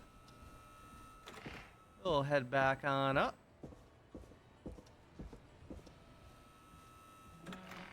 It's getting pretty late. This might be your last break for the night, so try to enjoy it. Give me a buzz when you want to go back on air. Oh, okay. That might be a good time to save, actually.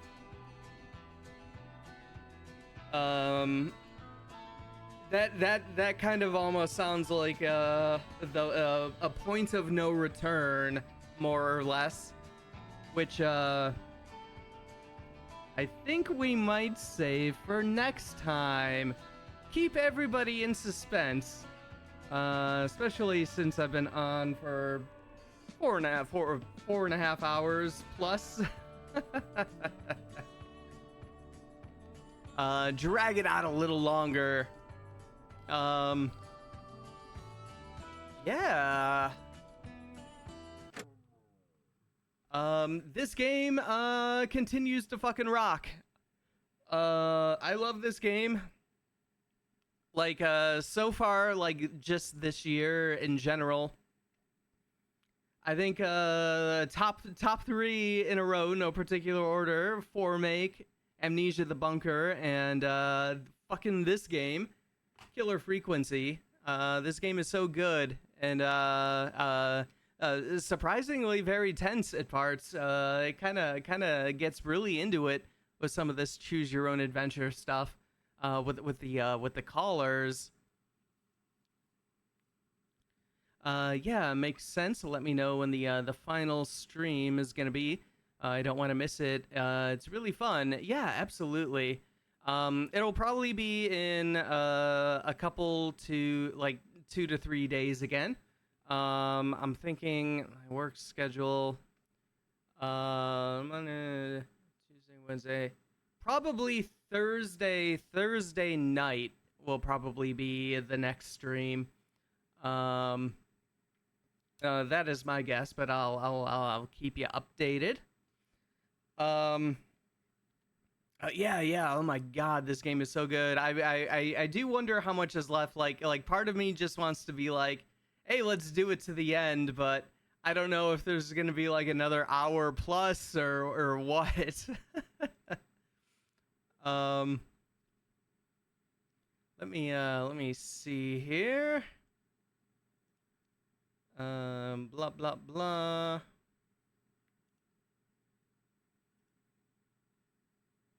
All right. Just want to check who is on. Okay, yeah, I'm gonna set up a raid. I think we'll go check out. I don't think I've gotten to raid this person before. Their name is Lulu Likes. Really cool streamer who plays, like, I've discovered a lot of indie horror games from watching her stream. She plays a lot of super indie stuff. Like stuff like from Itch, and has done like a lot of indie horror demos and stuff. I think we'll raid over to her. She's usually not on this late, usually streams earlier. But yeah, thanks everybody for hanging out. I appreciate it. This game rocks, and I'm looking forward to getting back on in a few days. To continue to finish Killer Frequency, and then we'll probably move on to something else. So that should be good. Have a good night, Dog Nozzle, and have a good night, everybody else. Yeah, we'll see you next time. Bye, everybody.